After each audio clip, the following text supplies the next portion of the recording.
it will encourage you to say, oh, I have interest. We'll have people that will come. We'll take them for 3 different locations. They will say, oh, this is the one I have interest with. So it's important that you come for this inspection. We'll take you around, show you all this property. Then you pick interest on the one you want. So if you want to come, the number again to call is 081 6628 9355. 081 6628 9355, or you call 091 6489 5778. 091 6489 5778. Final words before we go. All right, so I would like to encourage everybody that is listening to me now. I know this a lot of persons have a prayer point, have a goal, their roots that they want to achieve. Some people they want to become a landowner, some people they want to become a landlord. And we just have few weeks to go before this year runs out. How far have you achieved those your goal? Have you achieved those your dream? Now, I will encourage you that most of these people, if you ask them why didn't they achieve this, some will tell you the money did not come. But honestly, if you ask these people to go through their account and check their inflow and outflow, you'll be shocked of how much have gone through their account. You know, some few days ago, the bulk money did not come. I'm telling you. So that is why we have payment plan for you. You don't need to wait until you have the bulk money. We have the payment plan for you. So come, once you have something that is pushing you, you will know that when that money comes, with that little money come, you have somewhere that you know that this money will go to. So when you make a deposit of instant payment, you deposit money for your payment plan, you know you have a goal that you're pushing that you want to achieve. Therefore, some persons who have money to afford everything they want to buy, I'm hungry, you eat anything you want to do. Another thing is, you cannot be wealthy through that. You may be rich by the physical money you have in your account, but you cannot be wealthy. You become wealthy by investment. Do you understand? Dangote is richer and wealthy today, not because of the money he have in his account. It's by investment. He keep on investing. So you that have 100 million in your account, 50 million in your account, and you look at your account, you're smiling, you're happy, you have money. You need to invest for you to be wealthy. Thank you so much, sir, for making the time to be with us, the manager from Lufest Properties. Thank you again. All right, thank you so much. I really appreciate it. Okay, so let's return. Let's continue our read from what the papers are saying this morning. It's Today 95.1, the newspaper review segment. Today 95.1 FM, where news meets insight, sports meets passion, and entertainment meets excellence. Expert analysis from seasoned professionals and our top analysts, informing, educating, and entertaining you. Your voice, your station. We are the voice of the people. Okay, so let's continue our read this morning. I told you that we have a number of stories, so I'll just do my best in bringing those stories your way. We already read a story from Daily Post. El-Rufai speaking when he went to Jos on a party assignment. Tribune, why I postponed my trips to G20. You see the word there is postpone. My trips to G20 AU-EU summits. Tinubu. President Tinubu has postponed his trips to South Africa and Angola for the G20 AU-EU summits following new security incidents in Kebbi and Kwara states. The President's Special Advisor on Information and Strategy, Bayo Nanuga, announced the decision in a statement on Wednesday. Tinubu was earlier scheduled to leave to Johannesburg for the G20 summit and then proceed to Luanda for the AU-EU summit. According to Nanuga, the President's Special Advisor on Information and Strategy, I've mentioned it already. Tinubu cancelled the trips to focus on the attack on worshippers at Christ Apostolic Church in Eruku, Kwara State, and the abduction of schoolgirls in Kebbi State. Let me read from Onanuga's statement. In response to the request by Governor of Kwara State, President Tinubu has ordered the deployment of more security men to Eruku and the entire Ekiti local government area of the state, and has directed the police to go after the bandits who attacked worshippers. He is expected to get further security briefings on the kidnapped Kebbi schoolgirls and attack on Christ Apostolic Church worshippers, Kwara State. So perhaps that's why the president is staying back. The president has also ordered the deployment of additional security personnel to Eruku and the wider Ekiti local government area of Kwara State with a directive to track down the attackers. Okay, so there you have it. That's a statement. The cable. We have more stories there, so let's begin. Senate holds debate on new rule for suspending members. The Senate has suspended debate on proposed amendments to its Standing Orders 2023 after lawmakers raised objections to sections of the changes, including a review of the criteria for suspending members. The motion seeking the amendments was moved by Opeyemi Bamidele, Senate leader, who said the standing orders needed to be updated to reflect emerging national realities, new commissions created by law, and the need for clearer procedural guidance. He noted that the rules underpin legislative business, committee structure, and chamber operations, and therefore must evolve to improve oversight and representation. He highlighted several areas requiring review, including harmonizing committee mandates with the House of Representatives, updating provisions on participation of senators-elect in the election of presiding officers, revising qualification and ranking criteria for leadership positions, and adjusting rules on sitting times. Opeyemi also said the rules governing when presiding officers and nominees may drink water during plenary needs to be modernized. A key part of the proposed changes is seeking to update the criteria for suspending senators, which the chamber said was necessary to strengthen internal discipline with ensuring procedural fairness. The amendments also reflect the creation of new committees, including those on the North Central, Northwest, Southeast, South-South, and Southwest Development Commissions, as well as committees on livestock development and on repatriations and this is reparations and repatriations. The Senate leader said Order 96 should be revised to clearly define the jurisdiction of these committees. Failure to update the standing orders, he warned, could weaken oversight across critical sectors.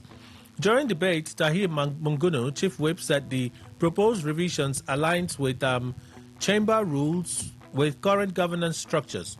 This amendment is very clear and unambiguous. It speaks for us. It brings our rules in consonance with the realities of the creation of new communities, or committees rather. But Danjuma Goje, senator representing Gombe Central, asked that some items, specifically 1, 2, and 3, be removed from the proposed amendments. Abamoro, minority leader, raised a point of order, urging caution and asked the chamber to tarry a little bit. The amendment I want to seek clarification on this rule on suspending senators, I think we should tarry a little bit and wait. And Senate President Godswill Akpabio upheld Moro's point of order, ruling that continuing the debate would amount to an exercise in futility. He subsequently suspended further consideration of the proposed amendments. The Senate resolved that when the process resumes, it will sit as a committee of the whole to review the changes and later direct the clerk to reprint the standing orders once approved. Amechi FG lacks political will to address rising killings and kidnappings. Rotimi Amechi, former governor of Rivers State, says the federal government has failed to show political will in addressing the rising wave of killings, kidnappings, and terrorist attacks across the country.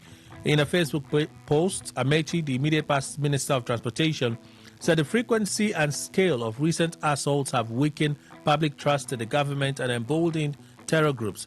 He said the attacks on communities in Plateau, the abduction of secondary school girls in Kebbi, ambush of soldiers in Borno, which led to the killing of Mohammed Uba, a brigadier general, the attack on a church in Kwara, and the kidnap of Bobo Pashao, a Catholic reverend father in Kaduna, all within a week, were too much to be ignored.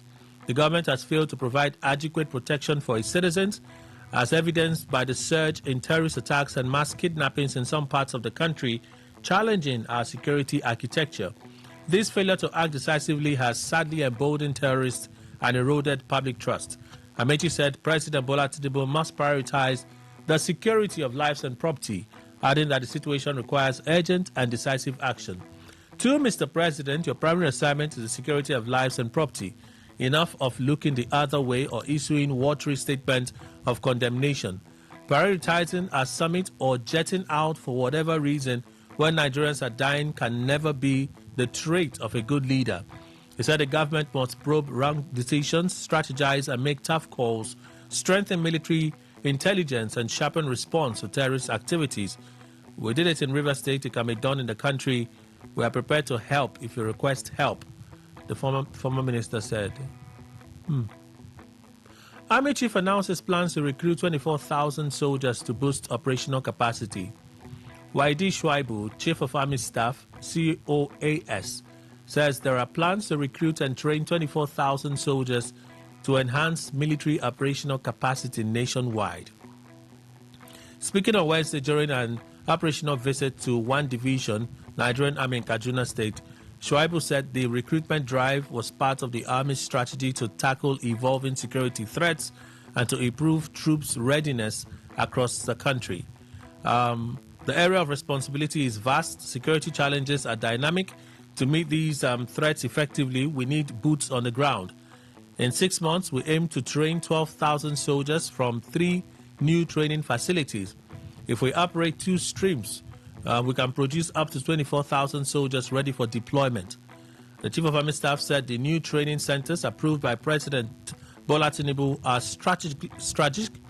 strategically located to equip recruits with skills in modern warfare, tactical operations, and weapons handling, ensuring they are operationally ready upon completion.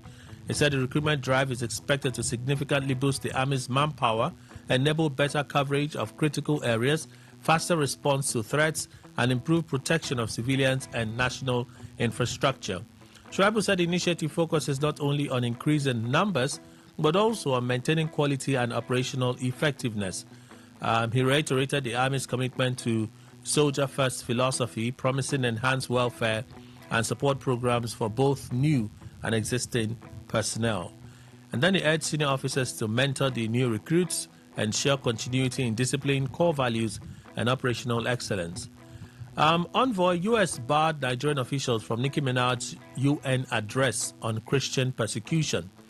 Sindoff Ndoni, charge d'affaires at Nigeria's United Nations UN mission, says U.S. officials excluded them from attending Nicki Minaj's address on the alleged Christian persecution in Nigeria. During a visit to the UN headquarters in New York on Tuesday, Minaj said Christians in Nigeria are being targeted, driven from their homes, and killed.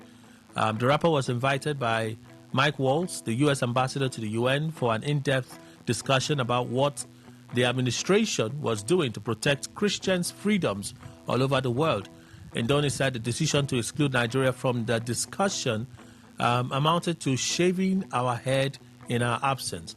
It is important to ensure the country concerned in the ongoing allegations of genocide against Christians was present, aware, and has a voice in the matter.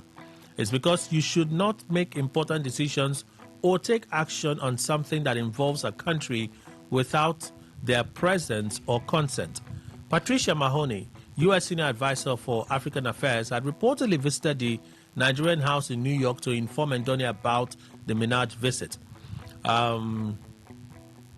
Mahoney added that 3 UN member states were invited with other personalities, including a pastor from Nigeria. However, she noted that no representative of the Nigerian government, including the country's UN mission, would attend the private event. We asked the U.S. authorities if it was okay to continue to shave someone's hair in his absence. We further highlighted that the Nigerian government is not standing idly by to watch the atrocities perpetrated by the criminals. The Nigerian envoy expressed concerns over the U.S. actions of naming and shaming, noting that it was capable of causing apprehension in the country. According to the news agency of Nigeria, NAN, the main reason Nigeria was denied participation was to honor the participants' specific request not to allow the country's officials for fear of retribution for them and their families. And then EFCC arrests female archbishop over church members spraying naira notes on cow during service. Some of the funny things that we do.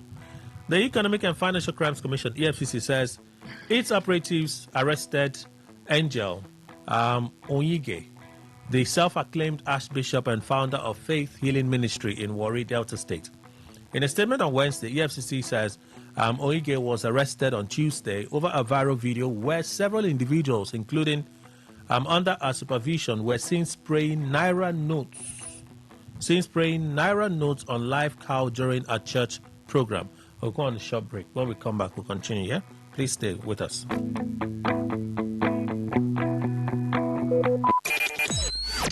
Talk radio. I listen to a lot of talk radio. 95.1 FM. Port Harcourt, are you ready to learn to make profit right from the comfort of your home? If yes, then get ready for Markets for You free trading seminar set to hold at the Autograph GRA 30/33 Sunny Abacha Road, New GRA, Port Harcourt on Saturday, December 6, 2025 at 10 a.m. There will be loads of exciting prizes to be won. Learn from seasoned experts on ways to explore the global financial market, such as copy trading, EAs, and so much more. Come, let us guide you through the markets. For further inquiries, please call 0912-779-0500. Again, 0912-779-0500. Or log on to Markets for You today at www.marketsforyou.com. With Markets for You, master the markets to learn, trade, and earn. What's a successful business without sales? And what is sales without an audience? Well, do you know that you can reach 8 million listeners across 6 states in 2 geopolitical zones all at once? How? With Today 95.1 FM, you can get millions of people to know about your business. And what does that mean to you? More sales. Call 081-389-2850 now for more information.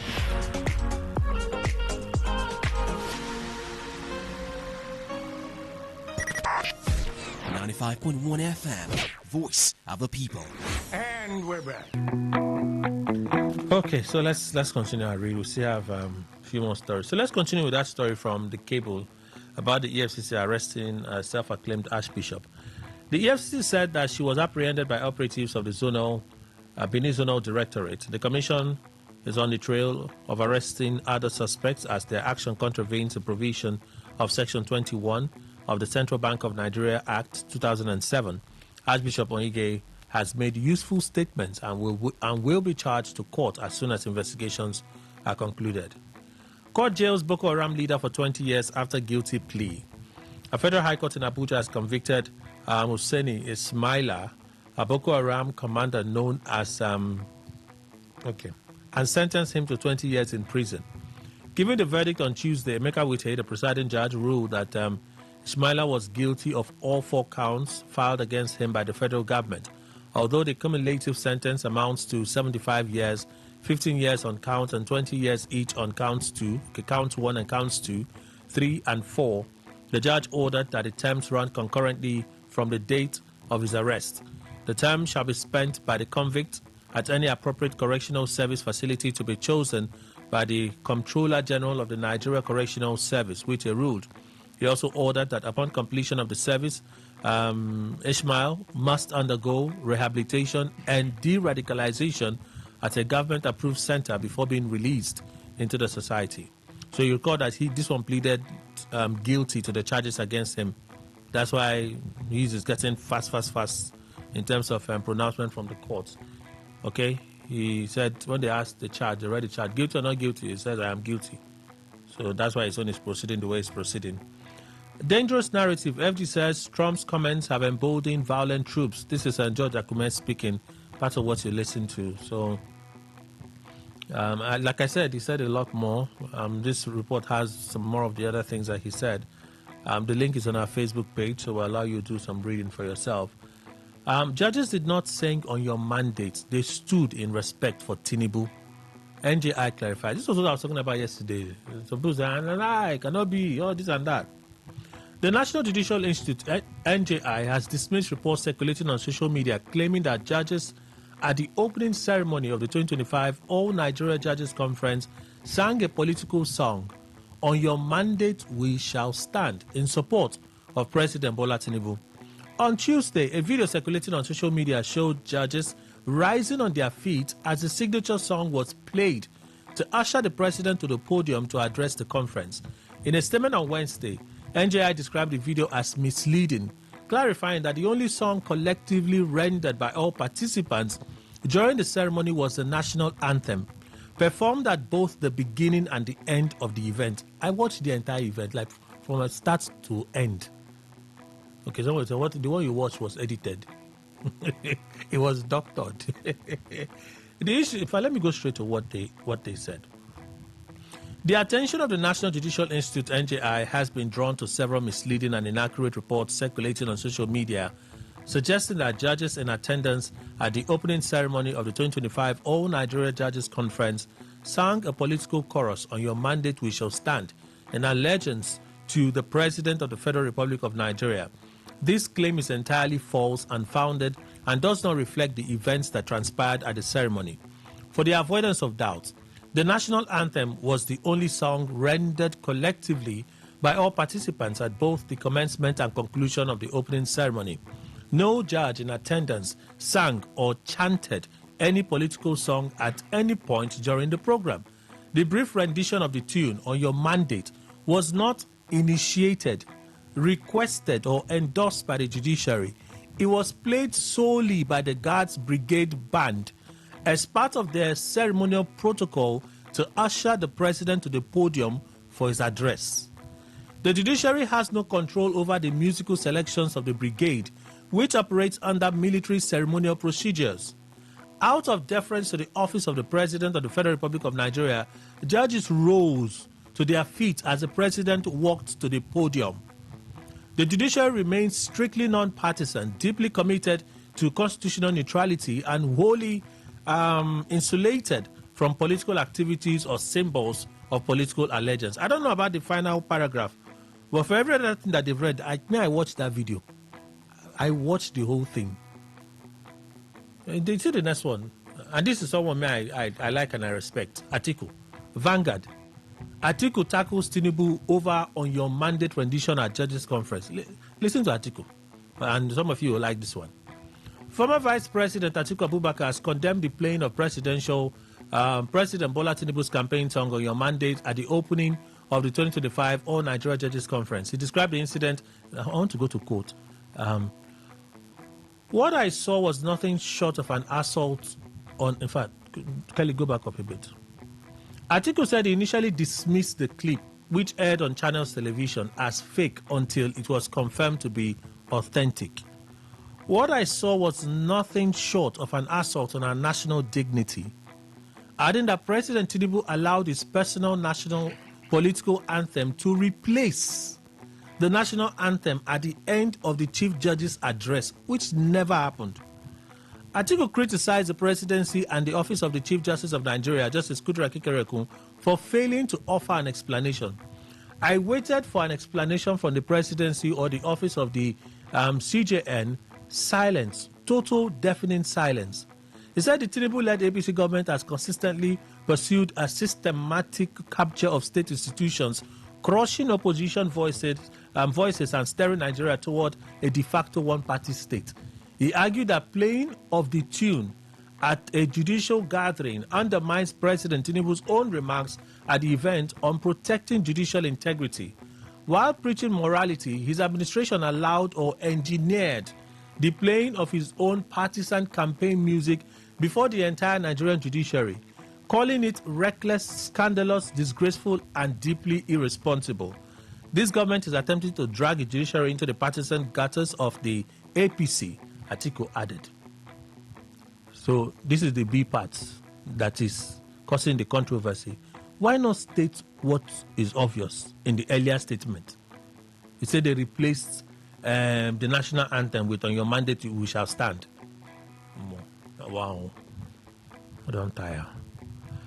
Nigeria's democracy not under threat. Wike tackles PDP factional chairman Turaki. We listen to the FCT minister. In fact, one of the things we started with this morning. So let's move on. But that's the opinion poll. It says our democracy is not under threat. So I asked you, do you agree with his assertion? And Enugu Senator Oke Ezea is dead. Senator representing Enugu North Senatorial Zone, Barrister Oke Ezea, popularly known as Ideke is dead. He reportedly passed away on Tuesday. It was gathered that he was in the United Kingdom receiving treatment prior to his demise. An elder statesman close to him, Chief Nkem Osai, who confirmed the news, described the late Eze as a man with a heart of gold who will be greatly missed by his constituents. Premium Times, one of those stories I was talking about earlier, and the doctor called to say they are Christians. The children, the community there, they are Christians. Was here the doctor called, I think it was 2 days ago. Kebbi government counters U.S. lawmaker, releases names of abducted schoolgirls.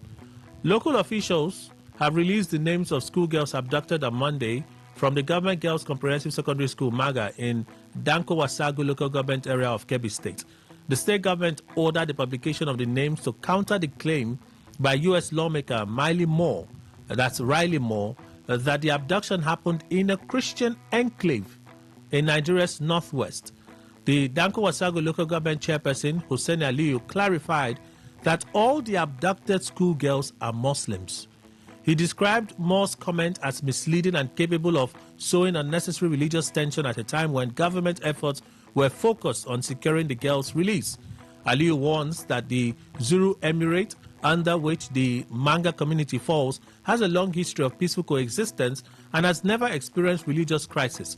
He therefore urged the U.S. lawmaker to refrain from making unverified statements that portray Nigeria negatively or undermines national unity. The congressman, Mr. Moore, had condemned the abduction of the schoolgirls. In a post on X, he says, "Please join me in praying for the 25 girls who have been kidnapped and for the repose of the soul of the vice principal who was killed." He added that while all details were yet to be known, the attack occurred in a Christian enclave in northern Nigeria, urging the Nigerian government to do more to stem rampant violence.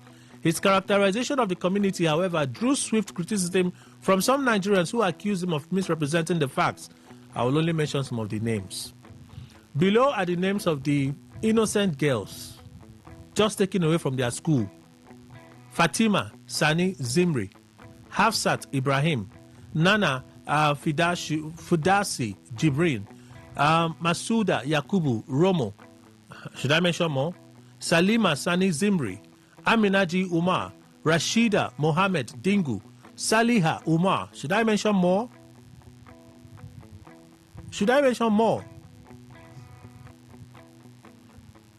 Khadija Nazifi, Hawa Iliasu, Hawa Lawali. Should I mention more of them?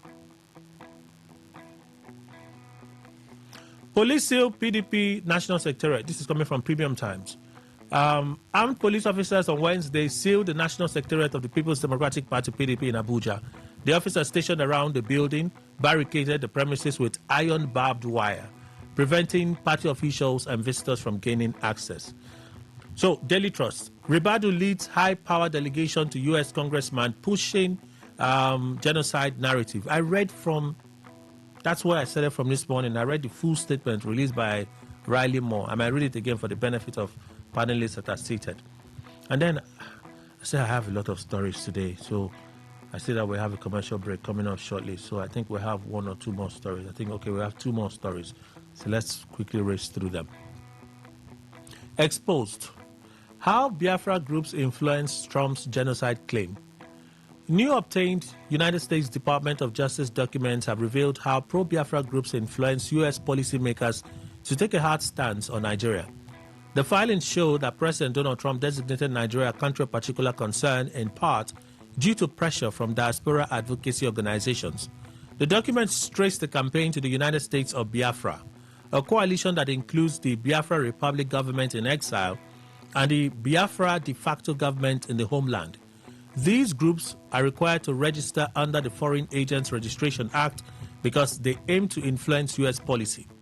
According to the filings, the advocacy is carefully targeted at American audiences, especially conservative political groups aligned with Trump. The narrative frames support for Biafra as a way to protect Christians and counter China's influence in Africa. The group's international strategy is further revealed in a joint declaration signed in Finland on December 2, 2024. Signatories accuse Nigeria of a genocidal onslaught against Biafrans and Christians. Among them was Simon Ekpa, a Finnish citizen, self-declared Prime Minister of the movement, who is currently serving 6-year prison sentence in Finland for terrorism-related offenses and financial crimes. Other signatories include Dr. Ngozi Orabuese and Diane Eme, both U.S. citizens occupying key leadership positions. The documents show the group operates more to build legitimacy abroad than within Nigeria itself. The filings also detail the organization's internal governance and activities, including leadership of diaspora members, fundraising, humanitarian work, appointments, and public pronouncements. After an internal vote conducted from February to November 2024, the movement declared the restoration of the United States of Biafra. It claims authority over 40 confederating states. Ekpa was named coordinator of the transition government. Then last story, Zulum. The worst of Boko Haram insurgency is over. Babagana Zulum, governor of Borno State, says the security situation in the country has significantly improved, declaring that the worst is over. He made this known during a meeting with the Chief of Army Staff, Wadi Shuaibu, in Medjugorje. He said that compared to the peak of the crisis years ago, the current security landscape, despite recent setbacks, shows significant improvement. Zulum urged residents to continue to cooperate with security agencies by providing timely intelligence to help prevent attacks and consolidate peace.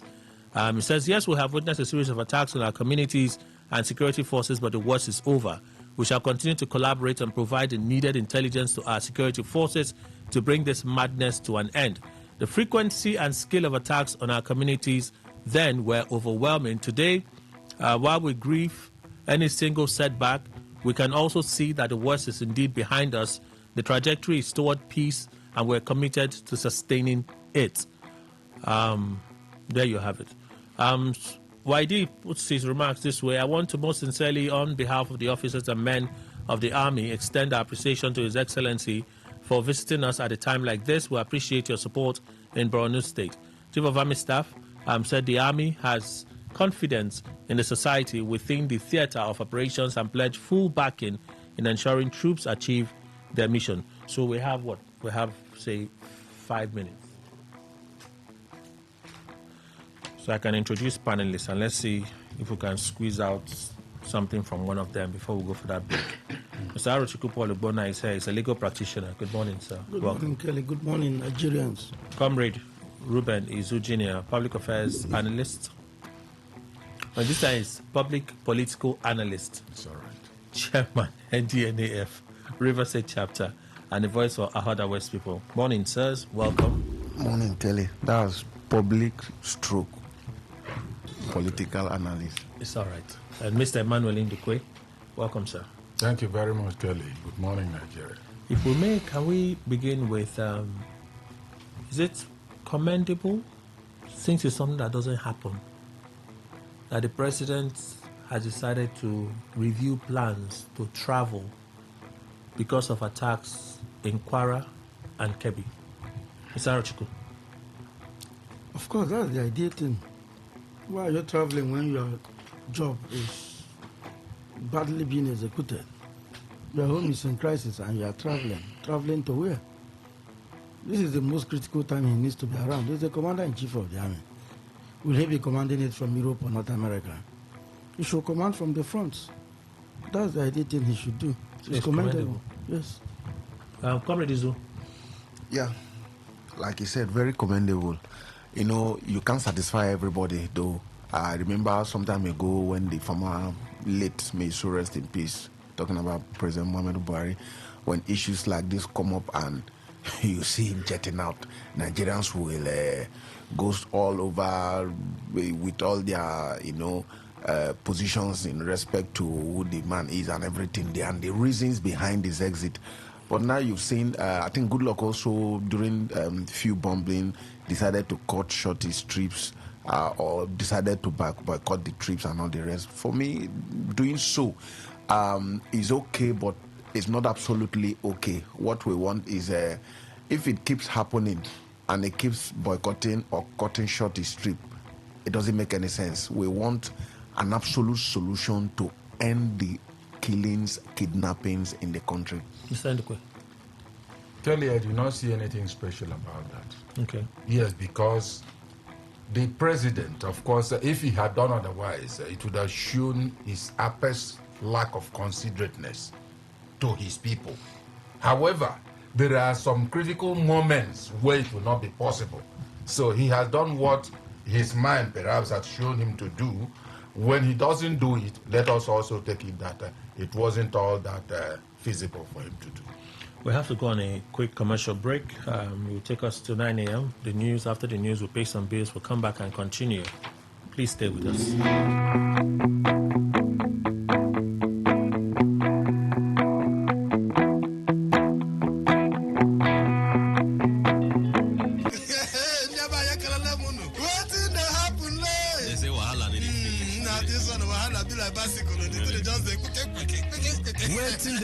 Wetin dey happen na for Today 95.1 FM 5 p.m. Monday to Friday Bomkwem. Na here you go hear wetin dey happen for Naija and obodo the world. Na that time wey we dey bring you ogbonge tori dem wey go shock you. You go wonder say na person do like this. Na so we dey bring am come give you as e dey hot. Now where we dey find way to sweep this country? Don't run. You go stay blood in the japa. You say this one. No worry. When time I reach, I will say I want to take them. Make I see where they go. Homeland is homeland. Me, I go open gate for them. I me go be gate man at that time for airport. Wetin dey happen?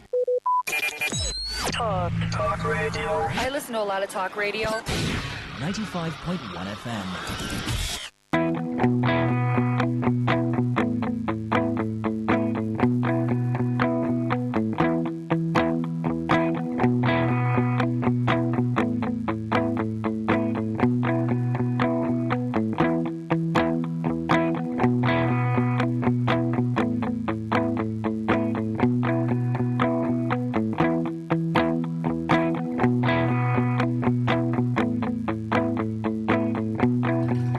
Okay, so we have Nora from Non's Luxury Home join us this morning. Hi, Nora, welcome. Good morning. It's so funny to remember my name. Okay, you just told me your name again. Good morning. Welcome. Yeah. So tell us what Non's Luxury Home is here for. Yes, once again, good morning, my country people. Oh, sorry, I know we were supposed to be speaking English, but you know how I've been now. You know, now we're in a Patagon babe now. I thought maybe you wanted to do English. So. I know, now we're in a Patagon babe. So I want to make my people the hear and where, because my people now come from. I don't come from Oyibo people. Now us, now we did this place. So we think carry me come this morning now, Knox Luxury Homes Limited. If you don't hear them before, means say God don't answer your prayer.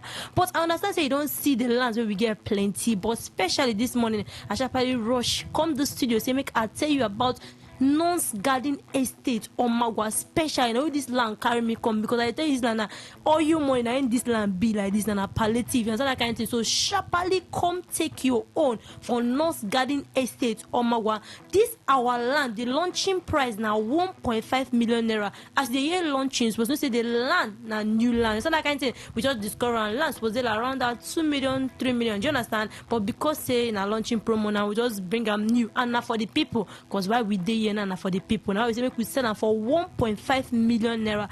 And no be only that, no panic, I understand you feel pay small it's not that kind of thing, but I go tell you that one later because we get instrumental payments. And also forget say this land if no be say I know because I'm not a good person, so you know now you understand that thing. But because I love my people, I say no be only me go take this land, no be only people who don't buy them yesterday, I want also thank them, go take this land sharply come collect your own. This year when they end now, I hope say you get land, maybe say you go village down, they don't ask you what you bring for table one.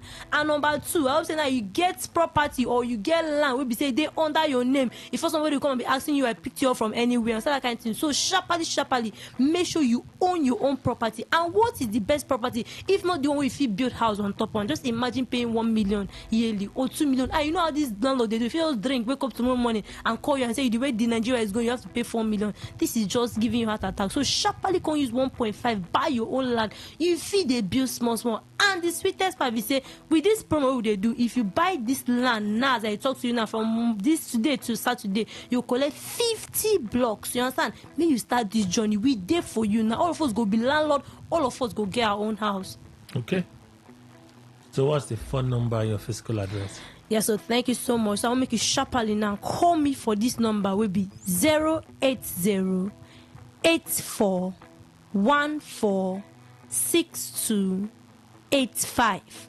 08084146285 or 09132382724. 09132382724. Our address number 120 International Airport Road, Igrutali, Princess. You understand? Okay. So, how about people that don't have 1.5 million? Thank you for that question. Now, I thought say you feel pay small. I thought say no no panic. You feel pay instrumentally, and the first installment you go pay na 500,000. If you just drop on it, if you stretch and reach 3 months, if you stretch and reach 6 months, or no matter what, just call the number because we get professionals. They go sit down, listen to. Hey, see how much I have. Oh, can this thing happen? Can I do? We have people who go listen, help you, direct you. May you know maybe because we go deal with you from beginning reach the end. Now, why I won't make you sharply call this number because I talk to you that they feel say, the spirit is moving, so that kind of thing. So sharply call me now because God won't answer that prayer now. Will be number 4 because they see for your list. Sharply call me for 08084146285. 08084146285 or 09132382724. 09132382724. Or if you want WhatsApp me, we did WhatsApp in case you no get strength. Just sharply just I'm interested, but I'm busy. We deal with you. You're not VIP now. Okay. When are inspection days?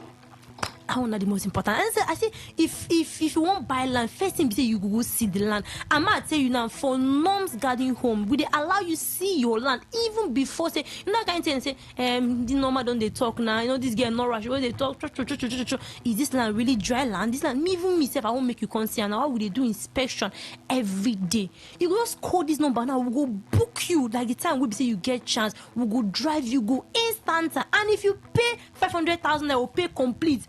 You collect your location. No, come back tomorrow, come back next week. No, as you pay complete, immediately they collect your location. They give it down because the land don't they ready. A land where say they give you cement where you take the fence. Means a road don't they and people don't they move fear inside. People know they build house. Now I say with 1 million if you achieve this dream, where be say it say a billionaire if achieve with Norms Garden Home.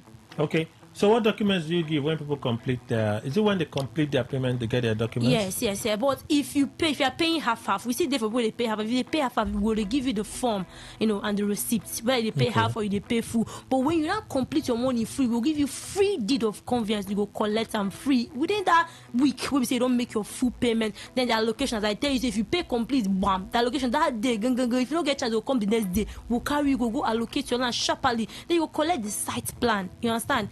Immediately after that, that's why I'm trying to say you go sharply collect them as they do the kind of thing, they rush. Now I say if you never get my number, take them, call me, I there for you, I go gist you more about them. My phone number is 08084146285.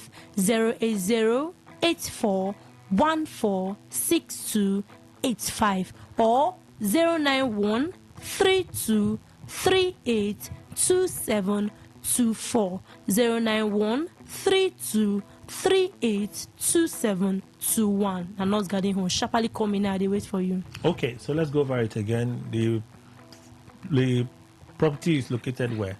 Yes, so our property is at Omawa, Norms Garden Estate, Omawa. They far from Mero. I talk to you now. If you cross Gota, you guys they look well because you understand that kind of bond with the pre-maker no because car don't they move fiam. I don't know what I won't do for you. I say you feel by build, even moving by 12 a.m. security day, land is dry, land na table. Auntie, I will say that rain not the fall again, but rain fell yesterday. But this is still part of the best time where we say you go see the land where you won't buy. Say you feel them, even test them. And see the most important thing for this our Norms Garden Estate, be say if you buy land from us now, be say you don't go do drinking water, pour or even do anything because we have already poured all the water, drank all the drink on your behalf. Now family now you be. So they buy land from us now. Just don't say that we no go leave you for road. If you buy land now for Norms Garden, we go follow you. Make sure if not build, you won't build the house where you won't take leave. In fact, even have to carry back the help people, that kind of help you. But sharply just know that we no go leave you until that your dream it comes to reality. Whether in a shop, whether na hostel, whether na lodge, duplex, bungalow, we there with you. Nobody go stress you. Just sharply can use your money, take invest in waiting go yield billion, give you next to 3-4 years to come. Okay, so your phone numbers again, physical address. Yes, so my phone number is 080 84 14 6285 080 84 14 6285 or 091 32 38 2724 091 32 38 2724. No go forget this number. You also there WhatsApp, and if you see us for me, see us on our social media handle at North's Garden Home. Just know say we there for you, and you must be landlord. Whether you they pay small, you they pay full. We go achieve this dream before this year go end. Nora, thank you so much for being here. Thank you. All right, there you have it from Non's Luxury Homes. The news update just around the corner. Today 95.1. Good morning.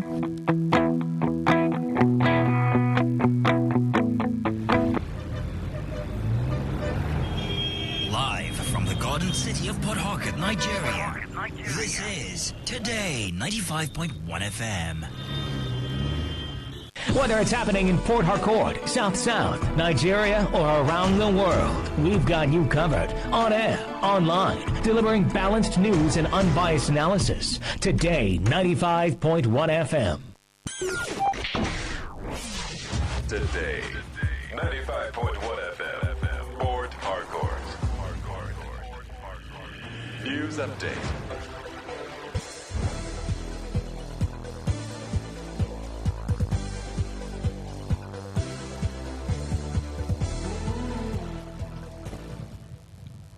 Good morning. Here's the news update on Today 95.1 FM. I am Miracle Emmanuel. The Nigerian Bar Association has condemned the recent wave of violence across the country, declaring enough is enough after the abduction of 26 schoolgirls in Kebbi State and the killings of soldiers in Borno State.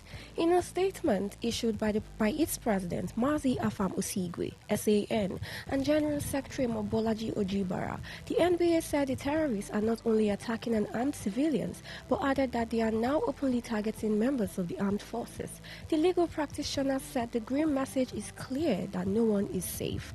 The association pointed to a broader pattern of insecurity, noting that within 4 days, 145 people were reportedly abducted across Kebbi, Niger, and Zamfara states. It warned that recent intelligence from the Department of State Services indicated imminent attacks by ISWAP militants in Ondo and Kogi states and discussed the urgent need for decisive action.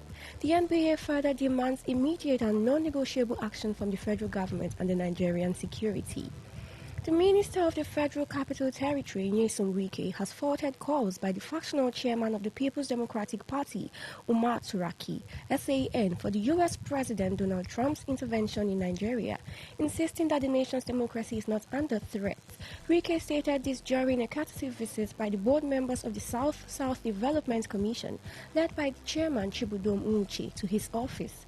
He said the statement amounted to a threat to national security, noting that Turaki's faction had refused to obey court judgments, which he described as an act of impunity. He added that Turaki could not blame the administration of President Bola Tinubu for the PDP's internal crisis, insisting that the country's democracy was stable. Justice Emeka Nwite of the Federal High Court, Abuja, has fixed January 15, 2026 for the commencement of the trial of two leaders of the Ansaru terrorist group, Mahmoud Usman and Abubakar Abba. Usman and Abba were captured by the Department of State Services, DSS. The trial, which was initially slated to begin yesterday, was put off by the trial judge, following pleas by their counsel for time to enable him to be served with the charges and to study the charges' proof of evidence.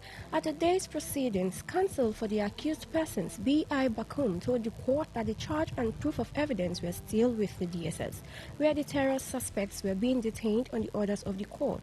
The lawyer prayed the court that the two defendants be moved to a correctional center to enable easy access and ensure a prompt and hitch-free trial.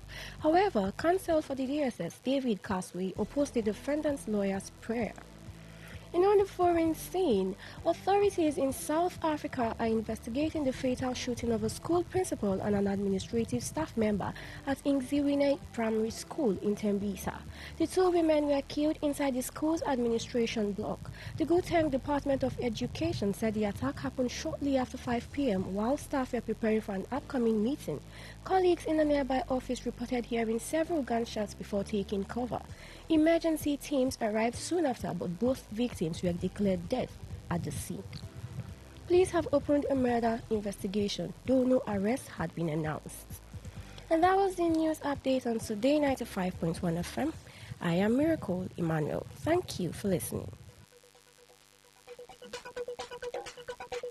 Today's news, today's entertainment, today's sports, today's issues. Today on Today 95.1 FM, Port Harcourt. Verberge Imperial Hotel. Experience luxury and comfort. Verberge Imperial Hotel is a premier indigenous catering and hotel services provider in Port Harcourt. Our hotel offers a range of well-furnished rooms with modern facilities ensuring comfortable stay for our guests. Our modern event halls can accommodate over 500 guests, making us the ideal venue for conferences, seminars, weddings, etc. Our state-of-the-art facilities include 24 hours electricity supply, constant and steady internet services, CCTV cameras for enhanced security, fully armed security guards, trained professional personnel. We pose a conducive environment as our hotel is located in a quiet and peaceful environment perfect for relaxation and focus. Our location is at Bank Anthony Avenue off Ordnance Junction, Transamadi, Port Harcourt. Contact us today for inquiries, booking and reservation. Please call 0803-272-4646, 0906-557-0873. Delivering Imperial Hospitality services at Verberg Imperial Hotel.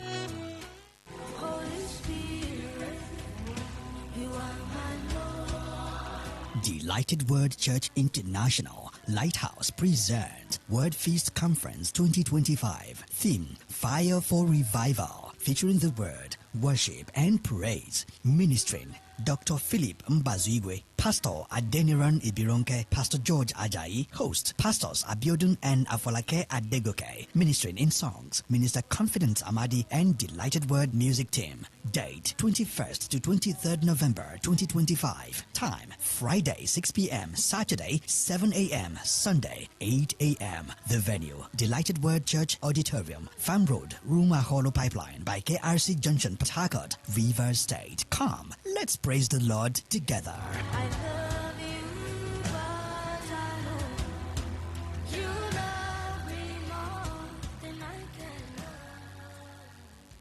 Port Harcourt, are you ready? Today, 95.1 FM, the voice of the people. Stay informed, stay ahead.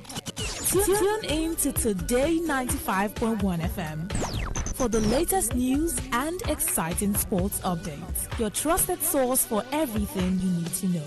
Today 95.1 FM, the voice of the people. Please listen to this infomercial. Good day, listeners. We have some guests in our studio today from the National Entrepreneur Hub.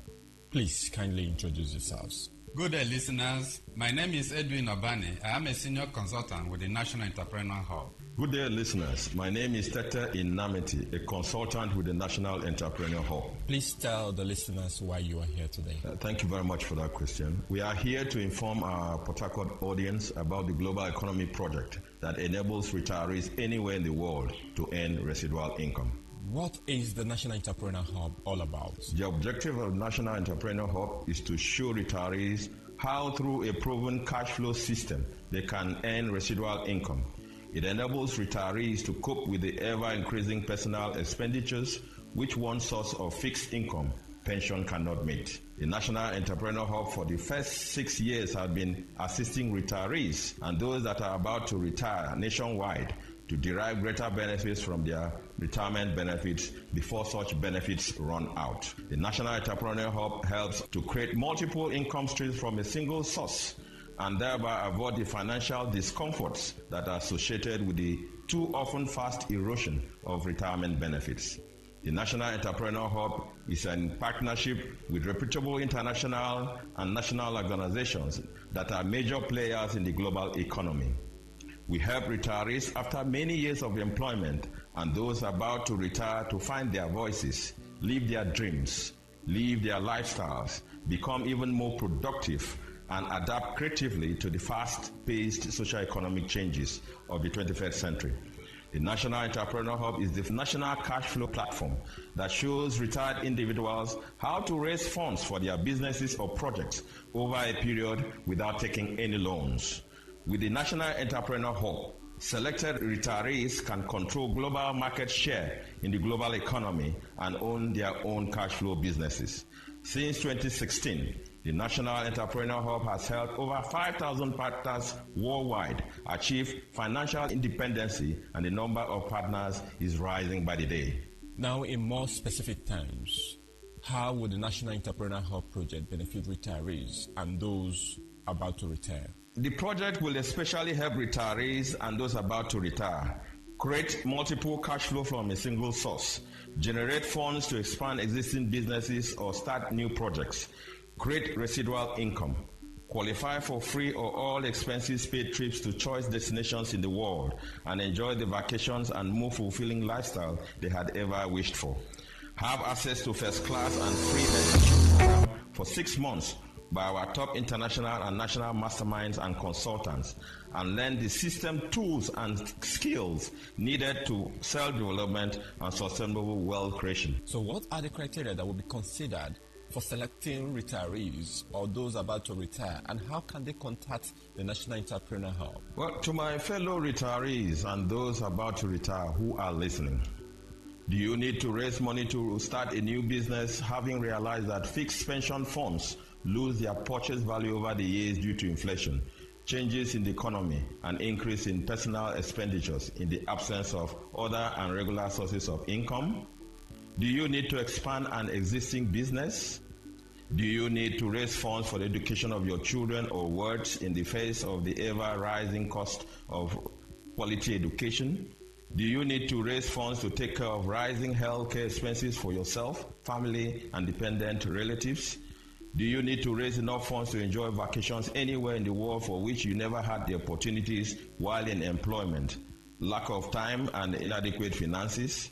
Do you need to be part of the social solutions that are so much needed from charitable men and women to reduce the widespread pains and sufferings due to the excruciating poverty of the populace?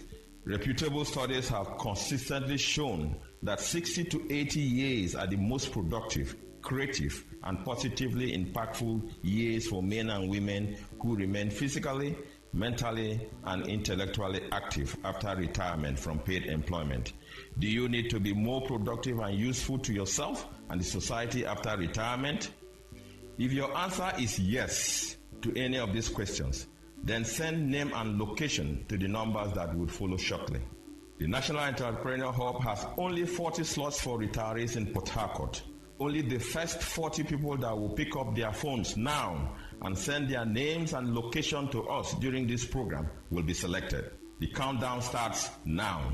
Send name and number to these numbers: 0816-008-6326. Again, 0816-008-6326. 0816-008-6326. Again, 0816-008-6326.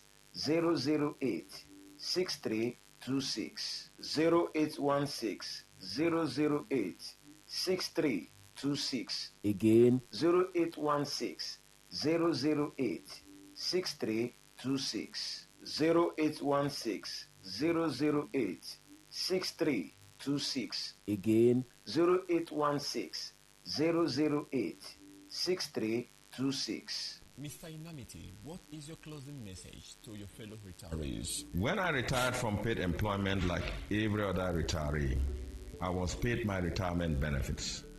Also, I received my monthly pension. There are two facts every retiree knows. 1, gratuity is a one-time payment. 2, pension is a fixed monthly earning. While both incomes are fixed, the expenditures from the day one retires into the 70s, 80s, and beyond, if God keeps one alive, are not fixed. If while our expenses are ever increasing, we neglect to do something to create more sources of residual income, we would be living a highly risky financial life. This can have undesirable effects on our health, reduce our abilities to provide adequately for our families, make it difficult for us to assist those who would love to assist, and prevent us from living our ideal lifestyles. These facts dawned upon me less than 1 year after retirement, and I wondered how I would survive sufficiently with fixed pension income in the face of the disruptions and the uncertainties in the economy, such as accelerating inflation. I wondered how I can adequately take care of myself, my family, and other dependents. How can I have residual income to mitigate the fast depletion of my savings and live happily as I advance in years? How will I maintain an active mind and body and keep learning and growing? It was at this critical point in my life that I discovered the National Entrepreneur Hub. Thanks to the National Entrepreneur Hub, which we are today unveiling to 40 lucky persons in the city of Port Harcourt, the National Entrepreneur Hub has changed my financial life in such a way that my income now exceeds my expenditures. For those close to retirement, let me say emphatically that depending only on one source of pension income is an invitation to personal financial crisis. As you are about to move from one stage of one regular income source to the stage of multiple expenditures, I advise you to be proactive and plan for residual income, because fixed pension does not change, but your expenditures will keep rising in an environment of unstable and inflationary economy. Take the action today that will make for better tomorrows in your life. Thank you. Mr. Obade, what are your parting words to your fellow retirees and those about to retire on this laudable project? Thank you. From my experience, and no doubt the experiences of many pensioners, the best time to plan for retirement is on the first day of employment. If you failed to do so yesterday, the next best time to do it is now, today, because our tomorrows will be the result of our actions and inactions of today.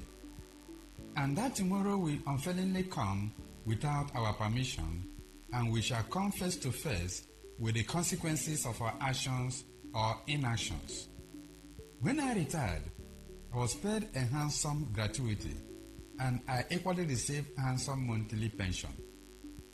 It did not take me long to discover that my expenditures were increasing while my income, monthly pension, remained fixed. My bank transaction history showed more reds than greens. On my cell phone, there were many debit alerts for each month and only one credit alert, the pension alert. And the reality dawned upon me that I must create additional streams of cash flow to bridge the fast widening gap between my expenses and expenditures if I must live a healthful financial life. The National Entrepreneur Hub provided a platform that has enabled me to achieve that. I am also enjoying the additional benefits of renewed self-development through exciting mental and intellectual activities that are so necessary for healthy living, which every retiree deserves after the long years of paid employment. I am therefore encouraged and excited to recommend the National Entrepreneur Hub to my fellow retirees and those that are about to retire. Dear listeners, think about the ever-rising inflation, the uncontrollable high cost of food, high cost of housing, high medical bills, high cost of education, ever-increasing dependency ratio, high cost of utilities, electricity, petrol, diesel, kerosene, gas, and multiple taxes and charges. Can one source of fixed amount of money as income cater for all this? The answer is no. These inescapable expenditures, which the majority of retirees fund from a single source, a fixed income, have no respect for gratuity and pension, no matter how handsome they may seem at the time of retirement. If you are lucky to be selected today, our representatives will contact and schedule you to meet with our senior consultants who will guide you on how to generate multiple income from one source. Do you need to be more productive and useful to yourself and the society after retirement? If your answer is yes to any of these questions, then send name and location to the numbers that will follow shortly. The National Entrepreneur Hub has only 40 slots for retirees in Port Harcourt. Only the first 40 people that will pick up their phones now and send their names and location to us during this program will be selected. The countdown starts now. Send name and number to these numbers: 0816 008 6326. Again, 0816 008 6326. 0816 008 6326. Again, 0816 008 6326. 0816 008 6326. Again, 0816 008 6326. 0816 008 6326. Again, 0816 008 6326. I repeat the numbers again for the benefit of those that were unable to get them the first time. 0816 008 6326. Again, 0816 008 6326. 0816 008 6326. Again, 0816 008 6326. 0816 008 6326. Again, 0816 008 6326. 0816 008 6326. Again, 0816 008 6326. 0816 008 6326. Again, 0816 008 6326. 0816 008 6326. Again, 0816 008 6326. 0816 008 6326. Again, 0816 008 6326. 0816 008 6326. Again, 0816 008 6326. 0816 008 6326. Again, 0816 008 6326. 0816 008 6326. Again, 0816 008 6326. 0816 008 6326. Again, 0816 008 6326. 0816 008 6326. Again, 0816 008 6326. 0816 008 6326. And God bless you as you made the right decision to. And that was a paid infomercial. Port Harcourt, are you ready? Today, 95.1 FM, the voice of the people. All right, thank you all for staying with us. Today's quest, Today 95.1 FM, the newspaper review segment. Let me read some messages and we'll just make progress from there. Okay, this is a long one. The comment of George Akume is very unfortunate. I had expected him to use his position in advising his principal to leverage on the offer made by the U.S. to address the insecurity headlong. Rather, he has ended up exposing his incompetence and pettiness. As the trend of this insecurity and the circumstances surrounding the death of the Brigadier General not expose the existence of fifth columnists within the security agencies, how the terrorists intercept the message of the Brigadier to his colleagues for rescue after escaping from the terrorists first. All right, let's stop there. Awa, thank you so much for making the time to send that message this morning. I disagree with the FCT minister because currently democracy in Nigeria is already going down the drain. I say this because people are restricted from protesting freely. People do everything for themselves without any government impact. The current administration of President Bola Tinubu is not democratic and must be kicked out. Come 2027. Brightener from Moji sent that one. The rate at which innocent citizens are being kidnapped and killed every day in Nigeria is fast becoming alarming, and I think it's high time government at all levels re-strategize so as to save the people. Christian Williams from Igbo Eche, you sent that one. Recruiting more soldiers is okay, but the most important aspect of winning the terrorists is for government to purge itself of the sponsors and sympathizers of terrorists in the military and government high rankings. The circumstances that surround the killing of the Brigadier General, as well as many others, is one too many. It pains me that these criminals are on Nigerian soil. We have the SSS and other intelligence units only knowing when a protest against government is planned. Fine, John. That's your position. Thank you. The Madam Bishop has committed a sacrilege again against this country by spraying naira notes on animals. She should be lawfully dealt with. Gerald Boniface sent that one. I don't understand why Mr. President's political song should be played in a judicial native. That alone for me is an insult and disgrace to the judiciary. You didn't tell us your name. What's your name? Okay, Ben is your name from your previous message. Kellyanne, the blazing panelist, the worst deceit is self-deceit, and this is what Governor Zulum is guilty of. How can he come out and say that the worst of Boko Haram attacks is over when it's obvious that it's far from over? Whether the labeling of Nigeria as a country of particular concern was instigated by the Biafran movement or not, the fact remains that people, Christians in particular, are being massacred in their numbers. Simply goodness from Alakaya. That's your position. I agree with Atiku Abubakar that President Tinubu's song, "Your Mandate Will Stand" at the Judges' Conference is a national disgrace. This song is inappropriate at national events, but appropriate at APC political gathering. John Owagugo. So let's begin with that. Let's return to our conversation.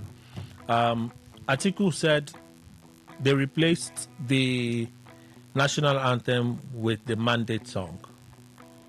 I'm like, at least I watched it. And I'm not saying that my position is what lawyers will call the highest and the best, whatever it is. But I watched it. When the president was invited to make his speech, and they even just explained that, the NGI just explained that they are not in any way involved in the selection of the songs. The politician was invited to go and make his speech. The Guards Brigade, from what they have said, played the tune. The judges did not sing to it. When the president was done with his presentation, I think either they played the tune or he just walked to his seat. Then the Chief Justice of Nigeria went on to make our own presentation and stuff. At no point in what I watched did they say the only song we're going to play for this event is the mandate song. They played that tune, they played the national anthem at the beginning and at the end of the program. The judges stood up when the president was done with his speech. Some that clapped their hands for him while he was walking down, they did that. That is all. So this narrative that judges were singing the song "On Your Mandate We Shall Stand." Please, Mr. Arochukwu. Well, the truth of the matter is that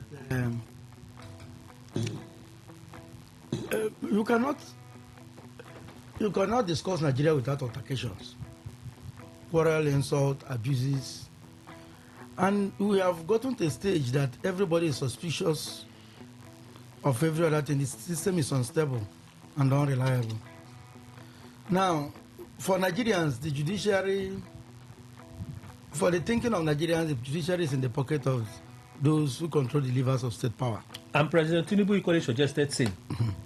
That those who control state power, the judiciary is compromised, it is corrupt.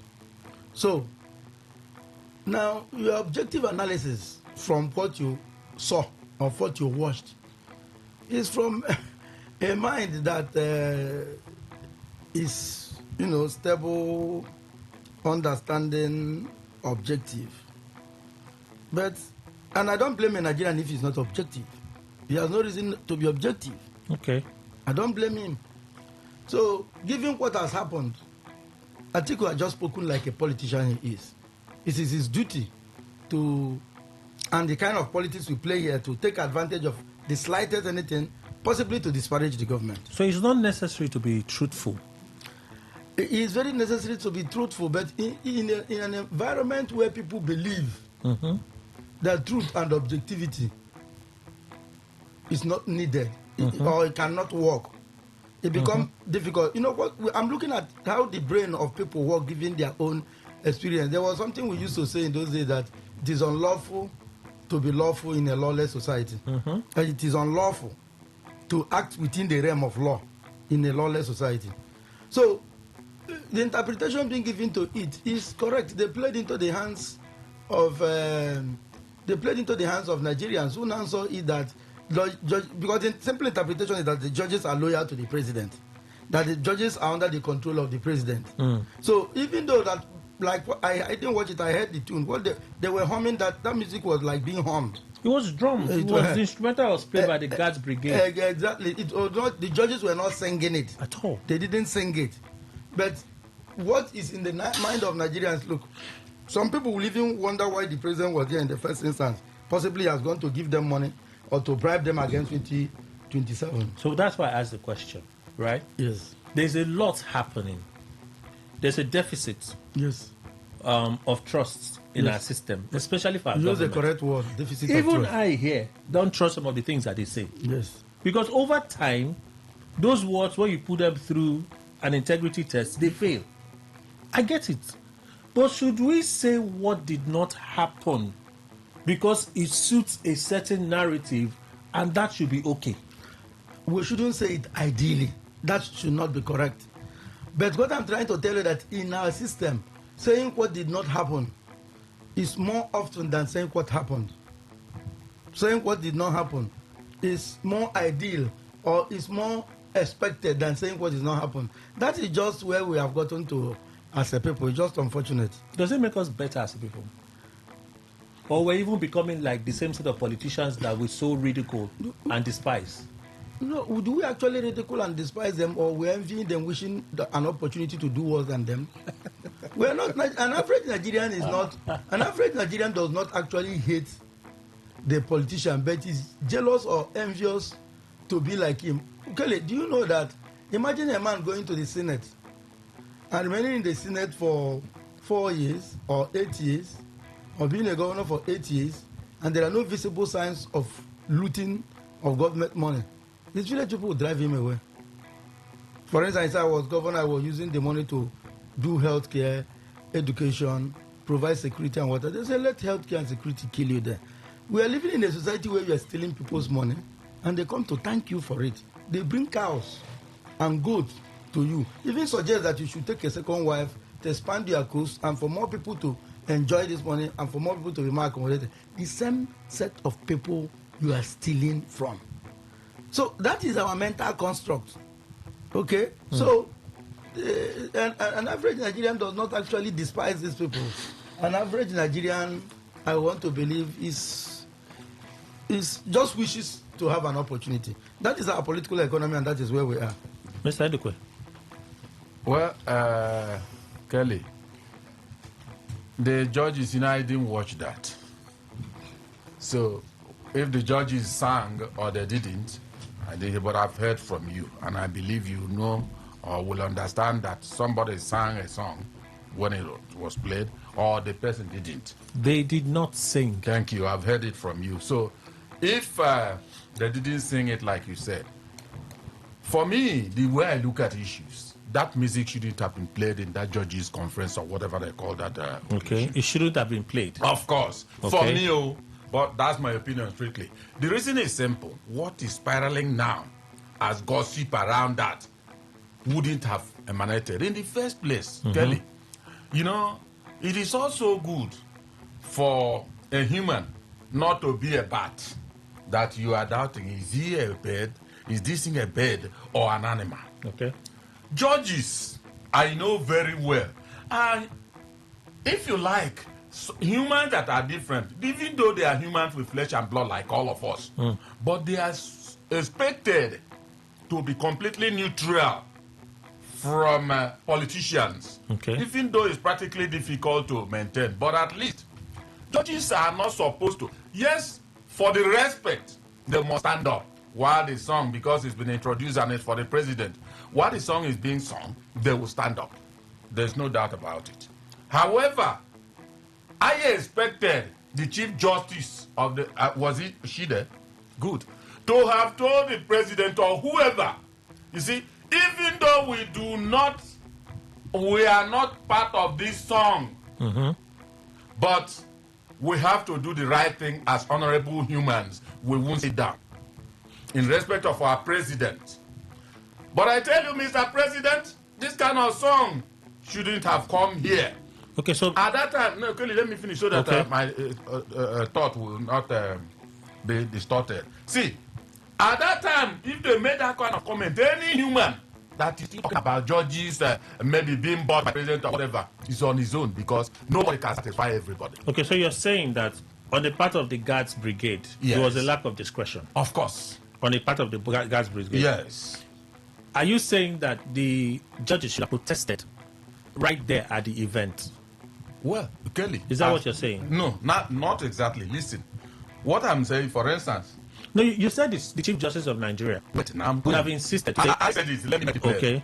Now, see, if I were a judge, for instance, I was there and I happen to be the Chief Justice, I will stand up when that on the Amanda song, which I just started seeing. They were already standing. Okay, they were The standing. moment the president was announced to go make his speech, all of them stood the up. Guards Brigade started playing the mandate song. That is what I'm saying. They all stood up. Thank you in very respect of the president. The judges did right, 100% in standing up, because it was just to give respect to the whom it was president of due. the nation. Okay. But I tell you, in my view, the Chief Justice, maybe whenever she has the opportunity, will come up and say, even though this song, we are not part of it, Mr. President, we have great respect for you. That's why we stood up. But you see this song, we don't expect it here.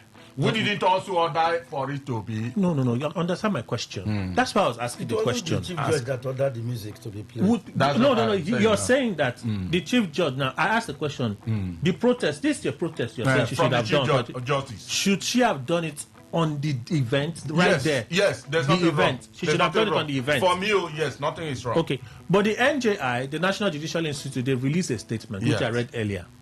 They said they were not in any way in a position to choose the songs that played.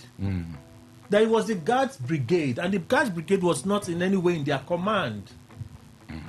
So it was the Guards Brigade that played the tune Kelly, for the president. Kelly, if you are coming to celebrate something about Emmanuel Ndukwe, and I did not give you instruction to play music, the type I want, everything must be approved by me. If you are coming to do a celebration about me, everything must go through me and approved. The Guards Brigade, who gave them the authority to be playing music that judges should not be part of. That's in a judges conference or whatever they call it. At an event that the politician was present, and the politician is the commander-in-chief. For goodness sake, Kelly, see, if they have played, for instance, what they call their national anthem, nobody will be talking about this. For instance, that's another problem. When is it article that is criticizing them, did they not play national anthem maybe at the beginning and at the conclusion? Beginning and end. They play the national anthem. That's why it shouldn't be a problem at all. They have complied. But you see, if you like call it smuggling in of the mandate song, it should belong to political events. So it was a lack of discretion. That's what I have said, yes. Sorry, Dr. Emmanuel Irainama is in the studio. He has plenty titles, but I know he's a chartered arbitrator and an accountant. No. A mediator. A mediator. It's a mediator. Welcome, sir. Good morning. Good morning, Kelly. Good morning, Nigerians. You're already following. Let me just take a reaction to it. First, it was completely responsible for the guards to have sung that song. The Guards Brigade. The Guards to Brigade have played that tune. that tune. It was completely responsible. You don't come to my house with your boss and begin to shout my head. Okay. You don't. It's your boss. Take it somewhere else. Yes. By the nature of separation of power, the judiciary is a completely different arm of government. You're an executive thing. When you're doing executive thing, you can play executive music, no problem. More so, this is my house. It's my event. I didn't come to your event. If the judges have gone to a normal state event and the song was played, fine. Nobody will accuse any judge. But this was a judiciary event. You have no right. And like Nduka said, if I were chief judge, at the end of that tune, I will address the tune immediately. Simple. So the protest should have been there and then. And then. Okay. So that what goes out shouldn't be. I'll just quietly say, in your excellency, with all due respect, we weren't expecting that music that just played now. This is a judiciary event. And it ends like that. The message will have been sent clear. But I can tell you something. The fact that Nigerians are not gossiping, Nigerians are seeing a very clear thing. That the judiciary is completely bought by this democracy. Okay. We can see clearly how cases are allocated to specific judges. We can see the results of the judgment that come therefrom. Nigerians are not mad. And so when you do certain things, we just conclude the things we already know. It's not as if we don't know. During the military, we had a judiciary. Today, I doubt if any Nigerian will beat his chest to say we have a judiciary. Some call it judiciary. Judiciary. Okay. Justice is done. And Mr. President himself even knew, because there was nothing he said there than just to remind us the fact that judgments are bought. It was just done conversely when he says do not. He said plenty of things, that day. Yet, that was main message. Main message. He gave what I describe as a converse statement. Something he knows too that Nigerians know. I would have heard him say something else, but that was just the major statement he made. I want to believe that he actually mandated the guards to do that, to intimidate the judiciary further. You want to believe that, yeah? I want to, yes. Okay, so the crux here, the crux is what is swirling around. That judges were singing the mandate song. Would that be correct? As it happened, that is what I've been saying. That's the picture. That's the picture the brigade of guards trying to paint. Okay. And we saw a chief judge who was not responsible enough to counter that narrative on the spot. Okay. So, if I say yes, they all sang to it, it is correct. They all sang to it. Kelly, let me say something. You see, there is something in the question said and my brother said here about the chief judge countering. You see, I look at these things far, far deeper. People who hold offices in Nigeria do not actually own they do not actually own those offices. Rather, people are given specific mandate outside legal formations. So there is no way the chief judge will get up and be bold to talk in this kind of thing in the presence of the president. What you are saying is that you are tired of that job. And when you are tired of a job, the honorable thing to do is to exit. And the best way to exit is not to be sacked. Manage yourself. And so all the judges there, look, as we were discussing this thing, I was using my eyes to travel around River State and Ebonyi and Enugu, where I'm familiar. And I was looking at judges, and many of them, how they got to their offices. I said, is it this caliber of men? Because one of all those judges, my mind is going through all those judges, is one person that will become chief judge in the state. Eventually, some of them will travel to the Court of Appeal and to the Supreme Court. So, these characters, who are they to get up before the governor or the president or an APC government and begin to make clarification? To be thrown out of the house can be good, but to be thrown through the window can be dangerous. Mr. Ndukwe, want to add something? Yes, what I want to say, Kelly, as is going round that they sang that song. Technically, maybe like Mohammed, apologies. You see, the people that are saying that are right. I said this thing yesterday because they were standing, maybe expecting a different song or whatever, or heralding the president. All they started hearing was a mandate song for the president. And if not, as you said, you watched it, somebody like me just passing by and I'm hearing it on radio will say, which place is that? They say judges conference. I said the judges that are singing, simple. And is it not judges? If they do not allow that, it won't be. And that is to show their disenchantment with that song, which of course the Chief Justice should have made known. All this one Arachukwu is saying, see, we are not talking about propriety at work here. We are talking about what should be, because whether President Tinubu will fire, I think it's Kekereku, that one is their own. But the issue is that you've made yourself, you asserted your authority, which of course you are supposed to wield. So you're talking about the first you established that it was a lack of discretion on the part of the Guards Brigade. Yes. And then you said the CJN should have staged a protest. Yes. Instantly. Right? It's not a protest of leaving the venue. No. Mm-hmm. A protest that we're not against this, right? Thank you. Yeah. It's somewhat a desecration, right? Good. The part I'm talking about is the actualness of the events. Okay. You just said a case of somebody somewhere is hearing mandate song and it's a judges conference. I go by the assumption. Yes. That Complete assumption. Right? Complete assumption. Of course, but then technically it's right, that assumption, because it was allowed in the conference of judges. Okay. So I watch the event.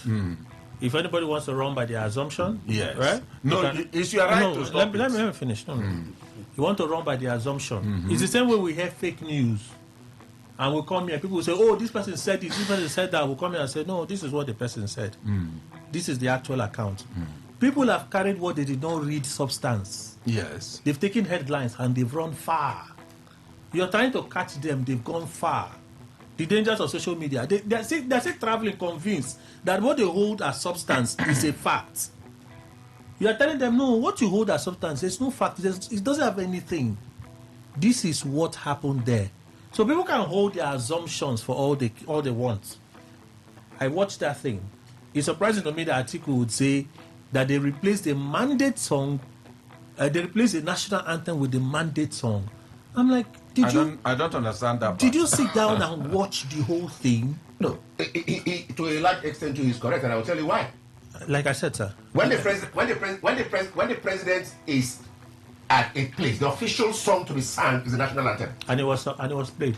The national anthem was played, and they joined maybe it. After the mandate. They joined it to the mandate song. When the event started. Yes. Hold on, sir. Please hold on, sir. When the event started, they played the national anthem. Presentations were made. One of the presenters even referred to the Attorney General as Lateef Jakonde. It caused a stir in the room. Right? When Tinubu was now invited to come make his speech, the Guards Brigade played the tune. The usual thing, anytime, any day would have just been a martial anthem. One moment, sir. That are officially allowed. We've already... It's a martial anthem. One moment, sir. No, it's understood. There's no... Mr. Dukwesa is a lack of discretion. I added that it was perhaps the president's way of indignating them continuously. I did not say I didn't hear you. No, that's what I said. You need to hear me too. Yes, I haven't said I did not hear you. You're reiterating what just... and ending at what Mr. Dukwesa said. What you said and what Mr. Dukwesa said, what's the difference? A very big difference. What's the difference? I said, he is saying it's the Guards' indiscretion.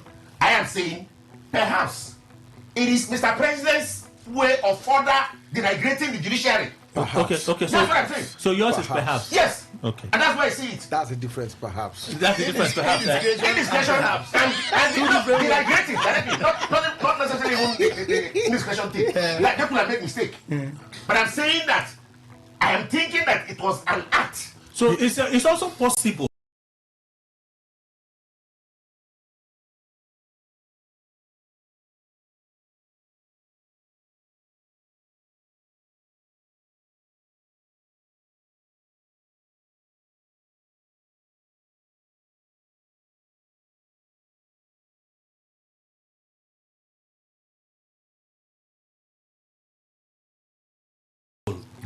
that in your Since insistence, it's also possible that in your insistence you are wrong. Yeah.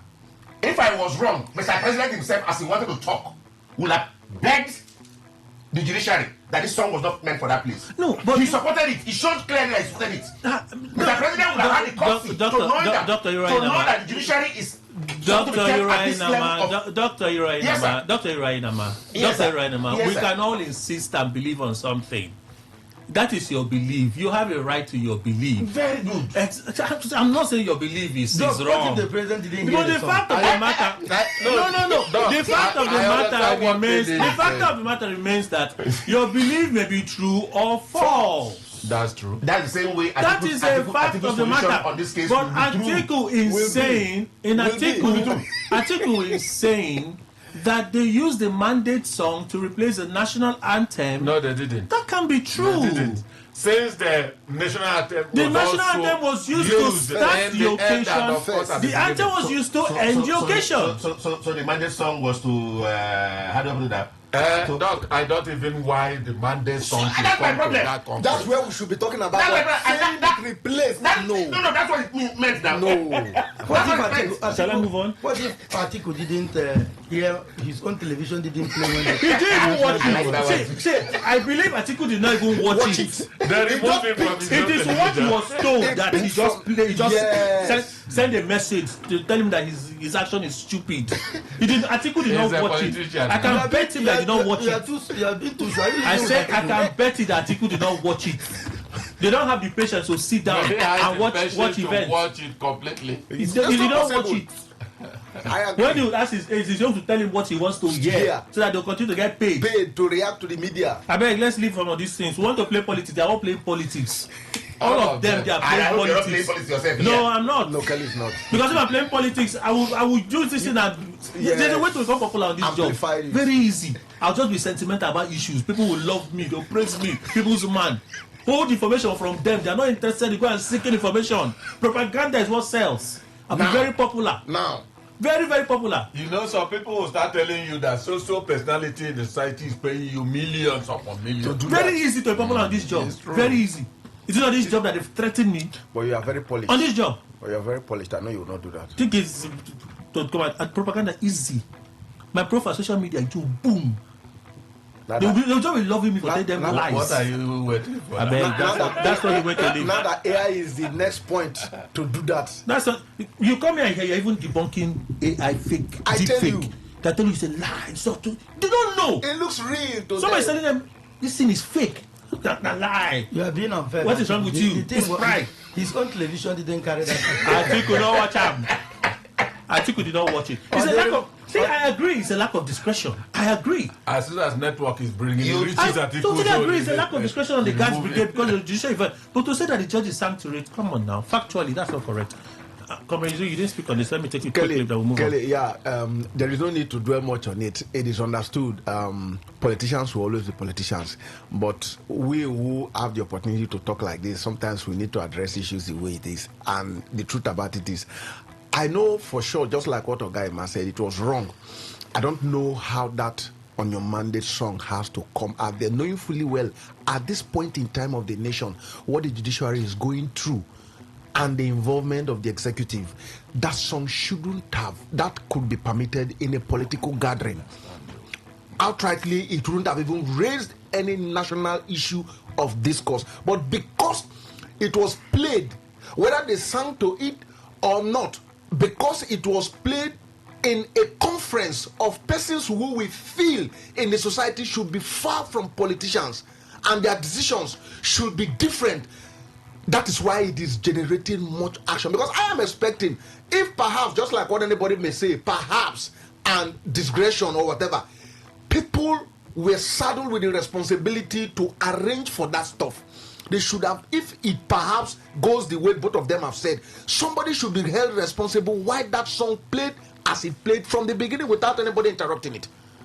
If it was a mistake, perhaps, let me just say too, somebody should have not waited until the song finished before they continue. They would have quickly, if it is a mistake, because sometimes we know these persons who are called and are in charge of the sound system, although sometimes there could be error, you see them playing something different. It was Life Brigade. Okay. Life Brigade. The Guards Brigade was live. That's what I'm saying. If it was, I'm just giving a general listing. Somebody could have quickly. Let it speak so that we'll conclude. I'm moving on from this. No. You can't be intentionally making certain things, avoiding to say certain things. Like what? You can't be intentionally avoiding to say certain things. Can he finish? No, you finish. So let him finish. No, that's why I'm waiting for him. Let him finish so we can move on. But things to be said on this can never finish. It can never be exhausted. No, because we'll keep dragging it. Very clear. Very clear. That Mr. President intentionally did it. But I blame the organizers within the judiciary. I blame them. They will take responsibility for this. Yes. There's also another thing, and I want to mention it. Riley Moore said the MAGA community is a predominantly Christian community, and the 25, suggesting that 25 girls are all Christians.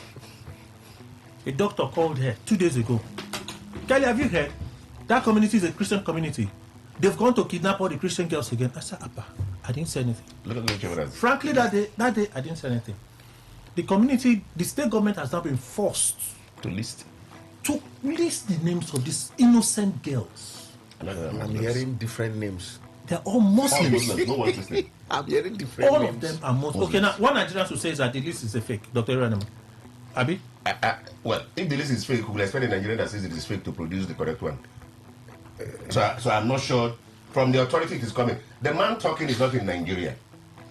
They have a job in America as of today they believed that they must propagate. I am one person that, yes, there are killings in this country every other day. But the narrative of Christian, Muslim, I am not part of it. What you find in the country today is a bunch of criminals spread around the entire country. The north, the south, the east, the west, everywhere. We have them killing every other day. Every other day they're killing. In Port Harcourt, they're killing. In Port Harcourt, they're killing. Governor Fubra should not hear you. I'm not hiding it. They're killing in Port Harcourt. It doesn't like hearing it. The whole of Rivers. They're killing. It doesn't like hearing it. They're killing. And so, when we say these He's things, using the media platform to say it. when we say these things, he said the media allowed it. we must tackle the issue as an act of criminality, and it's dangerous for us when we take the narrative of ethnicity or religion. Yeah. It's very dangerous for us because we will leave the substance and begin to pursue shadows. Yes, some will. For instance, now different. Okay, could we turn it now to say the bandits that went to capture these Muslims were Christians? Is it a revenge capture? So if one person decides to raise that kind of nonsense narrative, you need to hear rubbish all through. The act is criminal, and everybody should stand against it as a bad action, as a wrong action, as something that should be detested. If we must get out of this way, religion and ethnicity is not the way to go. Mr. Agona. I've never been comfortable with this Christian Muslim narrative. I have been uncomfortable with it. The danger in it is this. It can actually lead to social uprisings where people begin to target people of other religion or other ethnicity. And we now have the Rwandan situation in this place. In fact, that is where we are getting to if we don't manage the way we think, the way we talk, and the way we express ourselves over these issues. Okay, so Nigeria is suggesting that the girls that were kidnapped they are Muslims. The town is a predominantly Christian community. That's why look at what happened. They said that those criminals entered there in the night and they went to the hostel of those girls. Do you understand me? Now, when you get to the hostel where girls are lying down, did they say, Emmanuel John, come this way. Chinedu Peter. Aisha, come this way. You just I remember that in a haste, they merely evacuated the quantity they could carry and disappeared. It's not about a matter of Christian, Muslim thing. They didn't. Look, imagine how these were just girls sleeping in the hostel. There were people they didn't carry. It's not everybody they carry though. There were still girls in that hostel. And in that because they took 25 now. Who were not carrying. Can't be the whole population. Good. So they may have, it depends on the section of the hostel they entered or where they entered from. So they've just collected and they moved. That's what happened. So it can't possibly be that they went and carried Christian girls. But, however, why this Christian narrative is very dangerous, those who thought it did a very beautifully bad job. Why? Because possibly they want to persuade some sections or some elements to buy into this idea and orchestrate their intervention. And using this kind of narrative is the only thing that can trigger emotions, sentiments, and reactions. So it was carefully crafted, carefully and intelligently crafted, and it is being pushed to. It's being pushed even as we are talking now. It will get to a point if we do not speak out about it, and if we don't stand firm about it, it will get traction and get wide publicity and even drown the voices of some of us who are like moderates. But that is not to suggest in all that sometimes too. In fact, why it's even difficult to put it, because we have seen mosque bombs. What of the bomb that lands in the market? The one that landed in the market, or when a suicide bomber enters a market in Maiduguri. It selects the people it kills. Does it mean that after exploding the bomb on him or her, it selects only Christians and kills only Christians? Nigeria is a very corrupt place. It's not impossible. The bombs can work like that. It's possible. Just as I told you that Article Television, they didn't play. When they got Article Television, you journalists removed the issue of the national anthem and then showed on the mandate to that. You people are very corrupt. It's possible too. so that is it. So imams have been killed, pastors have been killed, reverend fathers have been killed. Even ordinary women going to farm has been killed now. All right, we have to go for the news. When we come back, we'll continue. Please stay with us.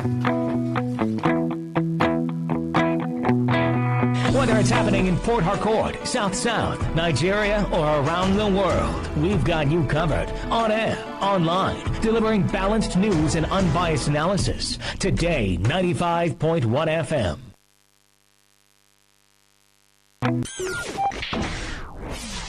Today, 95.1 FM, Port Harcourt. News update.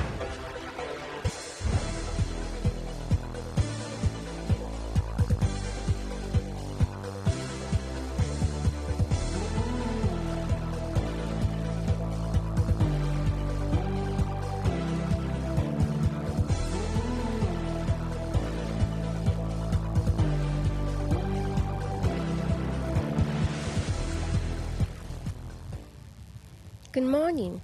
Here's the news update on Today 95.1 FM. I am Miracle Emmanuel. After several years of standing trial on terrorism allegations, the leader of the proscribed indigenous people of Biafra, IPOB, Nnamdi Kanu, will know his fate today as the court is set to deliver its judgment on the case. Recall that Kanu was first arrested in 2015 and charged with treasonable felony and terrorism, but the case has since taken numerous turns. In 2017, Kanu fled the country while out on bail following a military operation at his residence during the time of Operation Python Dance in the southeast. In June 2021, he was arrested in Kenya under contentious circumstances and brought back to Nigeria. Upon his return, the charges were expanded to 15 counts, including terrorism and incitement to violence. Kanu's defense has repeatedly challenged the trial's legitimacy, arguing some fundamental legal and procedural errors, including possible violations of international extradition law and jurisdictional rules, undermine the prosecution's case. An hour ago, Nnamdi Kanu, who is representing himself, said there is no judgment as he has filed his processes. The judge started the hearing with appearances while affirming decorum in the court that will be followed. Kanu says he has a motion of notice filed at the Court of Appeal. In the meantime, he is identifying all the notices filed. The Kwara State Governor Abdulrahman Abdulrazak has called for the deployment of more urgent securities to the Ekiti local government area, especially the Eruku axis. In a statement signed by the Chief Press Secretary to the Governor, Rafiu Ajakaye, on the attack on Eruku town in Ekiti local government area of the state, Abdulrazak sought more security operatives to support the existing security architecture in the area. He requested that the new measure be activated immediately. He added that the state government would continue to support the security agencies to tackle the challenges and ensure the safety of lives and properties across the states. And on the foreign scene, An anti-migrant group called Operation Dudula is stopping foreigners from accessing public health clinics in South Africa. Its members blocked clinic entrances demanding local identity documents. The Johannesburg High Court has ruled the group's actions as unlawful and ordered the group to stop harassing migrants. Meanwhile, South Africa's government says health care is available for all under the law, but Operation Dudula's popularity is rising in a country that has seen waves of sometimes deadly anti-migrant sentiments. And that was the news update on Today 95.1 FM. I am Miracle Emmanuel. Thank you for listening. Today's news, today's entertainment, today's sports, today's issues. Today on Today 95.1 FM, Port Harcourt. See packaging now, eh? This now wetin I call full house. Na me na, I full yakata, I full. Shoot. Who they talk about this one? And they talk about this Peak Yogurt Drink Full House Pack. Where they your hand? The Peak Yogurt Drink, where they for 1 liter Full House Pack with plenty refreshment. Get fresh cow milk. Enjoy the Full House mede, where carry plenty obonge vitamin and minerals.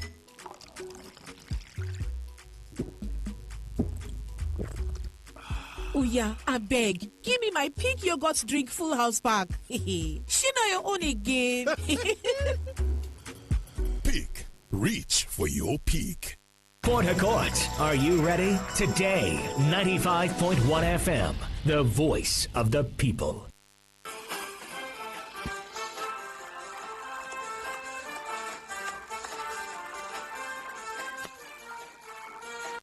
Welcome to another edition of the program Real Estate Investment Chronicles. My name is Ambassador Sebastian James. This program is sponsored by Surplus Homes and Investment Limited. The topic of our discussion today is strategies to grow wealth in Port Harcourt real estate. Strategies to grow wealth in Port Harcourt real estate. Strategies to grow wealth in Port Harcourt real estate. Land banking. Land banking can also be referred to as long-term holding of plots of land. Long-term holding of plots of land. When you buy underdeveloped land in emerging areas, as infrastructural development expands in those areas, the value of these lands begin to appreciate significantly. This is because land has a low maintenance cost and it is a relatively passive income investment.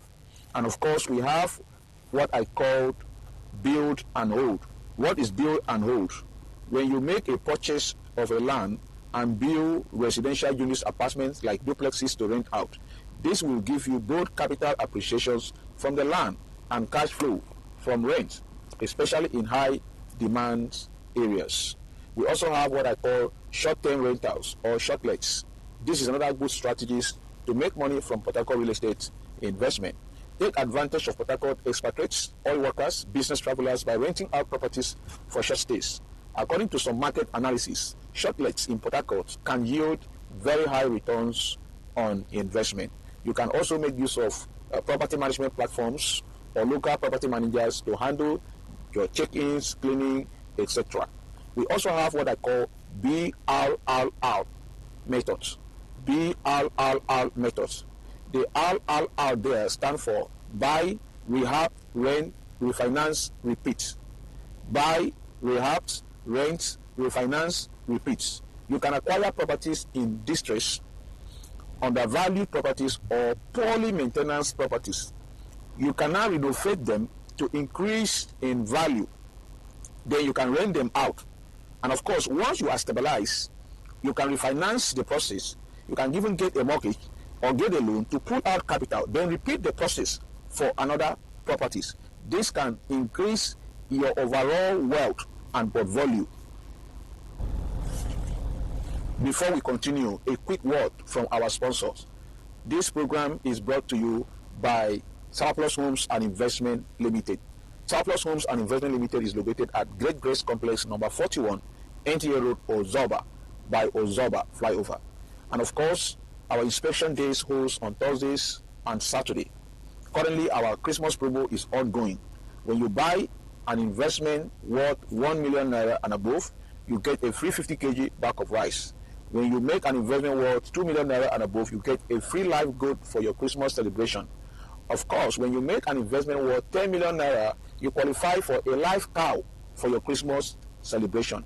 Join me as we explore our estates together. We have Spring Farm Estate, Isiokbu.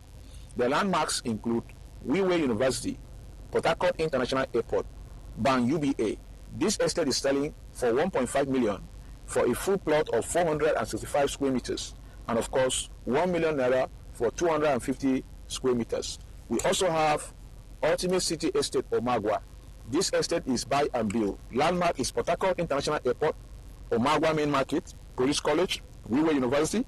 A full plot of 465 square meter is selling for 5 million naira, and of course 250 square meter is selling for 3 million naira. We also have Diamond Court Estate in Eka, is selling for 6 million naira, 465 square meter. The landmark include New Ring Road, Eka Roundabout, Rumokrushi Flyover, Emery College, Major Police Checkpoint, Charles Daly College. Take notes, inspection holds on Thursdays and Saturdays. To book for inspections, call us on 091 61 44 2700. To book for inspections, call us on 091 61 44 2700. You can also visit us at Great Grace Complex number 41, NTA Road, Ozoba, Port Harcourt, just by the new flyover. We also have Diamond Cove Estate, One, selling for 5.5 million naira. Landmarks include One Seaports, Federal Ocean Terminal, oil and gas free zone.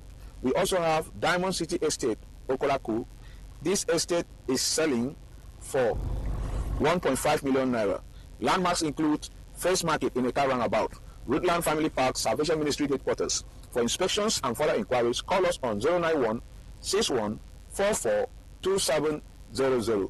091 61 44 2700. We also have Diamond City Estate Phase 2, Okolaku, selling for 950,000 naira. We have Legacy Estate Ekwi, 2 million naira. Landmarks include Share Flow Station, Ikuruta Roundabout, Marigold Estate. We have Legacy Estate Phase 2, 200 square meters, selling for 1 million naira. For inspections and further inquiries, call us on 091 61 44 2700. 091 61 44 2700. We also have Legacy City Estate, SAS Road, Rukboku, selling for 40 million naira. We have Legacy Park Estate, Rumurumaya, selling for 35 million naira. We have Legacy Garden Estate, Airport Road, Obirikwere, selling for 15 million naira. Notes, you can book for inspections to any of our estate. Call us on 091 61 44 2700. 091 61 44 2700. Surplus buyback plan. Surplus Homes and Investment Limited offers a buyback plan that allows investors to invest in real estate with guaranteed returns on investment. Investors can sell their property back to us and earn 30% return on investment. This allows you to prepare and grow your wealth. This plan provides peace of mind, and it comes with secure contract document ensuring investors' protections and confidence. Contract documents include deed of buyback, postdated check, acknowledgement letter. You can start your investment journey from 1 million naira and above. For further information and inquiries on our surplus buyback plan, call us on 091 61 44 2700. 091 61 44 2700. Remember, our inspection holds on Thursdays and Saturdays. You can book for your inspection right now, calling this number on 091 61 44 2700. 091 61 44 2700. Welcome back to the program, Real Estate Investment Chronicles. My name is Ambassador Sebastian James. Today, we are looking at strategies to grow wealth in Port Harcourt real estate. Strategies to grow wealth in Port Harcourt real estate. Another strategies you can use to grow wealth in Port Harcourt real estate investment is what I call fix and flip. Fix and flip. What does this mean? You can identify properties that are underpriced or underdeveloped, and of course, because they need repair, renovations, you can as well renovate these properties and either resell them at a higher price or flip them out to other investors. And of course, this requires local networks, good contractors, reliable brokers, and of course, understanding of construction costs. And of course, you can also take advantage of what I call development, real estate development. You can partner with developers or act as a developer to build housing estates or commercial properties, given Port Harcourt's strong economic base. Mixed-use developments, residentials, and of course, commercials can be very, very profitable. You can make use of public-private partners, PPP, to lower risks and access financing. And of course, you can also take advantage of what I call public-private partnership projects. Engage in government-backed housing or infrastructural projects via PPP. PPPs can bring in large-scale investment, and participation early can position you as a beneficiary of future development. To take note of PPP projects, real estate investment trusts. Rather than owning a building outright, you can invest in real estate investment trusts, which pooled money to buy real estate. This is less hands and provides exposure to commercials or residential properties. And of course, it's good for investors who want liquidity and of course, diversification. Another strategies you can also use to grow wealth in Port Harcourt real estate investment is what I call grow ownership or fractional ownership. Grow ownership or fractional ownership. You can partner with other investors to buy a single high-value property. This reduces individuals' capital burden and, of course, spread the risks. Fractional models are increasingly being adopted by Nigerian investors. You can also take advantage of what I call mortgage leverage. Mortgage leverage. What is mortgage leverage? You can use real estate financing mortgages to leverage your capital. And of course, this allows you to take advantage of real estate investment opportunities. Always target emerging neighborhoods. Always target emerging neighborhoods. Invest in fast developing zones in Port Harcourt where infrastructure and roads are being improving. These areas often have lower land prices now, but strong potentials for future appreciation. Always be an early mover. When such infrastructural projects like roads are planned or underway, all right, so always be out there looking for such opportunities to capture early enough. Thank you for listening. Before we continue again, let us take a sponsorship advert from our sponsors. Tower Plus Homes and Investment Limited is located at Great Grace Complex, number 41, NTA Road, Ozoba, by Ozoba Flyover. When you invest with Tower Plus Homes, you can go home and sleep with your both eyes closed. Our inspection days holds on Thursdays and Fridays, 10 a.m. on Thursdays and Fridays. Here is a recap of our Christmas promo. When you make an investment worth 1 million naira, you get a free 50 kg bag of rice. You make any investment worth 2 million naira, you get a free live goat for your Christmas celebration. Make any investment with us worth 10 million naira and qualify for a live cow you can use for your Christmas celebration. Join me once again as we explore our estate. We have Spring Farm Estate, Isiogbo, Landmarks, Wiwe University, Port Harcourt International Airport, Bang UBA. This estate is selling for 1.5 million, a full plot of 475 square meters, and of course 1 million naira for 250 square meters. Ultimate City Estate, Omagwa. This estate is buy and build. Landmark is Port Harcourt International Airport, Omagwa Main Market, Police College, Wiwe University. A full plot of 475 square meters is selling for 5 million naira. 250 square meters is selling for 3 million naira. We have Diamond Court Estate in Eka, 6 million naira for 465 square meters. Landmark is New Ring Road in Eka roundabout, Rumukushi Flyover, Emery College, Major Police Checkpoint, and of course, Charles Daly College. Note, our inspection holds on Thursdays and Saturdays. To book for inspections, call us on 091 61 44 2700. 091 61 44 2700. We also have Diamond Cove Estate, One, selling for 5.5 million naira. And of course, the landmarks include One Seaports, Federal Ocean Terminal, Oil and Gas Free Zone. We have Diamond City Estate, Okolaku, selling for 1.5 million. Landmarks is First Market in the car roundabout, Woodland Family Park, Salvation Ministries Headquarters. For inspections and further inquiries, call us on 091 61 44 2700. 091 61 442700. We also have Diamond City Estate Phase 2, Okolaku, selling for 950,000 naira. We have Legacy Estate, Ikwi, selling for 2 million naira. Landmark, Share Flow Station, Ikurota Roundabout, Merigo Estate. We have Legacy Estate Phase 2, 200 square meter, selling for 1 million naira. For inspections and further inquiries, call us on 091 61 44 2700. 091 61 44 2700. We also have Legacy City, SAS Road, Rupoku, selling for 40 million naira. We have Legacy Park Estate, Rumurumaya, selling for 35 million naira. We have Legacy Garden Airport Road, Obrikwele, selling for 15 million naira. For inspections and further inquiries, call us on 091 61 44 2700. 091 61 44 2700. We also have what I call surplus buyback plan. Surplus Homes and Investment Limited offers a buyback plan that allows clients to invest in real estate with guaranteed returns on investment.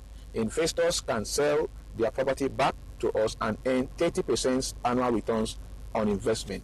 This allows you to grow and build your wealth. This plan provides peace of mind and it comes with secure contracts, ensuring investors' protections and confidence. Contract documents include deed of buyback, post-dated check, and of course, acknowledgement letters. For further information about our buyback plan, call us on 091 61 44 2700. You can also send us a WhatsApp message for further inquiries on 091 61 44 2700. See you in our next edition. Stay blessed and investment wise.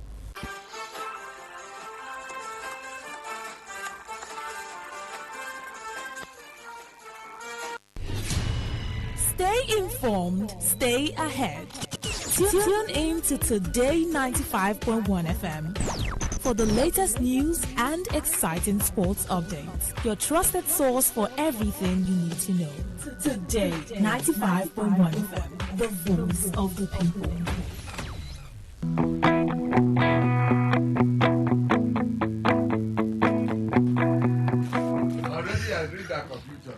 All right, thank you all for staying with us. Let's continue our conversation. I'll go straight to Mr. Ndukwe. I find it interesting. The channel that they love so much is now putting the lists, the names of those children, SS2, SS3. So if Kelly is the one giving you fake news, see your favorite channel, they are showing it. They are showing it. The names, they are Muslim names. You see, Kelly, I have always told you that one thing, even though I know I don't mean much in this Nigerian society, I don't mean much, but I'm a citizen. And what I try to avoid is anything that will bring bandwagonism on me. People, once you hear, like our people will say in a parable, you hear is 20, you just put it in your pocket, you didn't count. When you reach, oh, what I found there was 11, oh, who will listen to you? Because when you were giving, you said, there are 20 things there, you put in your pocket. That means the ones that are not there, you took it or whatever happened to it. The person that gave it to you gave you 20, whether right or wrong. Because if you had recounted, you would have known that it was 11. See, how can somebody hear that kidnappers went to a school, kidnapped children? And of course, once it's stated that community is predominantly Christian community, that means Muslims are there. Muslims are there. That's the logic. You know, I always tell you that before I start making trouble, it takes time because I will follow exactly what I heard, the meaning of the expressions. Once you hear predominantly Christian community, it doesn't mean that only Christians are there. No, they don't agree. Now, they went there and with assumptions, correct ones, they came, they've kidnapped all our Christian girls and all that. Again. Now the names are there. I think some of them even said in Borno, so that Chibok, most of the girls are Christians. So the truth now is that it's good. Born again Christians. It's good always that they have seen the names. You see, whether they change the names, so I don't know. But all I know is that if I see a Muslim name, I will know. I like that dimension too. whether they change the name. What will I say? Because somebody confidently came out and said they carried all our Christian girls. Again.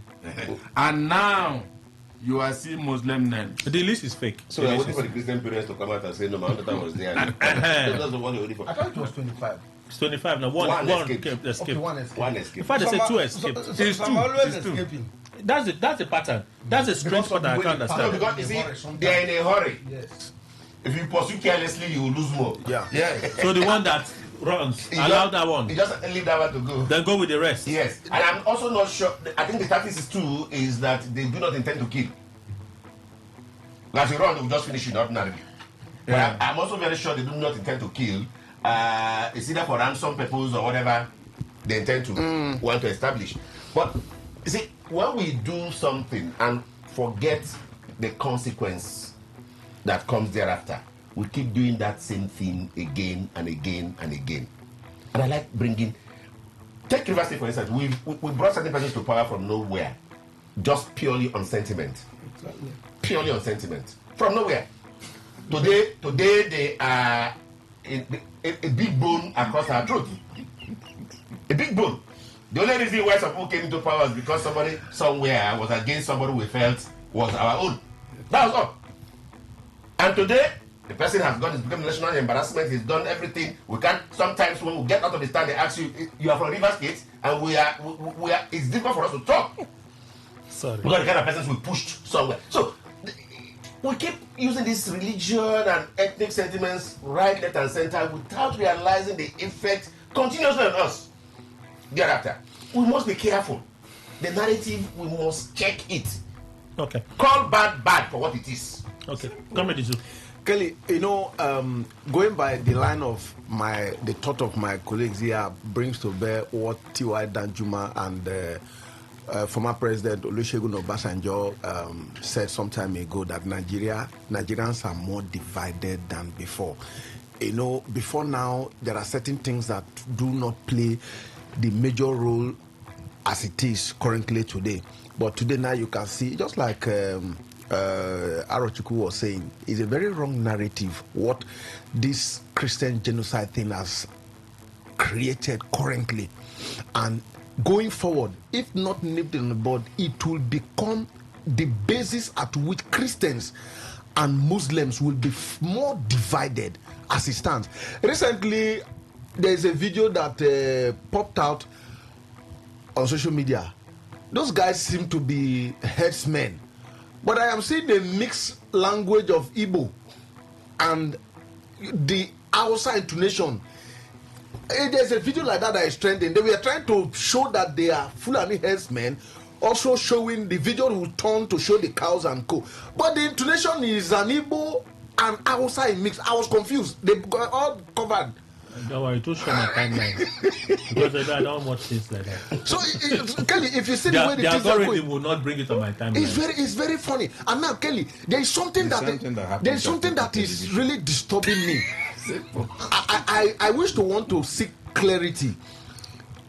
A Christian predominant community, is a school a mixed school? How come 25 were all Muslims?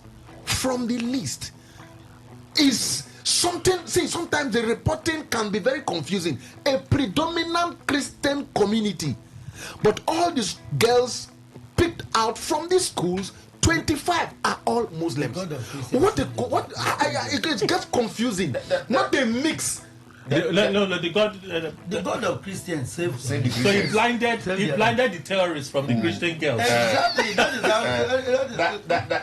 What prayer cannot do does not. The falsehood could have started from back from when you said predominantly. What was the intention of that word? They were trying to.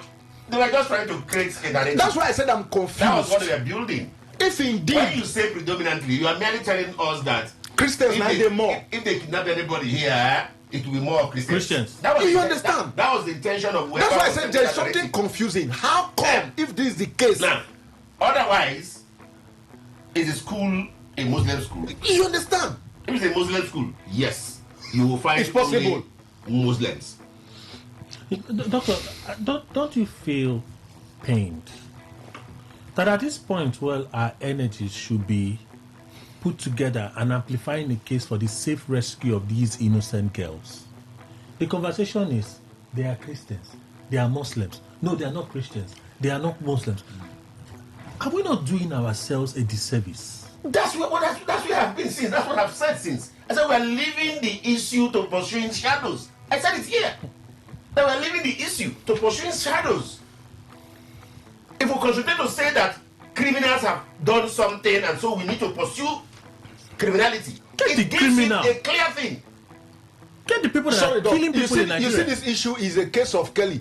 Your daughter comes back from school and you ask her, what's the position you took? Instead of her to tell you her position, she tell you, so person failed. That's how Nigerians answer a question. So person failed. Don't justify the position she may announce to you that she took. No, but that's how we answer questions. You understand? What position did you take? End of time. You are telling me Joshua failed, Fatima failed. These are intelligent students. What do you expect I will take? That's exactly like the child. When I was teaching the child scored 1/10. So the mother called the child, "Come here. What did you score?" The boy was looking at the mother. What did this guy score? He said, "I scored 1/10." That's what the guy laughed at. I scored 1/10. So let's move on from this issue, but still on this Christian thing. At some point, there were rumors that President Tinubu was going to meet with U.S. Vice President J.D. Vance. If I hear analysts were insisting on it, I said, I may have not heard. So at that point, some of the analysts were saying, I said, but we are hearing as rumors. I said, I've not heard. Sooner a statement was released that nothing like that happened. We did not hear that Shetima was sent to the U.S. to go and meet with J.D. Vance. Tinubu did not meet with J.D. Vance. In fact, Tinubu has not left the country since then till now. He has not left the country. But this morning, I woke up to this news.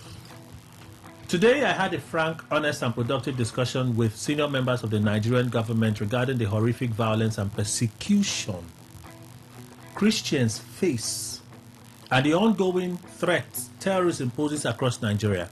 I made it crystal clear that the United States must see tangible steps to ensure that Christians are not subject to violence, persecution, displacement, and death simply for believing in our Lord and Savior Jesus Christ.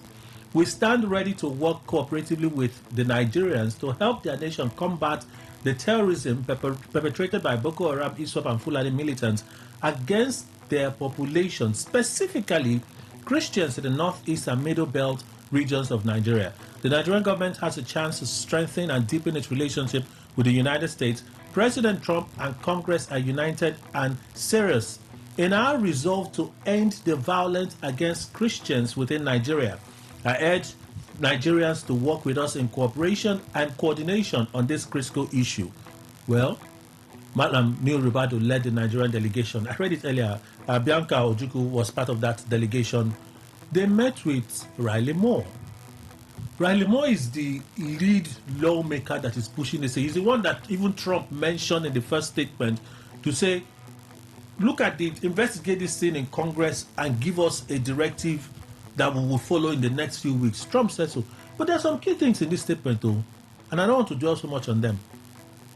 The statement released on his X handle. Congressman Riley Moore met with a delegation of senior members of the Nigerian government, led by Neil Ribadu, and so on and so forth. During the delegation's visit to Washington, D.C., the meeting allowed for a frank, honest, and productive discussion about the ongoing persecution. These are the people that have been shouting genocide, genocide. I know I'm saying persecution. There is nowhere in this release that genocide is mentioned. Not one. It's persecution. Not one. The language here is persecution. Persecution. But I don't want to dwell here so that we don't begin to paper over cracks. This is our real first diplomatic breakthrough on this issue. Dr. Right now. You see, there's a difference between what you're told, what you know. Anybody can tell you anything. But as you begin to get better facts, it will begin to shape your understanding of the issues around. Do not forget that this issue of Christian persecution or Christian whatever did not just start now. Those in government today also told that line to get into power. Today, most of the people that did that with them are in opposition. They are also taking the same, and perhaps going some steps ahead of what the others did at the time they did their own. I don't know if any of us watched the last PDP meeting where the new PDP chairman told, in fact, he showed us what could be a likelihood of where this agenda is rooted. He didn't waste his time by telling us, no, that one, no. There is also this one. I didn't go elsewhere. He went to the same place. Trump, the global messiah. We must see how it is written. Now, this breakthrough is needed. You think it's a breakthrough too? To have done this, is something they will have done long time ago. I agree. They will have. The fact that we don't have an ambassador in America is the first mistake by this government in what I think she's doing. Sorry. That's the biggest mistake. You can't do that. So anybody can play on the narratives, any narrative around, and it will sell. Part of the things the American Congress used to be what it is the fact that she's able to snoop problems from anywhere and keep herself relevant as supposed world watch. And so if you give that kind of good situation, they will take it on and be amplifying it. And that makes them who they are. It keeps them as the so-called world's watchdog. But it's your negligence. So what they are doing now, for me, well, still there's time, they can still walk around. But it's to such large extent, you've left several things crack. So like you're going to walk times 10. And that's when you watch that release. Even though there is moderation in the language. Yes. Even though there's moderation in the language, you still find the sneaking to tell you the right finish. But at least there's moderation in the language. Even though there's moderation in the language, you still see into the right finish. Today they are talking about not coming to take over or coming to attack or coming to do it. They are talking about cooperation. It's more at the diplomatic level now. That's why I say it's a breakthrough to some extent. You've opened room for let's start talking as countries, as it were. But as a Nigerian, talk is cheap. What every real Nigerian wants to see is action. One of the biggest problems with governments over the time of this insecurity is the fact that they talk more without doing nothing or doing very little. If you're close to the soldiers, they will tell you certain things that they get to succeeding and they get counter orders to relax. I've asked, for instance, why did Nigeria get the Tucano jets? Tucano jets. Why did they get it? Why did America sell it and then put caveats on its usage? In this discussion, will America allow Nigerian armed forces to use those Tucanos to its fullest? But there's no way you can fight this kind of war with play. A globe, kids globe kind of a thing. You can't. You won't get anywhere. The narrative everywhere is that you should do pardoning of criminals, and I'm asking myself, pardon who? The man who slaughtered my father, I should allow he should come back. And you think slaughtering will end? If I don't do it, my children will come one day and start slaughtering too, since it's what's in vogue, what is allowed. So, both the international community and indeed our government must be clear on how they want to go about the end of this criminality in the country. Okay. Mr. Ndukwe. Basically, I always say that if you watched my comments on this particular issue ever since Trump threatened them, I said there won't be any military action by the Americans. It will end in diplomatic relationship. They'll trash it out. Simple. I have been persistent on that. The reason is simple. you cannot go to war or allow a power as big as America to come and then start darkening the clouds with their drones or fighter jets and all that from anywhere. Whether they decide to come to Choba River and then bet, they will overwhelm us. Please let them all come from Choba River. If it is grand truth, Kelly, except with sophisticated weapons, they won't overwhelm Nigeria. Because there are several areas that their own is not as interior as our own. But with the power of gadgets and all that, they know everywhere. So Nigeria will not allow that. Except otherwise, the advisors of government, because one thing I know about Nigeria is that those in authority always think that maybe few of them are the wisest. And I tell them, no, there are those. You see, there is no human that God did not endow with wisdom. The quotient may not be the same. But that particular person, the angle you are looking at issues, he may look it differently. And so listen to him. The sense in nonsense, I always tell people, but they fail to realize that. See, all these things you are announcing will indeed fizzle out. Nigerian government will not allow it to blossom to the point that America will start bombing. But do you think the meeting that the delegation led by Ribadu had with Riley Moore, the rep member, is a major diplomatic breakthrough? It is, Kelly, but you know that we've been saying it here. When it would have started and ended with ambassadors, but I don't know what gave them the advice not to. And I had also said in Buhari's administration, appointment of ministers nearly took 6 months. Now this one came out and said, okay, see, in just 2 years, no ambassadors. But now he will be forced to appoint ambassadors the soonest. Okay. So for me, what Ribadu has done is what ambassadors would have initiated long ago. Because it's not today this issue started. But now they are doing it. It's also good. It has helped us. It's a way forward. They will continue doing more of that. Okay. Comrades. I think Nigeria, I don't know, is a self-inflicted wound from all look of things. We have known our relationship with the U.S. when it comes to fighting insurgency in the country. You remember vividly during the Goodluck era, they refused selling, they placed an embargo on we getting arms. And even from the sources which they sold theirs to, it was difficult for Nigeria getting arms from them to fight this insurgency, because as at then, this same narrative, so to say, is what was played, was exactly what was played out, that the arms were used to kill its citizens. Yeah. Clearly, that was what happened. That was 214, 250. It was difficult for the Goodluck led to procure arms to fight this insurgency, because there was an insinuation somewhere that the arms procured were used to kill its citizens. By and the US, and the US took swift action by placing an embargo. We could not buy from them. We could not buy from Israel or buy from even those they supply to. That was when they had to sneak money from through private jets for South Africa.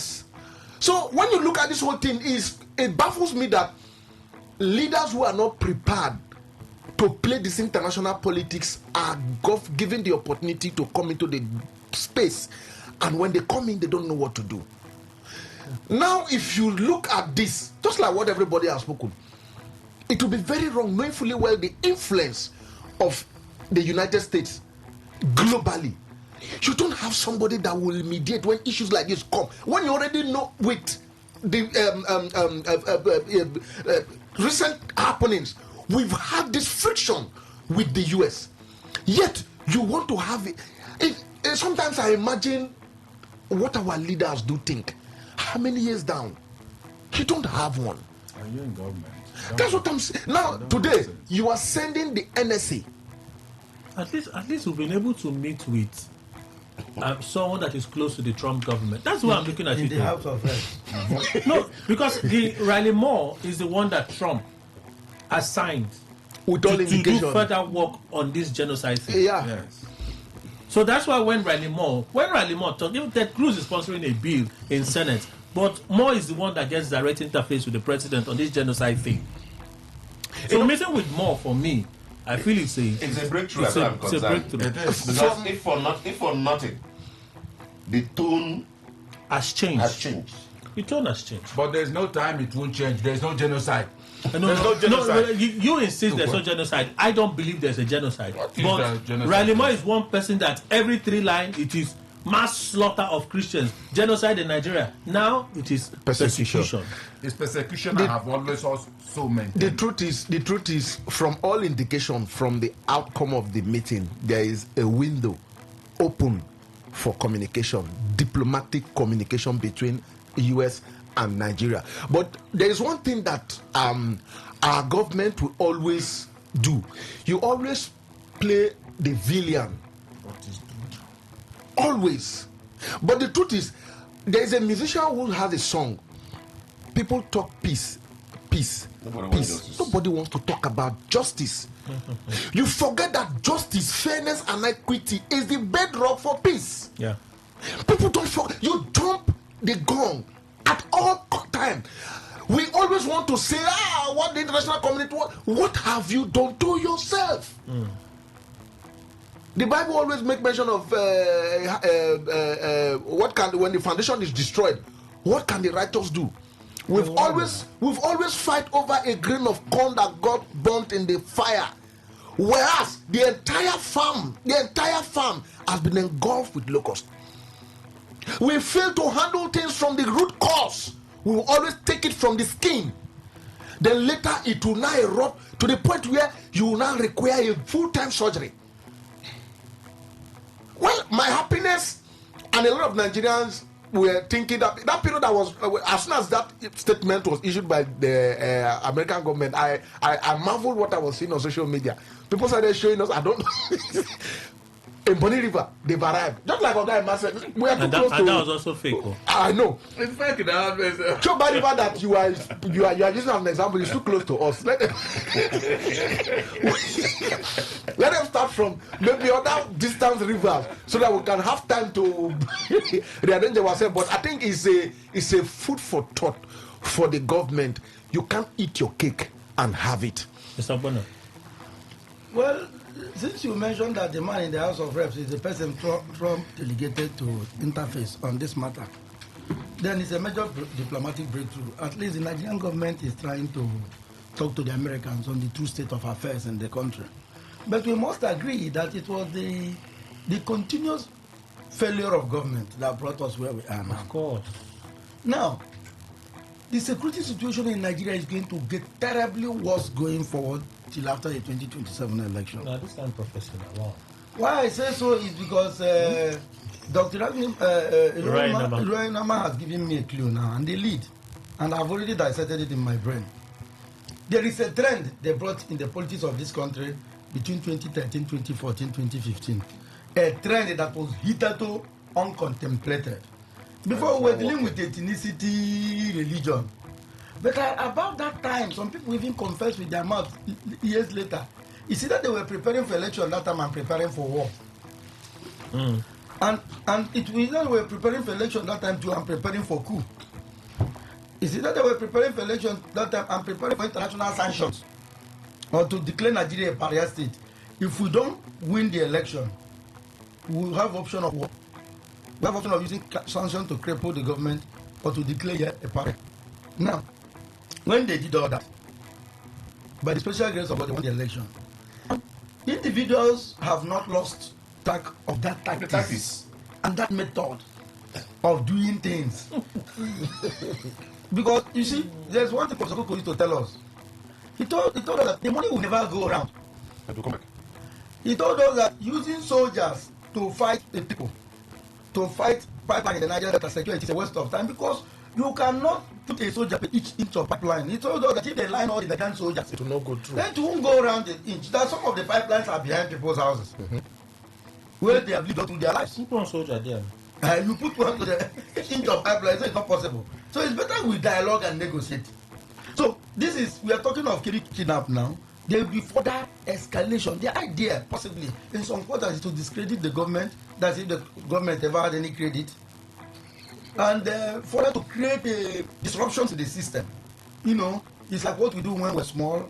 When you are giving food with your mates, and you discover that some people are eating this food anyhow, and they are not trying to play by the rules. Some people are even pinching the meat. You are running too fast. You don't eat the food and take off. Everybody will lose. Possibly as the food is landing on the ground, you grab the meat and take off.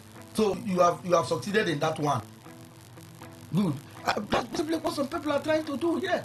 Some people are trying to create circumstances or situations that will make life miserable and difficult for others. But the U.S. government, what I think we need from the U.S. government is that they should commit themselves, and the government commit ourselves to a process of fighting insurgency.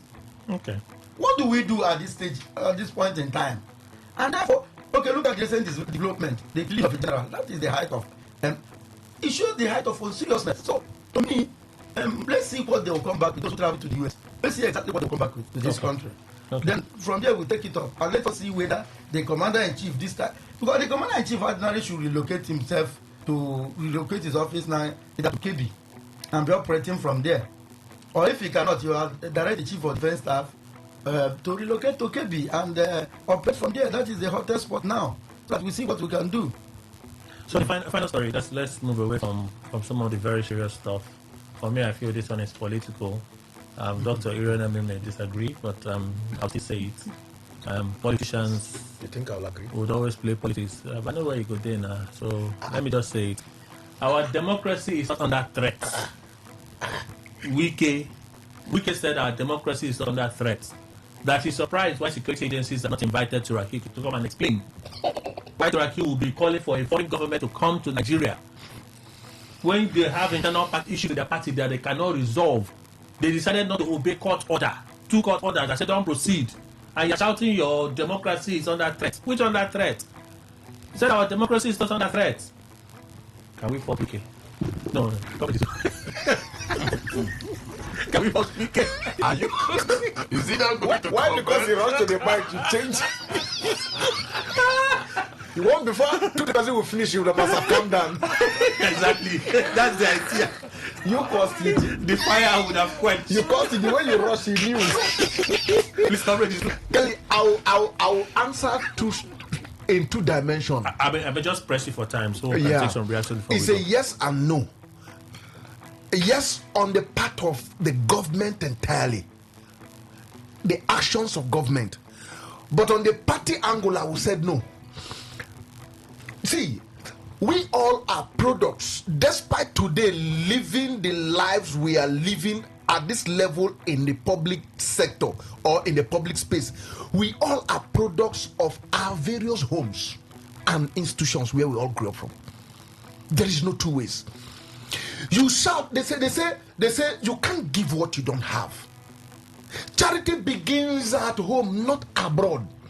You want to talk of taking over from a government you say is an anti-democracy. Do you prophesy democracy within your internal affairs? That's why Jesus Christ said, he who have not sinned first cast the stone. And graciously they all dropped their stones and walked away. Hallelujah. But in the Nigerian sector, they will never drop. People will justify, those who have sinned will justify they have not sinned by throwing that stone. I am rest assured. You see this, it's just like what is currently going on now that I made mention of here. Also, my colleagues here. The same thing is just like you arm the vigilante for your selfish purpose. And after you are done with that, you are unable to retrieve the arms from them. They know what you use them for. Okay. That's what is going on. I expect that this same man within the party is an internal affair. First of all, I don't know the kind of leaders we have. Your internal affair that you're unable to handle, you're calling on the international community. Jesus Christ. In a short time, I've not seen or heard even our neighboring African countries that are having their political issues, calling on even Nigeria, calling on even Egypt, the so-called big brothers of Africa to intervene, not to talk of international community. Okay. Within our African setting, you can call off your brother. Please come and help us. So in that in Nigeria, the big brother cannot even solve internal party affairs. You're calling on Donald Trump. Hi, wahala. So it's not under threat. I said from 2 angles about it. Matter. If it is the way the government has behaved over the time, that some persons will say Nigeria is on the verge of collapsing. Nigeria is the institutions. I agree with you. Okay. Dr. Right now. You are back now. It's funny when people talk themselves champions of the killers of democracy. What is democracy? There is not under threat. Is it under threat? Very well under threat. In this government? Very well. In fact, the worst. Never a time have we had a situation where a president on his own decides to capture a state and use the state the way he likes until when he's well fed, he releases it. Are you aware of this? If you are not aware, I'm informing you. River State was captured for 6 months. Oh my God. For 6 months, River State was captured. You are not aware of this? I'm not aware of it. I don't even want anybody to know, but I'm telling you what I know. For 6 months. But they are active players now. We may be neutral. We've just been informed. He's a politician. I didn't know he's a politician. You didn't know? I didn't know. You've known that. Very clear ago. Yes. So where is democracy? Democracy. In a democracy, one man takes lands of people and gives to his friends and cronies. Is that democracy? Where is that man? In a city. In a city. That's as alleged. No. It's alleged. He told us openly. Whether it was wrong. He accepts it or They allege that the people he gave it to included his children. And he came out to tell us whether it is wrong to give land to his children. That doesn't mean the person is that's an acceptance. It was alleged. Hold on. I don't have documents. Like I said, they allege. Hold on. It's They alleged. allege. I don't have documents. They allege that he gave land to his children. Okay. And his defense was whether it was wrong that the children were Nigerians. It's sarcastic. So he agreed. I don't know what sarcasm is in this case, but it was an acceptance. But that's by the way. Let's continue to show you how democracy has died. What is democracy? If the entire country, if you check very well, it seems to be squeezed into one box. From 2015, I think that's the beginning of the death of our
final democracy, as it were. 2015. Yes.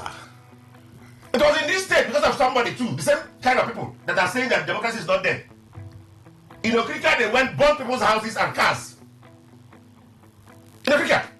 Was that during the campaign? Yes, in the people's campaign. And you said democracy is not there. Where does that happen in anywhere else where you have proper democracies? That's the style. You said democracy is not. What's democracy? Is it democracy that people came here and then chose people are in one party, then they turn from that party? They are actually in that party, then they went and contested election in that party the next day. They went for Congress in a party. And emerged candidates in another party. No, you don't even have the full gist. I didn't hear the full gist. Please tell me. When they entered for the Congress, they entered as PDP. That's what I'm saying. With the hope that they will come out as PDP. But even then, they were surprised that they came out as APC. Is that democracy? From the Congress. Who says so? You did not hear this gist. I did not hear You did not hear this gist. Is that democracy? Is that democracy? Leave him. He won't hear anything. But that's freedom of association. Is that democracy? But that's freedom of association. Is that democracy? That's what I'm saying. The what? What you're saying, just keep thinking. Just keep thinking. That is actually the one that you started as a member of parliament, you ended up as a member of another one. Actually, when I heard this thing you were saying, I think that I thought that's what you were saying was when what's they call this party? The Elephant Party. Which party is that? The one that the local government chairman that Supreme Court just signed. Elephant Party? Is there a party like that? No, the one that has the elephant logo. No, that's what I'm confused. Is there a party like that with elephant at the logo? I've forgotten their name. Me too, I forgot, you know. Not popular in Rivers State, but I knew they entered as PDP. Is that democracy? So you are reinforcing what he's saying. Okay, so this one, that's what you're supposed to remember. That's what he's saying. Okay. Even in that case, is that democracy? That tells you what we've been able to produce between the last 2 years in the country. Even that had never happened anywhere else before in this country. But those are things that, so when somebody says democracy is threatened, it's a fact. However, I'm ashamed that same persons who joined to kill democracy at the other end too are shouting that somebody else should come and solve their problem. That's a very funny one for me. Okay. I need to take some more. I'm ashamed. Because it shows that they know very well they kill the system themselves. And like I told you, the narrative of what is happening right now, the other Nigerians, and I'm not talking about the people in government who are the people that are cooking right, left, and center, both those that are in government and those that claim they are opposing, that are cooking the whole rubbish for us. Those of us outside must be vigilant to know that this is merely a repeat of things they've been doing. Otherwise, why would the first thing after fighting at your own meeting be somebody outside should come and settle? Okay. So you sold our country. Okay. So Can you come and settle my family problem? To Donald Trump already. So you agree to that? You agree to that extent? Come and settle my family problem. Mr. Bona. Well, this is a very interesting moment of your life in Nigeria. Very entertaining.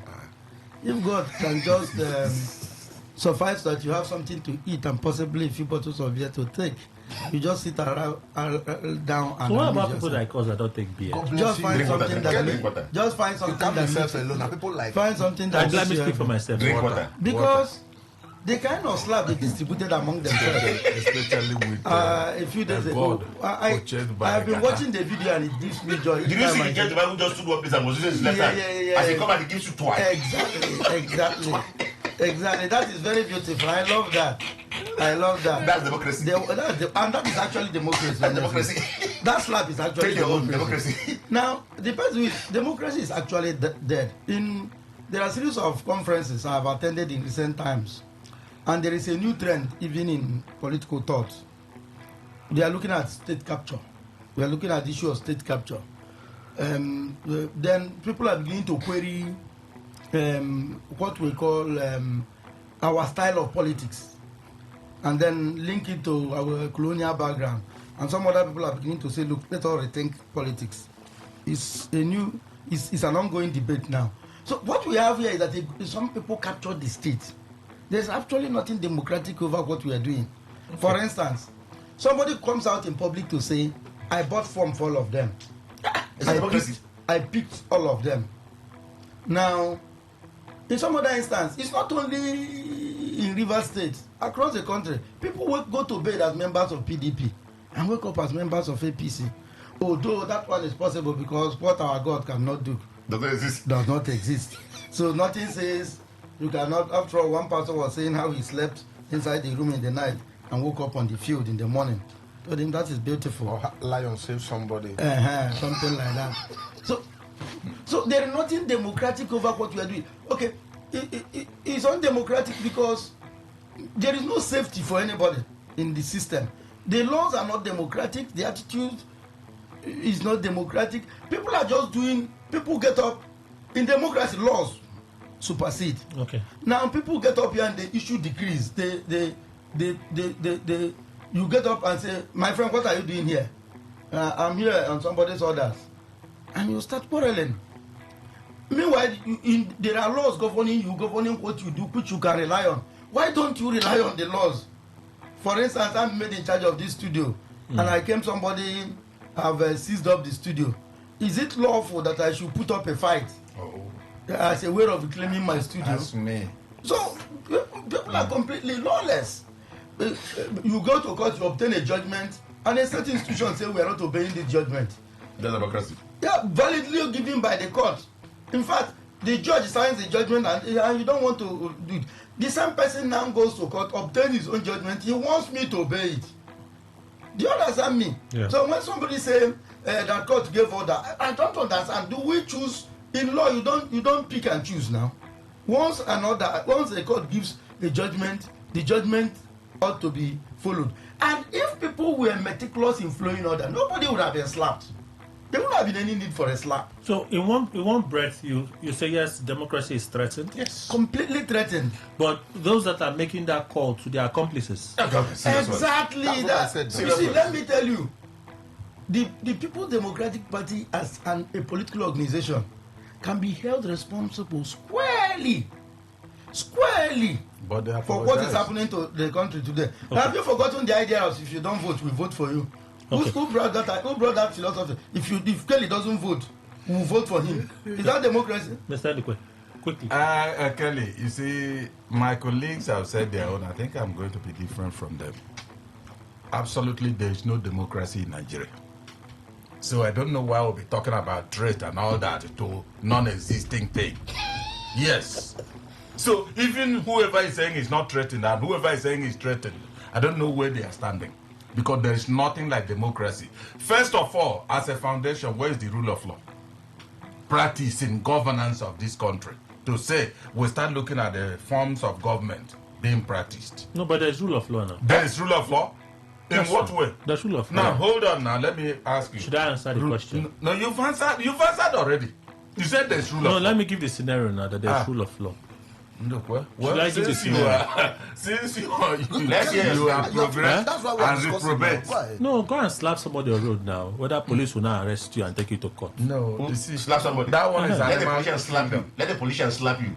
No, you said there's no rule of law. There's no rule of law. Let any of the non-politicians slap you. No, but if you say there's no rule of law, anybody can slap and beat anybody and get away with it. Yes. Anybody can slap and beat anybody. Kelly, let me tell you, what represents a nation is the political events and not the social ones. So the things that happen to people don't matter? No, it matters, but I am telling you that's the picture. Like Trump is talking now. He is looking at what are the political class doing to stave off this particular thing. Even though I'm worried that America, that is an English-speaking country, is telling us that there's genocide. That they don't understand English. I don't understand them. You're saying America doesn't understand what English. I am telling you is that let's address it. Let's address it. So you are saying that America doesn't understand English. The American speaker here doesn't understand English. The American speaker doesn't understand English. Sure. Kelly, ask that's what you want to hear. Yes. Let me answer you. They have helped you. What Trump said, if he's the one that said there is Christian genocide, then that's not English language. So Trump doesn't understand English? Because if it is what he has told us, I said define genocide. So you are saying that Trump doesn't understand English? There's persecution in Nigeria. Mr. Ndukwe, you are saying that Trump doesn't understand English? On this, if he's he that made that statement, he doesn't understand it. Yes. That's what I said. So Kelly, when we are talking about threatened or not democracy, so long as it's the word democracy, there is none. So what are we talking for? Okay. But it's very shameful, however, even it to be very mild. Somebody is saying, okay, what they have, let's say the civilian administration, the civil administration they have in Nigeria is threatened. There's no doubt about it. It's true. Completely, 100% true. All right. Let me open the phone line so we can take some of your reactions. 0810-951-0951. 60 seconds, please. Let's make it count. 0810-951-0951. That is the number to call in and contribute. Some of your messages, Wike doubles as information minister as well as APC spokesman. It's all right. Mama, you send that message. Today 95.1, good morning. Good morning, Kelly. Welcome, Clever Gerald. Please go on. Oganduku and all the guys, good morning. Good morning. Kelly, Nigeria is becoming a movie. Seriously, Nigeria is becoming a movie. That on a daily basis, we just wake up and hear one thing or the other. And the funny part of it is that even the leaders that we call our political leaders, they are not even doing, they are not doing anything to even try to make the thing cushion the effect. For Atiku, Atiku is just being plain politics. Yes, quite all right. What me if I watched that video. Kelly, the truth is that singing on your mandate on a judicial garden, I think it's for me, it doesn't work, or it doesn't work on a situation before what is it called, Tinubu, when a president stands up to give a speech. There are things that the army, there All are right. songs the army use Clever and Gerald. not. Sorry, that's your time. Today 95.1. Good morning. Hello. Good morning. My name is Theodore, calling you from Rumekine. Please go on. Okay. Based on this Christian genotype and Christian genotype, first of all, I asked myself, what's Christian genotype? What is genotype itself? What does it mean? So now, But we're not talking about blood group, oh. Anyway, looking at the numbers, looking at the details, the death between the Christians and the Muslims, you get to understand that there is no genotype between Christians and Muslims. Both religions are dying. And we shouldn't focus on Christians or Muslims. We are Nigerians first before Christian or any Muslim. I see a Muslim to be a Nigerian who is my brother and not him being a Muslim or a Christian. I don't care if anyone is a Christian or a Muslim. So far as a Nigerian first and he's looking for the purpose or the development of Nigeria, then he's my brother. I don't believe in what Donald is saying. I really have a private agenda. 95.1. Good morning. Hello, Kelly, good morning. Hi, Mira. Welcome. Please go on. Thank you. I greet everyone in the studio. Well, I've seen an Hausa girl that is a Christian. She still bears her Hausa names. But I don't know, maybe that may be the case, but or maybe it's a Muslim school for the girls that were kidnapped and the names that were out. But that does not change the fact that this is what is going on, the killings. And the one that is calling for democracy to be saved, I think indeed democracy needs to be saved, but it's coming from the wrong person. Thank you, Kelly. Very well, thank you for your contribution. Today 95.1. Good morning. Hello? Hello, can you hear me? Yes, we hear you. Please go on. Yeah, good morning. My name is Matthew. I'm calling from Rimobushi. So, work as a justice. This is the case that we are talking about for the judges holding event and they saying on your Monday we should stand. This same thing happened, and that should be last week when this man went to present the budget in the National Assembly, in the Joint National Assembly. They say this same thing happened. Do you know it's not the same thing? Do you know it's not the same thing that happened? I'm coming. Hold on. Why I'm using this as an example is that the judges here or their conference that they were having, and they invite the president. We know the president has the power. He is a graduate or because he's the head, he's our leader. But he has nothing to do because this. Thank you. That's your time. When the president went to, was it budget presentation? I think it was budget presentation.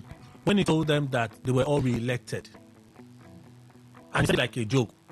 The lawmakers all stood up and were singing, "On your mandate, we shall stand." The lawmakers were singing it. We played it. I beg. I think God never know before. Whether that thing being played there was right, it's a different conversation from me, from the judges actually voicing it. That's a different thing. And then we were likening it to what lawmakers did when Tinubu was in the chamber. That's different now. Today 95.1. Good morning. Welcome, George. Yeah, I'm calling from our people. Okay, Chine. Now, Kelly, we do not forget that Trump rest came before this activity. Yes. And one of their guests in the studio there always said that what another people in Nigeria does not exist. The clear be that that list was compared, at that point. That is to say, where they see, a Christian name.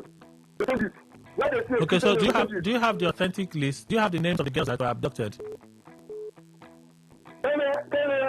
Chineye, do you have the names of the girls? 95.1. Good morning. Yeah, good morning, Terry, and everybody in the studio. Good morning. I'm Comrade.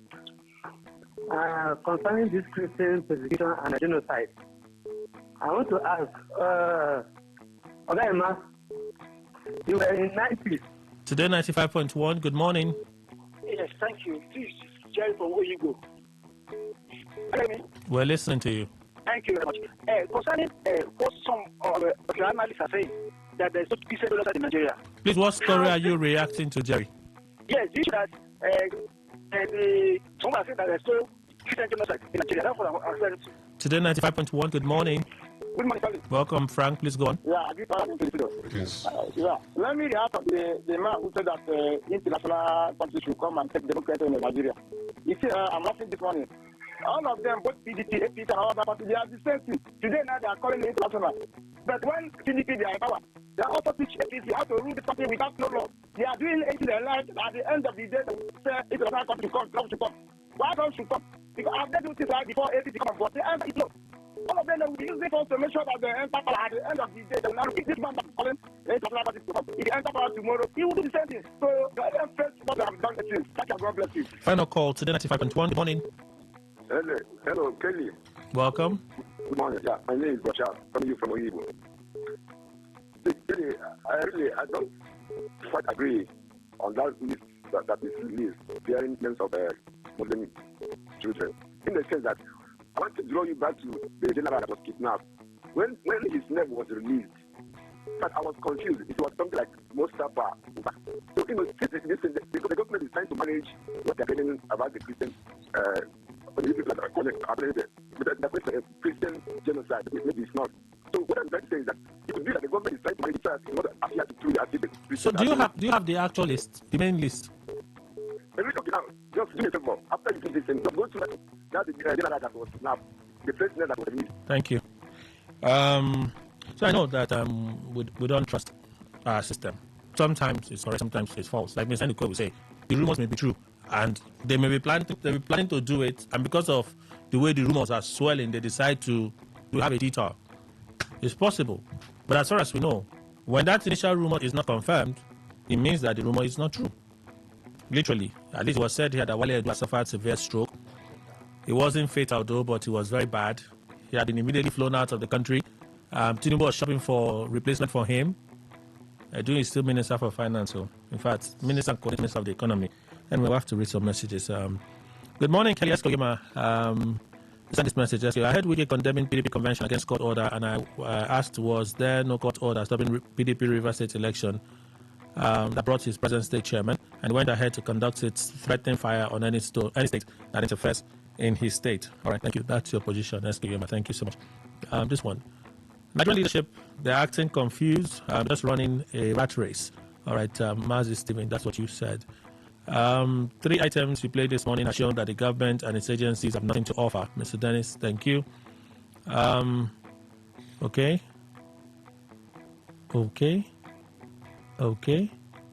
He said on Amechi and his rallying calls on insecurity, I advise him to go and rest, as his advice is not needed. Matthew from Transmadi.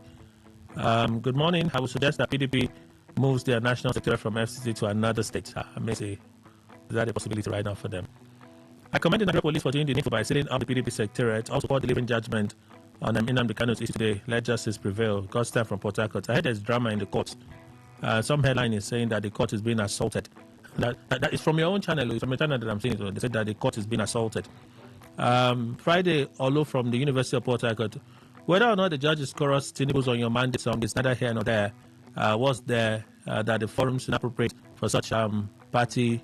Is it Catholics?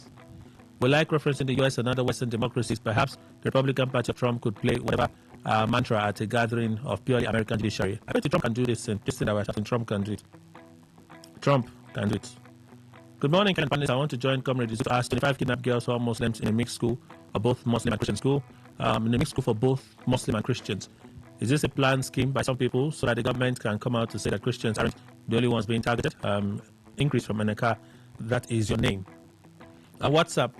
Okay, I read some messages earlier. I glanced through some. Some of you came. At least you tried. This time you're no longer howling insults at me, which is not something that scratches me in any way. But at least some of you now try to package your insults in a very modest way when I try. It's not like it bothers me anyway. Okay, so let's listen to some of your voice notes first, and then we'll read a few messages left. Morning presenter. Listen to that video carefully. The judges are commanders. Okay, I beg backward. I should listen to the video carefully. Video that I watch from beginning to end. Don't listen to the Chief Justice. I'm shaking my head. Okay, beg. Now morning video. So let's listen to this one. Okay, taking a minute. Okay. Hello, Kelly. Good morning. I'm the guest in the studio. As for me, the mandate song, singing in the churches event. I believe since they did debug that song, they agreed. Because sometimes in your event, you arrange the songs, you arrange what you want your guests to hear. I think it was the guest in that place. So perhaps they were the one that it was agreement with them to allow them hit or knock or play that mandate song. So I believe the judges we are on the mandate song to agree with the president in his mandate. They stand with it. So it's just an argument. Good morning, Mr. Kelly, and the bros in the house. My name is Tony Chinoso from Port Harcourt. I beg to disagree with FCT Minister on the Nigerian democracy not being under threat. Please do tell me which of the political parties are working in Nigeria. Is working in Nigeria? Which of them? Labour Party, ADC, SD, PDP, and I want to ask which of them goes to court and obtain favorable judgment without influence. If those political parties are working, why are the governors jumping down and jumping to the other parties? Why? Nigerian democracy is under threat, and the FCT minister knows the truth. Good morning, Kelly. My name is Big IT Prophet, of course. Kelly. When you're in the paper this morning, how come you were saying these people did not mention genocide, they are mentioning persecution. And there is a difference between persecution and genocide. Persecution and genocide both means killing. But when persecution has resulted into a large amount of killing, then genocide. This is territory. They don't just go into community, pick one person and persecute the person. Maybe the person has committed something or has offended them. That's what people say. But when they go into community, rape them, persecute a large amount of people, that is genocide. And this international community, they understand the power of population. You can't just go into start persecuting a large amount of people of a certain tribe or religion. That's genocide. I always ask one question that if who can provide the data of amount of Muslims that have been killed over the years that you start saying anything about it. That for me that one doesn't hold because you know that in Nigeria we don't value data. Even the amount of Christians that have been killed, you can't bring a certain amount. So for me that one don't hold. I beg. So let's just leave it. We have left it there. Okay, for the benefit of some of us, I won't just take a dictionary to check. So let me just read it. I'm reading from Oxford. Genocide is a mass noun. The deliberate and systematic killing or persecution of a large number of people from a particular national or ethnic group with the aim of destroying that nation or group. With the aim of destroying that nation or group. That's all I'll do. So I read this message and then I don't think Atiku is misconstruing the situation at the judges' conference. The point is there was no basis for the song to be introduced at that occasion. Even in a mere convocation arena, such song can bring program and breakdown of law and order. George Carlo from Rumor Hall, you sent that message. Thank you. All right, so I think this was still within the threshold. So I completely agree with the statement credited to Rosemary Amechi. The federal government led by Tinubu lacks the political will to salvage this country. The killings and kidnappings are becoming one too many. Nigerians no longer sleep with their two eyes closed. Abayo Kingsley from Rumokuta. Thank you. That tune played should not be a big deal because the classical tune, students used to use the same tune before they even start using it as a mandate song. Came well from Uniport. Are you not sentimental? You believe Atiku did not watch the program? Were you there? Because of your dislike for Atiku, I like Atiku pass. See, I like Atiku pass you. You don't know, shake your head for yourself. I like Atiku pass you. You don't know. Now the one I just stop and I talk to MU when it's called the empty. So today inside here. Sense. All right. On Facebook, Amen Aramsoan. We all see the elephant differently depending on where you are viewing from. It's all correct. Yes, okay. Ekuma, since Wike is now the spokesperson of the APC, may I let him know that I'm not a fool. We are all seeing the turnout of events in the country, and it's clearly obvious that democracy is not just under threat, but has been repeatedly raked into coma. Hello, John. Good morning, Kelly and the panelists. Please remind Wike that our democracy, civilian rule under Tinubu, is not just under threat, but has been captured and murdered. Okay. Dr. Akara, the statement by Wike that democracy is not under threat is a deliberate attempt to eclipse the bitter truth that Nigerian democracy is already under threat. Thank God ability at Twebu, as they pick them, it is sweet you. To be honest, we're not practicing democracy in Nigeria. Oyema Sylvester, sorry, Wike, democracy is seriously under threat, though, because it's not got into your doorpost, you can continue to deny the truth. I can imagine if things swing like this, and the way we go to sing down for every press conference, you go to shout them, you go to shout them.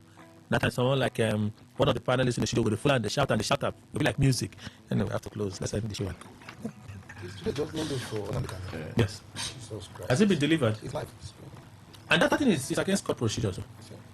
I think Somebody has posted it now. You know, but right? It's against procedure now. Inside the courtroom. I think they disrupted. That's democracy. They couldn't manage themselves well. That's affect democracy. That's democracy. Okay. Arash Kopalabona, legal practitioner. Thank you, sir. Thank you very much, Kelly. Thank you, Nigerians. We're living in perilous times. Everybody, please be careful. Hallelujah. Dr. Emmanuel Irainama, chartered arbitrator, mediator, management consultant, and socio-economic commentator. Doctor, thank you. Thank you. Never a time has democracy faced the kind of things it is facing. Nigerians must stand up, or we lose our country. Comrade Ruben Izu a public political analyst, chairman NDNAF Riverside chapter, and voice of our West people. Thank you, sir. Yeah, my man. Yeah, my man. Your mistakes are forgiven. Hallelujah.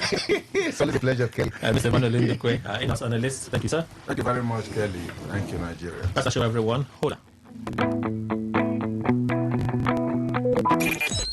Talk radio. I listen to a lot of talk radio. 95.1 FM. What's a successful business without sales? And what is sales without an audience? Well,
Talk radio. I listen to a lot of talk radio.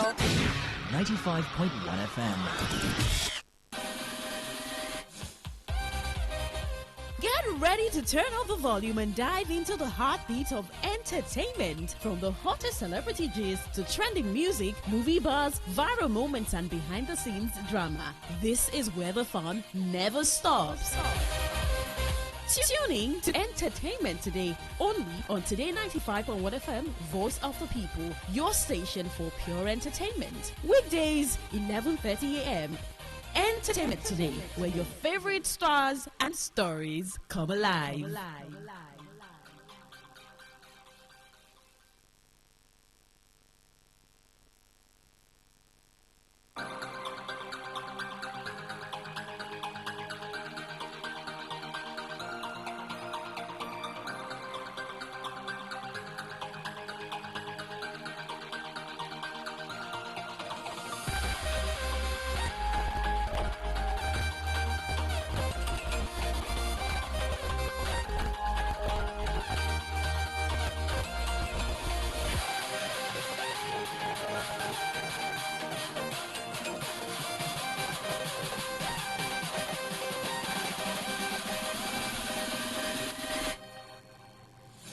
Entertainment Today on Today 95.1 FM, Voice of the People, 11:34 a.m. Thursday, November 2025.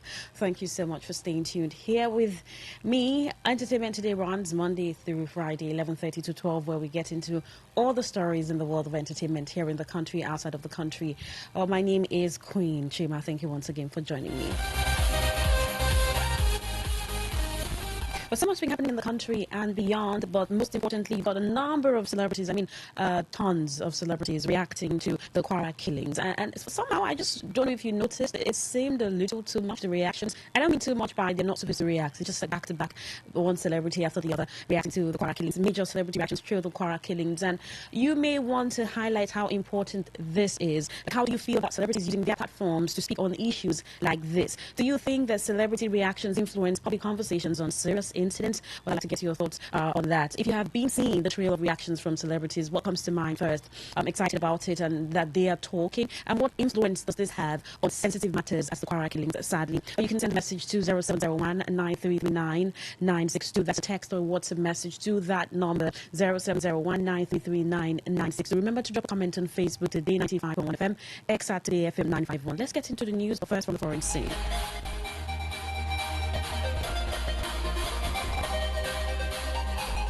Well, Daniel Radcliffe, actor, said Dominic McLaughlin, who is taking over the role for HBO's rebooted, sent him a very sweet note back. Well, Radcliffe, who played the famous schoolboy wizard in the decade-long Naughty film franchise, told Good Morning America. He wrote directly to McLaughlin after Mark laughing after the child star was cast in the lead role. His predecessor, who was also 11 years old when he began work on the first Harry Potter movie, wished the youngster and his co-stars all the best for the production, saying, "I just want to hug them." McLaughlin will star opposite Arabella Stanton as Hermione Granger and last year started Ron Weasley. Radcliffe said, "I don't want to be a spectre in the life of these children, but I just wanted to write him to say, I hope you have the best time, an even better time than I did. I had a great time, but I hope you have an even better time." An open casting call for the roles was announced last year, and more than 30,000 children auditioned. The chosen ones, McLaughlin, Stanton, and Stout, are all relative newcomers. McLaughlin previously appeared in Grow, a Sky comedy with Nick Frost and Golda Rochevelle, while Stanton starred as Matilda in the musical of the same name in the West End. Stout had no prior acting credits. The young cast of the new series also includes Lux Pratt as Draco Malfoy, Alessia Looney as Parvati Patil, and Leo Early as Seamus Finnegan, as well as Rory Wilmot, who will play Neville Longbottom, and Amos Kitson portraying Dundee Dunson. But the entire production is expected to take 10 years to complete in total. Filming is on the way for the series, one of the new shows which is set to launch in 2027, as the plan is to film a series to cover each of J.K. Rowling's 7 books, which the films were originally based on. Well, the much anticipated sequel of Wicked released on Friday sees Cynthia Erivo and Ariana Grande reprise their roles as Elphaba and Glinda in the origin story of the Wicked Witch of the West. Wicked for Good is not quite Wicked for Great, said Empire's John Nugget in a 3-star review. Total Films Molly Edwards praised the film as an absolute triumph, but added it suffers slightly from thinner source material and weak new songs. The Wizard of Oz spin-off adapted from the hugely successful stage musical is originally based on a 1995 book by Gregory Magwell. The second film provides fresh origin stories for Dorothy's travel companions in Oz, the Cowardly Lion, Scarecrow, and Tin Man. Wicked for Good also sees Jeff Goldblum return as a wizard alongside Michelle Yeoh as Madame Morrible and Jonathan Bailey as Figaro. The I-Paper's Francesca Steele said it doesn't quite reach the heights of Part 1, but this is still a highly entertaining display of what musical theatre can do on screen with top-level performances and a true affection for the world building. They've only gone and done it, yet the makers of this musical sequel have delivered a film that surpasses last year's box office smashing verve, ambition, and emotional ache. Both movies have been directed by John M. Chu, who was also behind Crazy Rich Asians films in the Heights and Now You See Me Too. Chu is also set to direct a new big screen adaptation of Joseph and the Amazing Technicolor Dreamcoat, penciled in for release in 2027. Well, in Nigeria, where gospel singer Nathaniel Bassey has reacted to the recent unrest in Kwara and Kebbi states, condemning the alleged attacks on Christians and calling for divine judgment on those responsible. His statement comes after a disturbing attack on the Christ Apostolic Church CAC in Eruku, Kwara State, where suspected bandits attacked worshippers during a live stream service. Bassey emphasized that Nigeria is a great nation and urged citizens to pray for courage and willpower for the government, armed forces, and stakeholders to tackle these evils. He referenced Deuteronomy 7, highlighting the need to conquer enemies and fulfill Nigeria's prophetic destiny.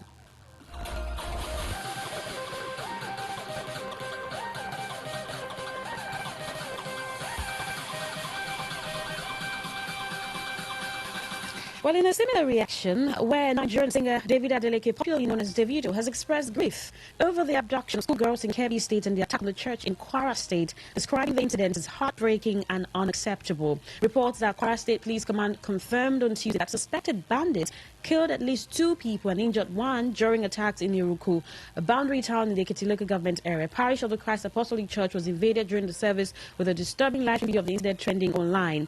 Now, reacting in the statement posted on his social media pages on Wednesday, Davido said his heart goes out to the young girls kidnapped in Kebbi State and to the families, stressing that no family deserves this pain. He added that Nigerians must remain united in the fight against insecurity and continue working towards building a nation where children can live without fear. As Nigerians, we must stand together in unity and continue working towards a country where every child can grow up in safety and hope, he wrote. Davido also condemned the attack on the church in Kwara State. I am also deeply saddened by the tragic attack on the church in Kwara State. I pray for the families who lost loved ones and for everyone affected by this heartbreaking incident. These acts of violence must never become our norm, he said. He urged security agencies and community members with credible information to support efforts to rescue the abducted girls. The singer prayed for the safe return of the abducted students and comfort for the families mourning in Kwara.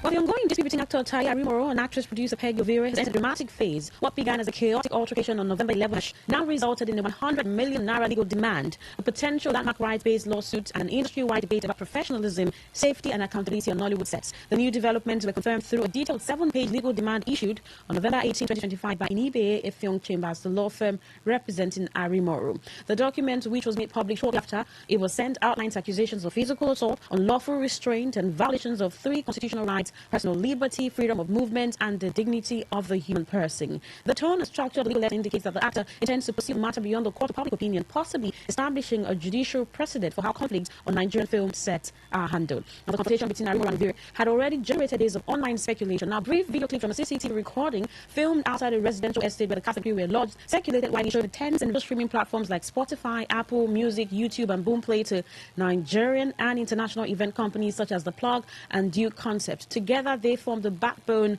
of a creative economy becoming more structured and more globally recognized each year. Yet the industry is not without its challenges. Weak copyright enforcement, poor publishing administration, and gaps in payment and touring infrastructure remain significant obstacles. Analysts say these hurdles must be addressed if the sector is to reach its trillion naira potential. The report's release comes just ahead of NEC Live 2025, set for 28th of November, where the findings are expected to dominate discussions. This year's edition will focus on how better data can improve the way artists negotiate contracts, plan global tours, and build world-class festivals at home. Well, you're still listening to Entertainment Today on Today 95.1 FM, Voice of the People. Tons of celebrities continue to react to the Kwara killings and the abducted girls here in Kebbi. Now, how do you feel about celebrities using their platforms to speak on issues like this? Do you think that celebrity reactions influence public conversations on serious incidents? I'd like to get your thoughts. And you may have seen a number of those reactions either on Facebook, on Instagram, X, or whatever social media platform, maybe WhatsApp or any other social media platform. And these reactions are a little plenty in just 24 hours. They've been coming one after the other, condemning the state of insecurity in the country. What And how does this influence sensitive matters like this? How do you feel about celebrities using their platforms to speak on issues like this? 0701-9339-962. That's the number you can send a text or WhatsApp message to. You can drop a comment on Facebook, Today 95.1 FM, or next at Today FM 951. You're listening to Today 95.1 FM, Voice of the People. Do stay with us.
People, tons of celebrities react to the killings and the abduction in Kwara and Kebbi State in Nigeria. Quite a number of them. What do you think about these reactions, and how does it meet you? And how important is it for celebrities to use their platform to talk about sensitive matters? Now, you can send a text or WhatsApp message to 0701 9339 962. Text or WhatsApp message. Drop a comment on Facebook, Today95.1 FM, on X at TodayFM951. Big King from Port Harcourt says celebrities are humans. They have feelings, and most of the people killed are their fans in those parts of Nigeria. Wicked and satanic terrorists from hell are killing the very innocent. The killers will also face death. Big King from Port Harcourt, thank you for texting. Okay, let's see some of these reactions that we can take. First, I saw this by actor Kunle Remy, where he bemoans the state of the nation. Take a listen to him. To something sad happening in Nigeria. It's hard to wake up in the morning every day to something sad happening in Nigeria. It is hard. Back to back. And I think it's because we don't, I don't know, are we screaming enough? Are we talking about it enough? Are we distracted by stupid things happening online? It doesn't have to, we don't need to start shouting when it happens to us. It doesn't have to come close to home. Randomly, children in school were abducted. Randomly. And the news is not, a general was killed, a vice principal was killed, and it feels like it's the oxygen we breathe. Even posting and just and chilling and just, it's hard to even just laugh for too long. You understand what I'm saying? I don't know. It's heavy for me. I don't know how to function. Even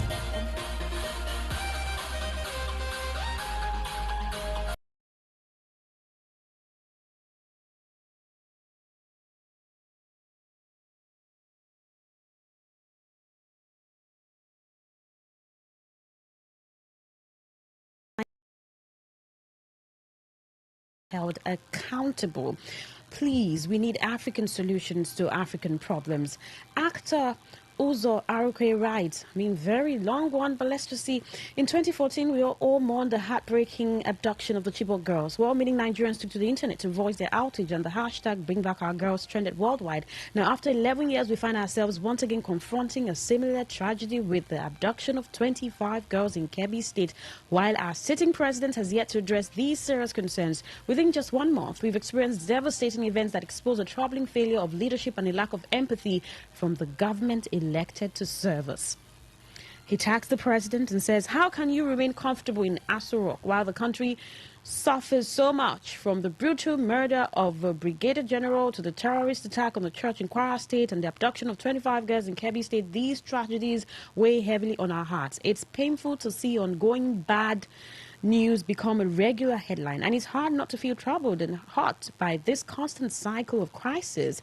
You are elected to serve and protect us. Instead, many of us feel our suffering has worsened under your administration. We're exhausted by the endless cycle of insecurity, economic hardship, and sorrow. Once again, we raise our voices to say, bring back our girls. We're tired of trending sad hashtags. We want a Nigeria where every citizen feels safe and united. He taxed the president again, saying, we sincerely seek answers and real solutions. This shameful display of leadership must end now for the sake of our nation and its people.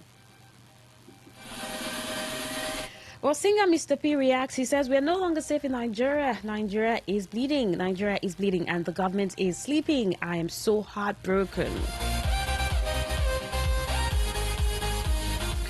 Well, Don Jazzy reacts, saying the perpetrators deserve no mercy. There is an urgent need for our armed forces to eliminate every single one of these terrorists. It wasn't always like this. Terrorism cannot be a part of our normal lives. Where are they appearing from and disappearing to? Where is the intelligence? Mr. President, please demand more accountability from your security chiefs. This needs to end now, sir. Well, skidmaker officer Woos says that my mom's only blood brother has been missing for a month now. He was on his way home and never got home. For how long are we going to continue living like this? Scary times. And I mean, these reactions upon reactions are getting a lot of people talking about a number of other celebrities that have reacted to the state of insecurity. I asked earlier what your thoughts are about celebrities talking about sensitive matters like this. Mr. Lucky says, "Hi, Queen. Nothing bad if celebrities use their platform to comment on sensitive national issues. After all, they're Nigerians and have feelings too." All right, thank you for texting, Mr. Lucky. Let's see if we have any comment on Facebook and we can wrap up from there. Today 95.1 FM on Facebook. You can do a follow there and follow up on every of our conversation. When I saw this video, I hope we can just take this through where okay, yes,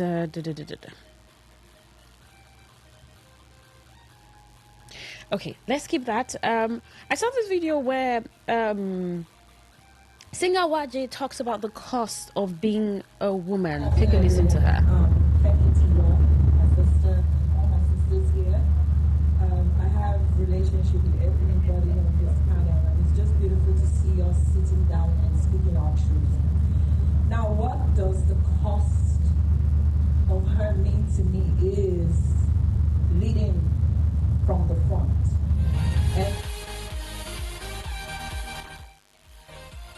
And she says the cost of being her is leading from the front. And she's talking about evolving as a woman and being that woman who stands out.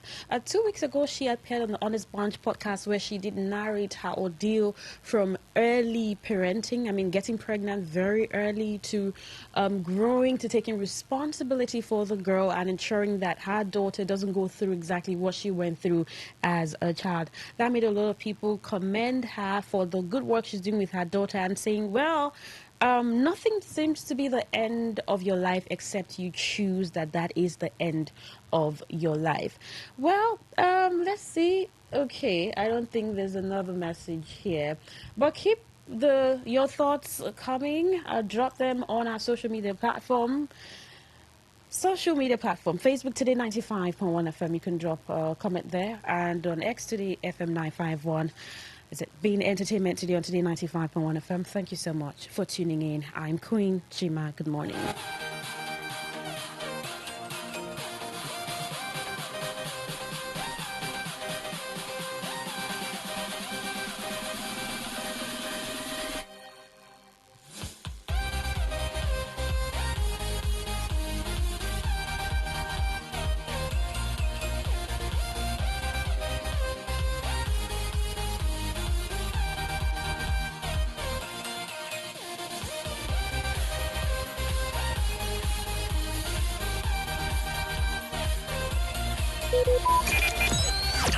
Talk radio. I listen to a lot of talk radio. 95.1 FM. Whether it's happening in Port Harcourt, South South, Nigeria, or around the world, we've got you covered. On air, online, delivering balanced news and unbiased analysis. Today, 95.1 FM. This is Today, 95.1 FM, Port Harcourt. News.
Good afternoon. This is the World News on your premium talk radio Today 95.1 FM Port Harcourt. I am Queen Chima. The headlines.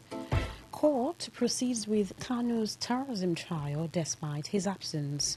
River State Chief Judge rolls out plan to eliminate outdated manual processes in courts. Local government vigilante reportedly kills man declared wanted by former local government chairman. On the foreign scene, Trump signs bill requiring Epstein files release. Now the detail.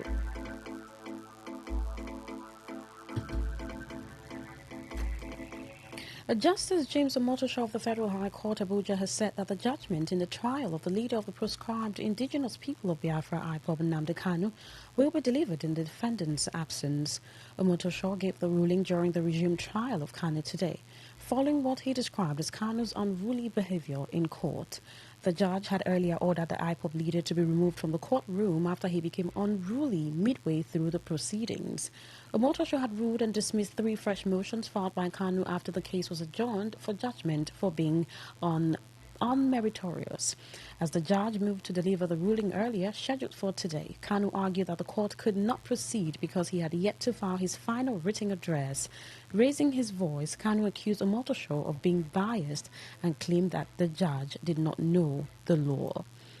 The judge of River State, Justice Simeon Chibuzo Amadi, has revealed that the training and validation workshop for the State Criminal Justice Management System Web, an Android solution, will challenge the outdated manual processes, fragmented data, and procedural bottlenecks that slowed it down while increasing the burden on criminal justice institutions and stakeholders. Justice Chibuzo Amadi, in his keynote address at the training and validation workshop for the State Criminal Justice Management System Web, an Android solution, said case files have been frequently stored in physical archives, resulting in slow communication and making it difficult to monitor the status of suspects or cases efficiently. The Chief Judge, who was represented by Justice Constance Green, expressed that the application of the web and Android solution is not just an application but a digital backbone of justice reform in River State, stressing that the program marks another significant step in the collective resolve to modernize, harmonize, and strengthen criminal justice delivery in the state.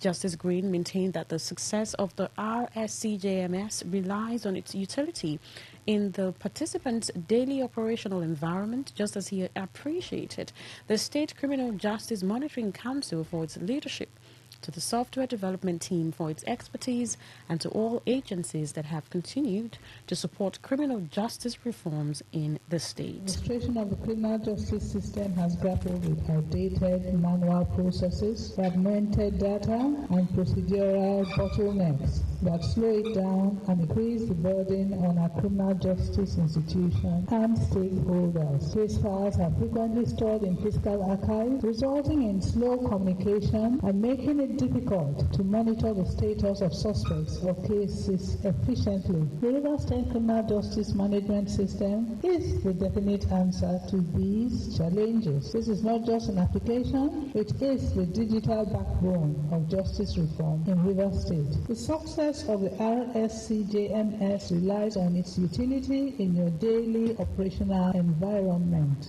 On her part, Executive Secretary of the River State Administration of Criminal Justice Monitoring Council, Elanye Brown, said the training is aimed at equipping the relevant stakeholders of the evaluation and monitoring of criminal cases in the state. If we embrace it, it will enhance accountability, transparency, and speed. In the courts, we always have this challenge of when someone is convicted, you ask for a record of previous conviction. Even if the person has been convicted 10 times, as long as there is no record, the answer is always non-available. So it will help us to evaluate and monitor how criminal activities are going on in the state and what the institutions responsible for administering criminal justice are doing. Some participants who spoke to newsmen commended the initiative, which they said would help them in ensuring effectiveness and efficiency in the discharge of their responsibilities. Technology has made things very easier for us in order to cope with this job. From what we have had today and the lecture given to us, it will make the dispense of administration quick, not as the way we used to do it manually before. It is a welcome development that Rivers State first and foremost want to introduce such things in Nigeria. I don't think any other state have this in place. The criminal justice in Rivers State need to be monitored, and this agency that is monitoring this, it has to monitor institutions. Institutions, if they are well monitored, it gives us a better justice. If it's well monitored, it will take away this missing of files and also status of suspects, so-called, and then we will have good justice system. Today, FM's Uchendu Joe reports that representatives from the Judiciary, the Ministry of Justice, the Nigerian Correctional Service, the Nigeria Police Force, the Legal Aid Council, the NBA, civil society organizations, ICT professionals, and other key stakeholders constituted the operational engine of the criminal justice sector. The River State government has disclosed plans to enroll her staff in the Employees Compensation Scheme of the Nigeria Social Insurance Trust Fund, NSITF. The secretary to the state government, Benipo Anabrabra, disclosed this when he received the executive members of the Trade Union Congress TUC River State Council in his office.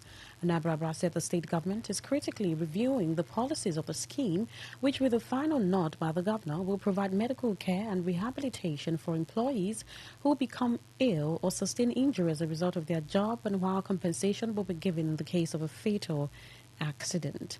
The SSG maintained that Governor Fubara is keen and determined in ensuring that River State adopt the scheme, as he further disclosed partnership with private sector, especially construction industry. He further explained that the scheme is part of their operations in the state, with a certification by NSITF as a criterion will protect local workers and ensure their safety and well-being in their work environment. In another development, the SSG, in a statement by the head of Information and Public Relations Unit in the Office of the Secretary, Juliana Massey, frowned at truck drivers who cause nuisance by parking their vehicles indiscriminately along major roads across the state, stating the risks it poses to commuters and the environment. Anabrabra encouraged the TUC to engage and educate its affiliates, such as the Association of Shipping, Clearing and Forwarding Agencies, Union of Tipper and Quarry Employers, and the Road Transport Employers Association, on the dangers of the illegal parking and the need to respect state laws on road traffic. The National Youth Council of Nigeria, NYCN, River State Chapter, has strongly condemned recent false and misleading media reports aimed at undermining the peace and progress of River State under Governor Siminalayi Fubara's leadership. In a statement signed by Chairman Ambrose Sopuruchukwu Okbo, the council aligned itself with Governor Fubara's assertion that River State is safe, peaceful and open for business, tourism and major events. The council warned those spreading misinformation to desist immediately, stating that the youth of River State will not tolerate any efforts to drag the state backward or tarnish the government's image. NYCN acknowledged the significant improvements in security, business confidence and governance under the Fubara administration, and urged media practitioners to uphold accuracy, fairness and responsibility in their reportage. The president of the Niger Delta Integrated Farmers, Processors and Distributors Association of Nigeria, Julius Ope Woda, has raised concern over the difficulties farmers in River State are facing due to incessant rainfall throughout the year. Ope Woda, in an interview with Today FM Olawale Sanusi, explained that many farmers across the state were unable to access their farmlands as continuous rainfall created excessive soil moisture and humidity. Conditions, as he said, prevent several crops from germinating properly. He said when some crops manage to emerge, they suffer stunted growth because of insufficient sunlight. He advised farmers to respond strategically by planning their farming calendar ahead of time and adjusting their seasonal activities to current weather realities. This year, I discovered that a lot of farmers will not go to farm because of this incessant rainfall, which of course to a very large extent, if you plant some crops where there is heavy moisture soil and heavy humidity, you see most of the crops will not even emerge in the first place. And most of them, if they emerge, they will begin to have this stunted growth because there is no sun rays that they will feed from. So these crops need both sunshine and also rain, water. So in River State today and some neighboring states, they are facing this challenge of heavy rainfall almost all through the year. But as a farmer, you need to sit back and draw your calendar and plan your project. The newly appointed Community Development Committee Chairman of Mbolu Rumigbo Community, Chinedu Echene, has disclosed plans to establish people-oriented policies geared towards eliminating poverty. Echene, in an interview with Today FM, said he will ensure stronger communication between community members, local government authorities and companies in the area for proper developmental changes in the community. He further advised youth and members of the community to be industrious, stating his ambition to harness skills and ensure training of youth, which he said will help curb insecurity in the community. Echene appealed to all indigents and residents of Molu Rumigbo to work with him to promote peace, unity and progress in the community, emphasizing that unity encourages development. I will try to interact with government officials, local governments, and the private businesses around us, companies, and equally try to talk to my youth. I will have to give them another orientation, make them understand that if you didn't go to school, you should have handwork. I think that is the key message there. We have training industries around us here. I will interact with the owners of those companies and see how they can give employment to my youth. And I want to work diligently to make sure that my youth is out of the streets. And at the same time, I want to ask the other aspirants to come together. Let us work for the unity and the peace of Molu community. On his part, Secretary of the Molu Council of Chiefs, Chief John Onwukim charged Chinedu Echene with the responsibility of ensuring total inclusivity, noting that the community has suffered setback. The CDC executive members who were appointed by the chairman of River State Traditional Rulers, His Royal Majesty Chike Nwoluwodu, was also charged with the responsibility of establishing sectors geared towards growth of community members. And I believe by the grace of God that he will do fine, that he will carry everybody along, both the rifts, he will carry them along, so that Mpolu will move forward. Mpolu have been backward for a little time, but God Almighty will make it possible. You're listening to the World News on Today 95.1 FM, Voice of the People. After the break, more news, foreign and sports stories. Do stay with us. Every day, every hour, when the big stories break, depend on our 24-hour news team to bring you the latest. Today 95.1 FM.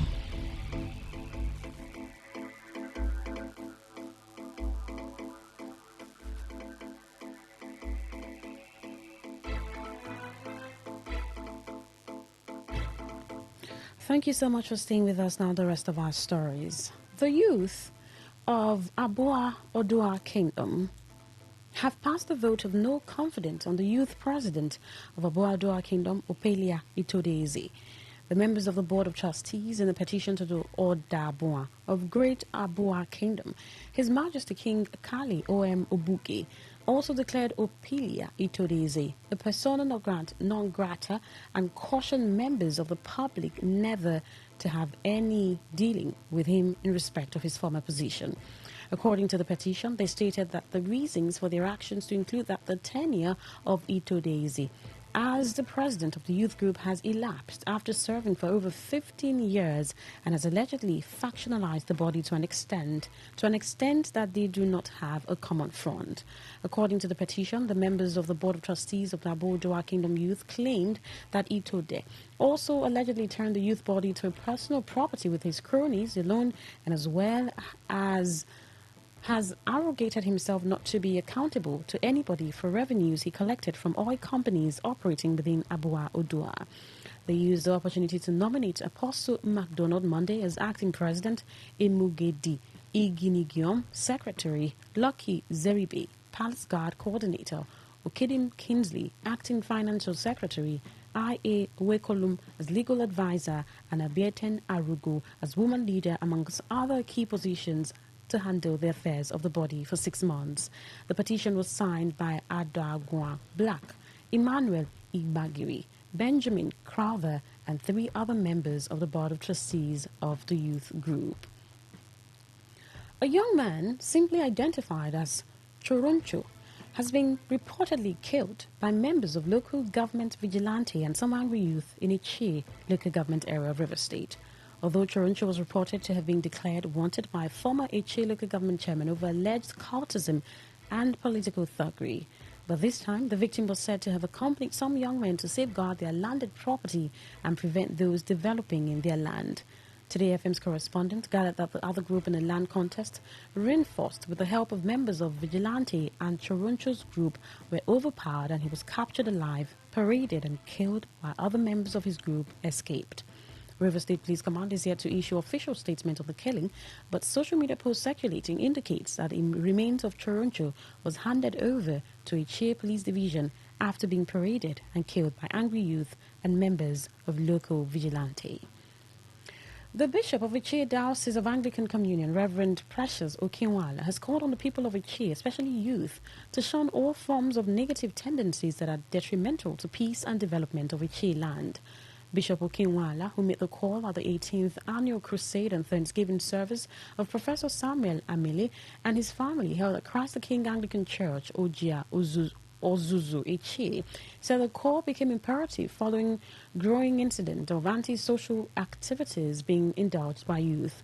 He, however, advised parents to monitor their children closely and question sources of their bogus wealth, stressing that people like Professor Samuel Amele should be emulated for demonstrating true love and patriarchal Christianity in Ozuzu clan and Ichie as a whole. These days, the word Christian has been grossly abused, misused, and misunderstood and misapplied. Unfortunately, the more popular Christianity becomes, the more terrible those who bear the name are living. Morally bankrupt society is. Those things that are God's desire, when you become a channel through His Spirit of God expresses them, you are a Christian. While they are on earth, the will of God should be done. Amele has offered himself to be used to fulfill an aspect of that ministry, which is ministering to the poor. Many people are poor and vulnerable. They have nobody to help them. And this year, the theme is love is the greatest. Presenting his welcome address, Professor Samuel Emele, a senior lecturer at Ignatius Ajuri University of Education, who doubles as evangelist, noted that he decided to embark on rescue mission using Help and Testimonies Ministry, a non-denominational organization, as a platform to reach out to the needy and downtrodden. I have a call to do the will of God.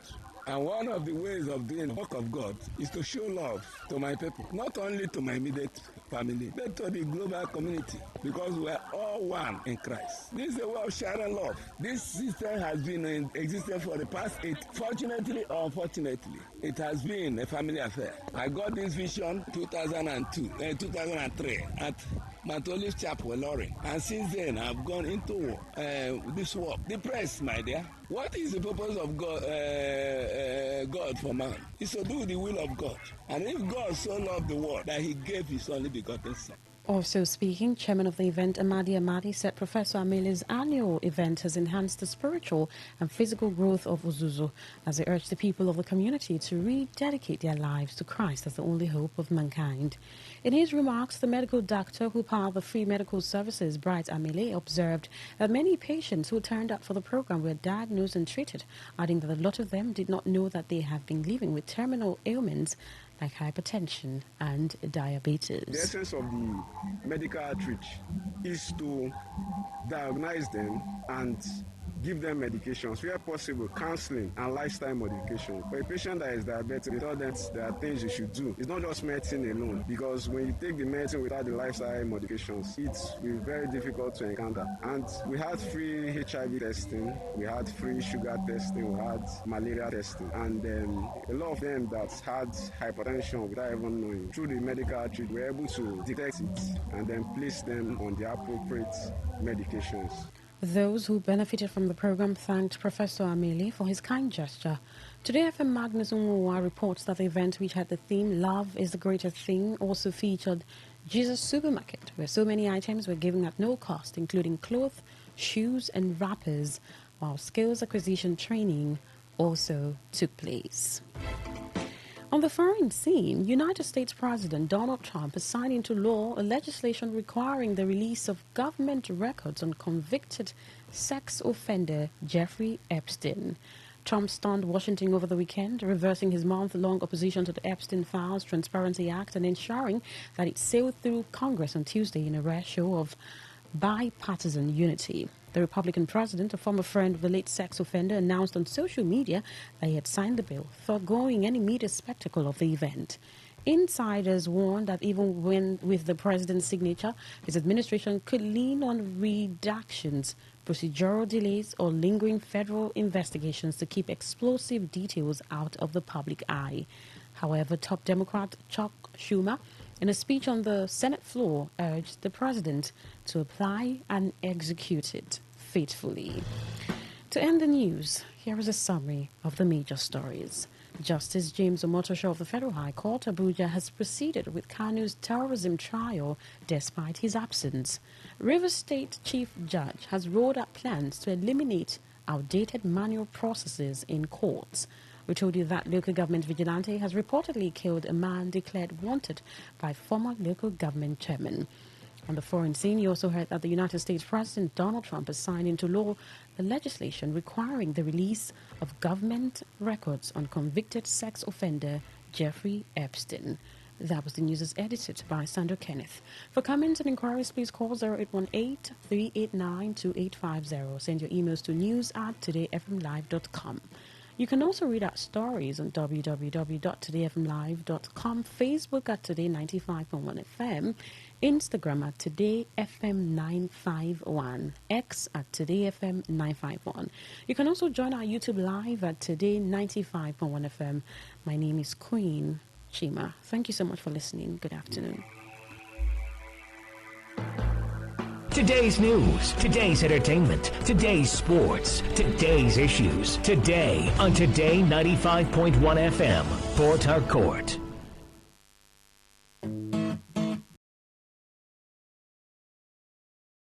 Do you know you can always show your love for others with simple gestures? Here are some of them. Always look for the good in people. There are two sides to every story. We have our good and bad sides. So, look for the good in people. Focus on people's potential. Everyone has potential. So, rather than put them down, help them realize it. Choose to love. If you're given an option between giving love and receiving love, choose given because that is a more practical choice. Treat everyone as equals. This means letting go of all the prejudice and partiality. See people for who they really are, not their jobs, not their apparels or bank accounts. If everyone does this, then the world will be a better place. Love yourself. You cannot give what you don't have. So, before you try to love other people, love yourself first. Forgive. We all make mistakes. So, whether it's a family or a stranger, the best way of showing love is forgiveness. Everyone deserves a second chance. Show compassion. Care for other people. Care for what they are going through. Do what you can to help. Give back to the community. Remember that a single drop of water can cause countless ripples. That donation, no matter how small, can inspire others to do the same. Smile, even to strangers. Remember that you're never fully dressed without a smile. So, do not underestimate the power of a smile. Not only does it lighten up your face, it will also brighten up another person's day. Be the spark of positivity you want to see. When you smile, the whole world smiles with you. This message is brought to you by Today 95.1 FM, the voice of the people.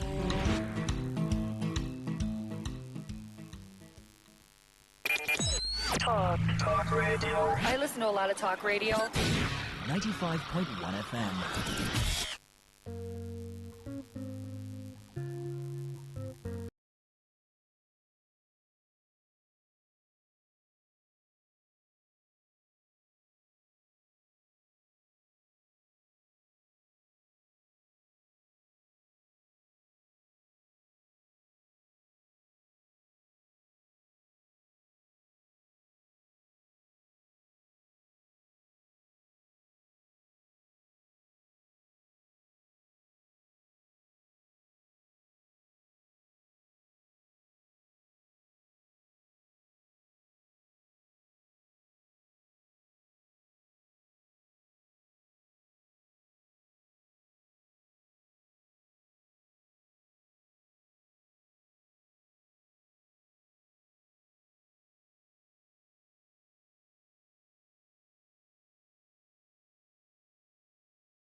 Welcome to People Fixing the World from the BBC World Service, a program that's all about innovation, solutions, and change.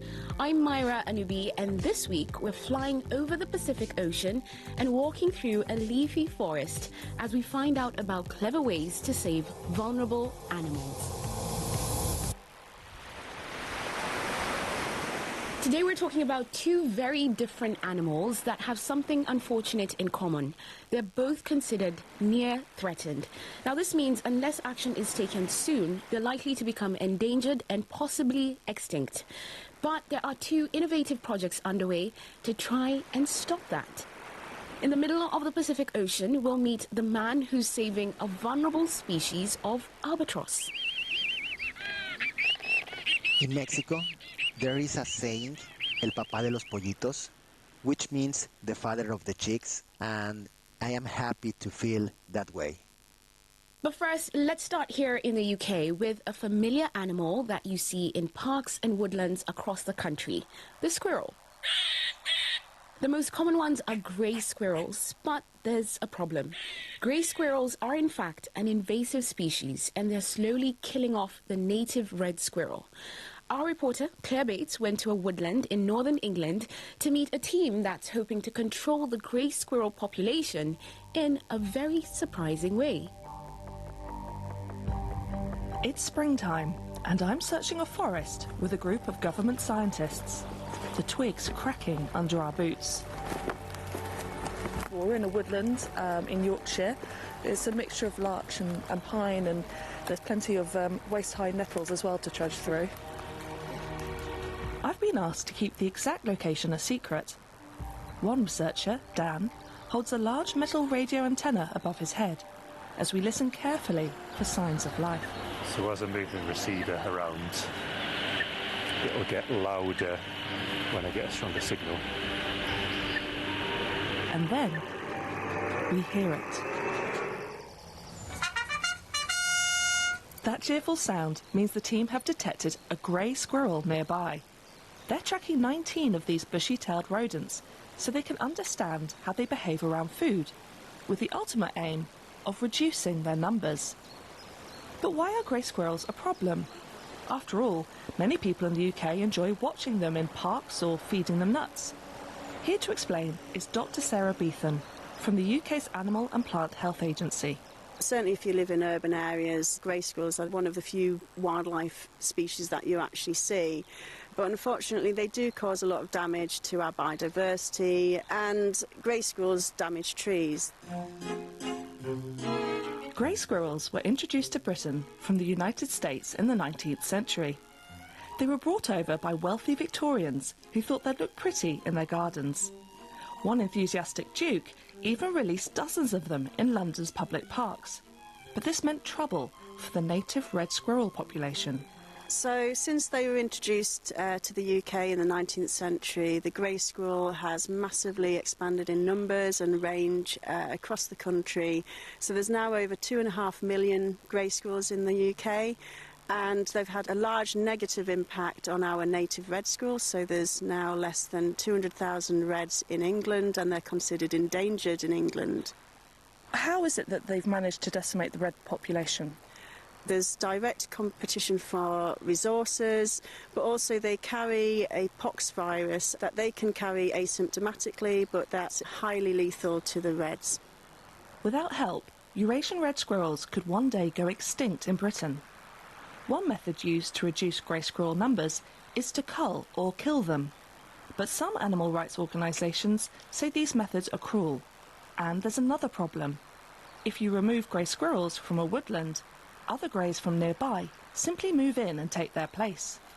So scientists have started working on an unusual solution. We're developing a contraceptive bait that can be delivered in feeders. Yes, you heard that right. They're developing a contraceptive for grey squirrels to stop them breeding. While that's being developed in the lab, in the forest, they're testing out the feeders that will deliver the contraceptive bait. They want to see how often the grey squirrels visit them, and some of these squirrels have been fitted with tiny tracking devices. So we've got 19 squirrels with collars on. It's Like standard GPS, they collect all the satellite locations, and then basically we need to find the squirrel to be able to get that data off the collar. The data automatically downloads when we get within a certain distance of them. So it's found it. It can now potentially download the data, and that means it's actually downloaded it. I must say, tracking down squirrels is one of my more unusual assignments.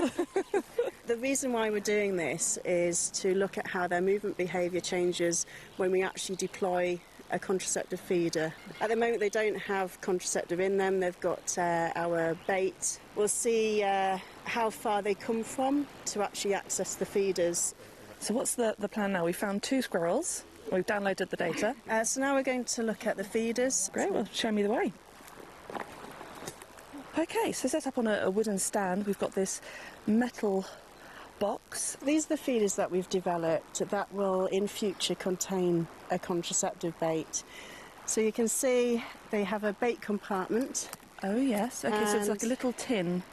Yes, we have a door which has a weight on it, so it's a 70-gram weight that would allow the squirrels to access the bait but keeps out smaller animals such as mice. And just in front of the stand there's also a trail camera. The feeder actually records that the door's opened, so then we can look at the camera and see who's actually accessed the bait and make sure it's only squirrels that are able to do it.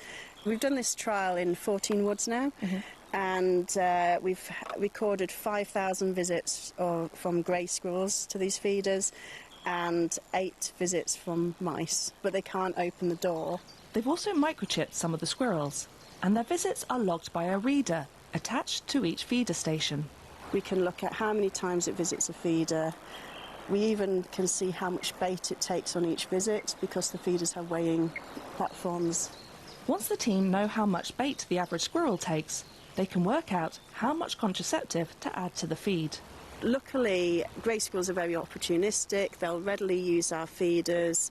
So we know in most of the woodlands we've managed to deliver bait to at least 60% of the population. We also know that females are just as likely to feed from feeders as males, and that's important because we need to be able to target the breeding females for a contraceptive to be effective. So why a paste? Why not some seeds or something? So squirrels are well known for caching their food, so... What does caching mean? Sort of burying. So we didn't want something they could take away, put into the environment so that other animals could access it. And why hazelnut? So the squirrels just love hazelnuts, so we tested them with peanuts, jam, other kinds of foodstuffs, but hazelnut came out on top in terms of their preferred bait. Ah, so hazelnut paste is the meal of choice for a grey squirrel then? Yes, definitely. I've got Claire Bates, who brought us that report with me in studio now. And Claire, the first thing I have to say is I've learned something new today. Squirrels love hazelnuts. They do indeed, yeah. But most importantly here, Claire, this is very odd. The idea that contraceptives can be used on squirrels. I only ever hear about them with people. Yeah, it is quite an unusual idea. But when I looked into it, I found there are actually quite a few examples of contraceptives given to large animals to control their numbers. Okay. So kangaroos in Australia, for example. But that's usually done through an injection using a dart gun from a distance. And you couldn't really do that with squirrels, which is why they're looking at their food instead. Okay. The other thing that I'm wondering about, they're trying to save the red squirrels, right? But what's to stop these red squirrels from getting into the feeders and eating the contraceptives? Yeah, that's a really good point. Well, the feeder that I saw with the weighted door, they told me that's only going to be used in areas where there are just grey squirrels. But they have designed a different feeder for the areas where you've got grey and red squirrels living near each other. And that one will only open for animals that weigh over 450 grams. So that will allow 90% of grey squirrels in, but no reds at all, because the reds just aren't heavy enough. Right, okay. So, I mean, the big question here, does this squirrel contraceptive work? Well, it has been shown to work in the lab, but it's still a few years away from being used in the real world. I spoke to Bex Pinkham, who also works at the Animal and Plant Health Agency. I grew up in Northumberland where there is still little pockets of red squirrels, and I remember there being red squirrels around when I was a kid, and they've been gradually replaced by grey squirrels as time goes on. Bex has been developing this contraceptive that works on the squirrel's immune system. We're trying to develop an oral contraceptive vaccine that causes the body to create antibodies against their own reproductive hormones and essentially shut down the reproductive system. What kind of hurdles are you having to overcome? It needs to be still usable after a couple of days. The squirrels might not find those feeders immediately, so it needs to be environmentally stable. How are you making sure that it actually gets into their bloodstream? Because presumably there's lots of stomach acid that could kind of destroy the contraceptive. Yeah, definitely. That's a really good point. So we've got things like pollen spores, which we can use with the vaccine, which delivers it down into the gut. Oh, so it's in like a kind of a capsule made from like plant material, effectively? Yeah. So can you tell me what kind of success you've had so far in terms of trials and pilots? Mostly we're working in rats as our model species at the moment. We've shown evidence of infertility from voluntary uptake in a feeding bottle. And so what will the next few steps be? So what we want to do is we want to improve the formulation so that we get a really consistent response. And once we've got this proof in rats, we want to tailor that dose to squirrels. I hear hazelnuts are the food of choice. Yeah, definitely. Squirrels go completely mad for hazelnuts. I should just add, their aim is to create a contraceptive dose in the feed which will work for about 6 months to a year, and that's to cover the squirrels' breeding seasons. Claire, you have to admit, it sounds like a lot of work going into squirrels. Yeah, it is, but in their defence, I mean, red squirrels are a bit of an iconic native species in the UK, which they're keen to protect. And the red squirrels also evolved with the woodlands here, so they play an important role in dispersing seeds and nuts. I mean, meanwhile, the grey squirrels are doing damage. You know, they're stripping young trees of bark, leaving them vulnerable to disease and so on. Plus, one day, they are hoping that this treatment they're developing could be applied to other small species that are causing a nuisance. Right. Well, Claire, as we are in the world of squirrels, I hope that this will not be a hard nut to crack. Let's hope not. Thank you for what we've heard today. Thanks. You're listening to People Fixing the World from the BBC World Service, and this week we're looking at unusual ways people are protecting vulnerable animals. Now, so far we've looked at a scheme in the UK that's hoping to protect red squirrels by giving contraceptives to the non-native grey squirrels. But now we're travelling further away to a place called Midway Atoll. It's called Midway because it's in the middle of the Pacific Ocean. This time we're looking at how one seabird species is helping another by acting as foster parents to their eggs. Those are sounds from some black-footed albatrosses, one of 22 species of albatross. These large seabirds spend most of their lives gliding over the Pacific Ocean, feeding off fish, and then each winter they return home, back to Midway Island to breed. But even here, in this remote place, they're not safe from human impact. Rising sea levels mean their home is under threat, and that sadly, this important nesting site will one day be underwater. However, teams from Mexico and the US are doing something remarkable to save them.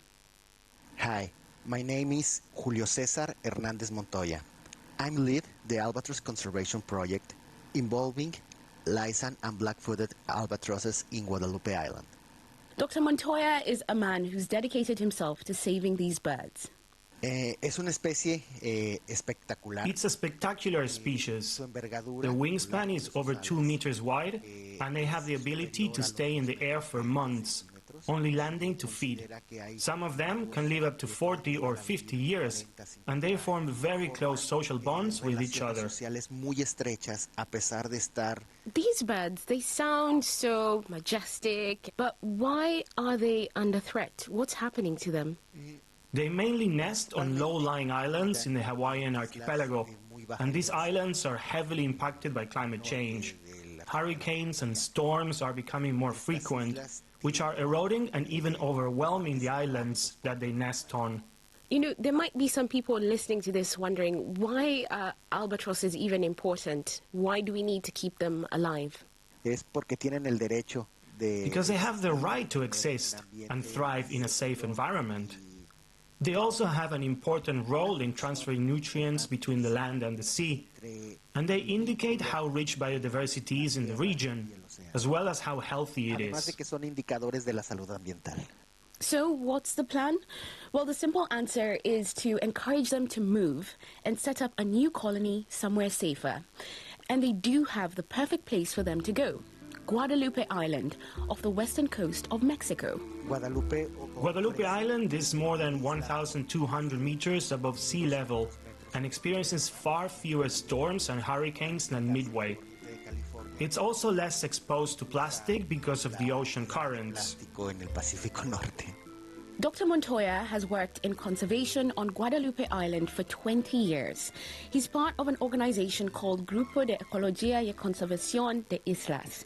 Now, they've made their island a haven for seabirds by removing 50,000 goats and 1,000 cats. The residents are very proud of their work, even creating a song about the birds, sung here by Natalia Arroyo. First, they tried to get black-footed adult albatrosses to nest on Guadalupe by setting up replica statues known as decoys on the cliffs and playing recorded courtship sounds.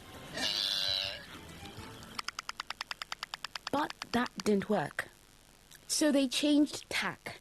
They decided to move their eggs instead, taking them from the nests in Midway to new homes in Guadalupe. And here's a clever bit. Albatross species remember the exact location where they're born. So even if they fly up to 40,000 miles a year in search of food, they can return to within a meter of their nest.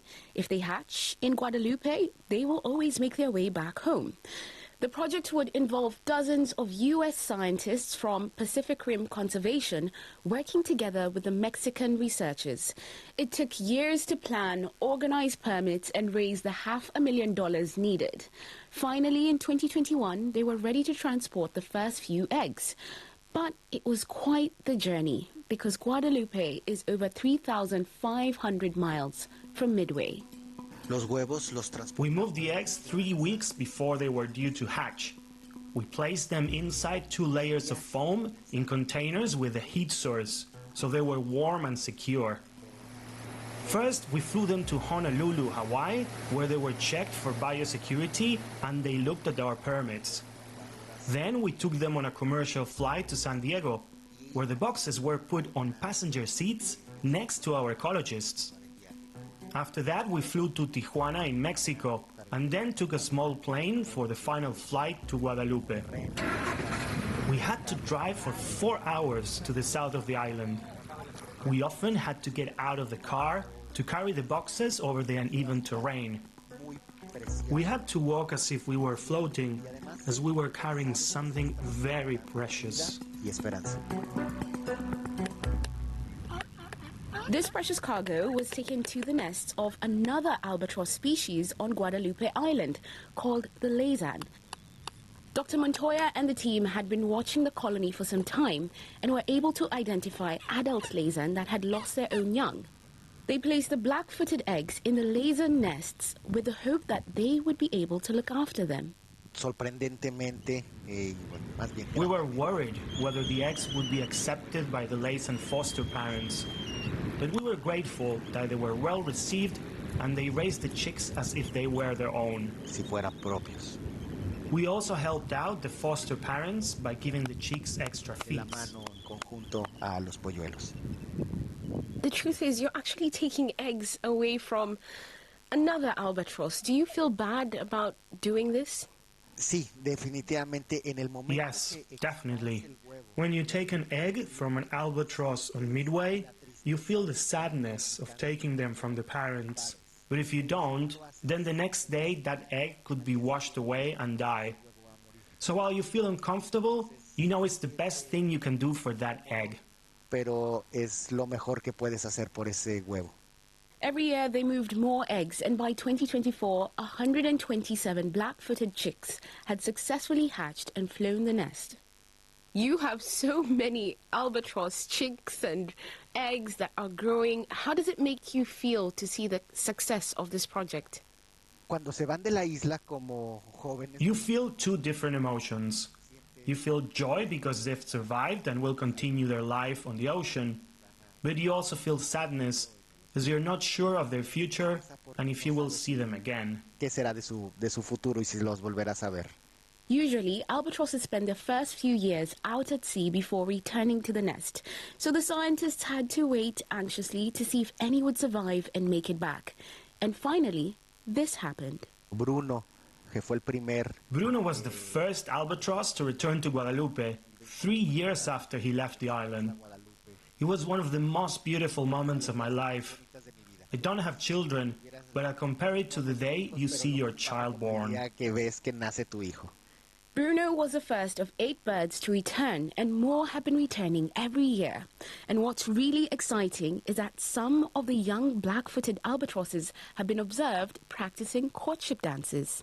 Biologically, they are ready to reproduce, but socially they're just like teenagers. It's interesting because when a black-footed albatross approaches a group of young Laysan albatrosses, they dance differently, so they are not accepted. But when they find another black-footed albatross that dances like them, they immediately form a group. How different are these dances? What do they do? What are the moves that the albatrosses have? They have a particular move, which is different from the Laysan albatross, where they lift both wings and then hide their face. It sounds a bit like the thriller dance where we're all trying to do it here in the studio. Thank you so much, Dr. Montoya. It's quite literally a different meaning for you when people say flying out of the nest. These are your children. In Mexico, there is a saying, el papá de los pollitos, which means the father of the chicks, and I am happy to feel that way. Amazing. Thank you so much. Thank you, Dr. Montoya. Thank you very much. The team on Guadalupe Island hope these young black-footed albatrosses will start breeding and establish their own colony over the next few years. And it's something that we might just be updating you on.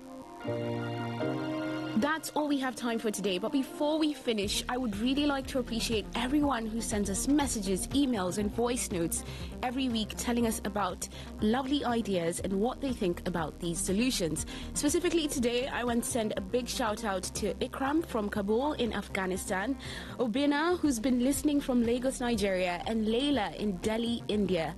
Thank you very much. We see your messages and we appreciate you all. If you'd like to reach out, you can always send an email to peoplefixingtheworld@bbc.co.uk or send a voice note to the number +44 8000 321 721. And join me again next week as we meet more people who are changing our world one solution at a time. Until then, thanks for listening. To make sense of what's happening in your world, listen to What in the World by downloading the BBC World Service app. Talk radio. I listen to a lot of talk radio. 95.1 FM.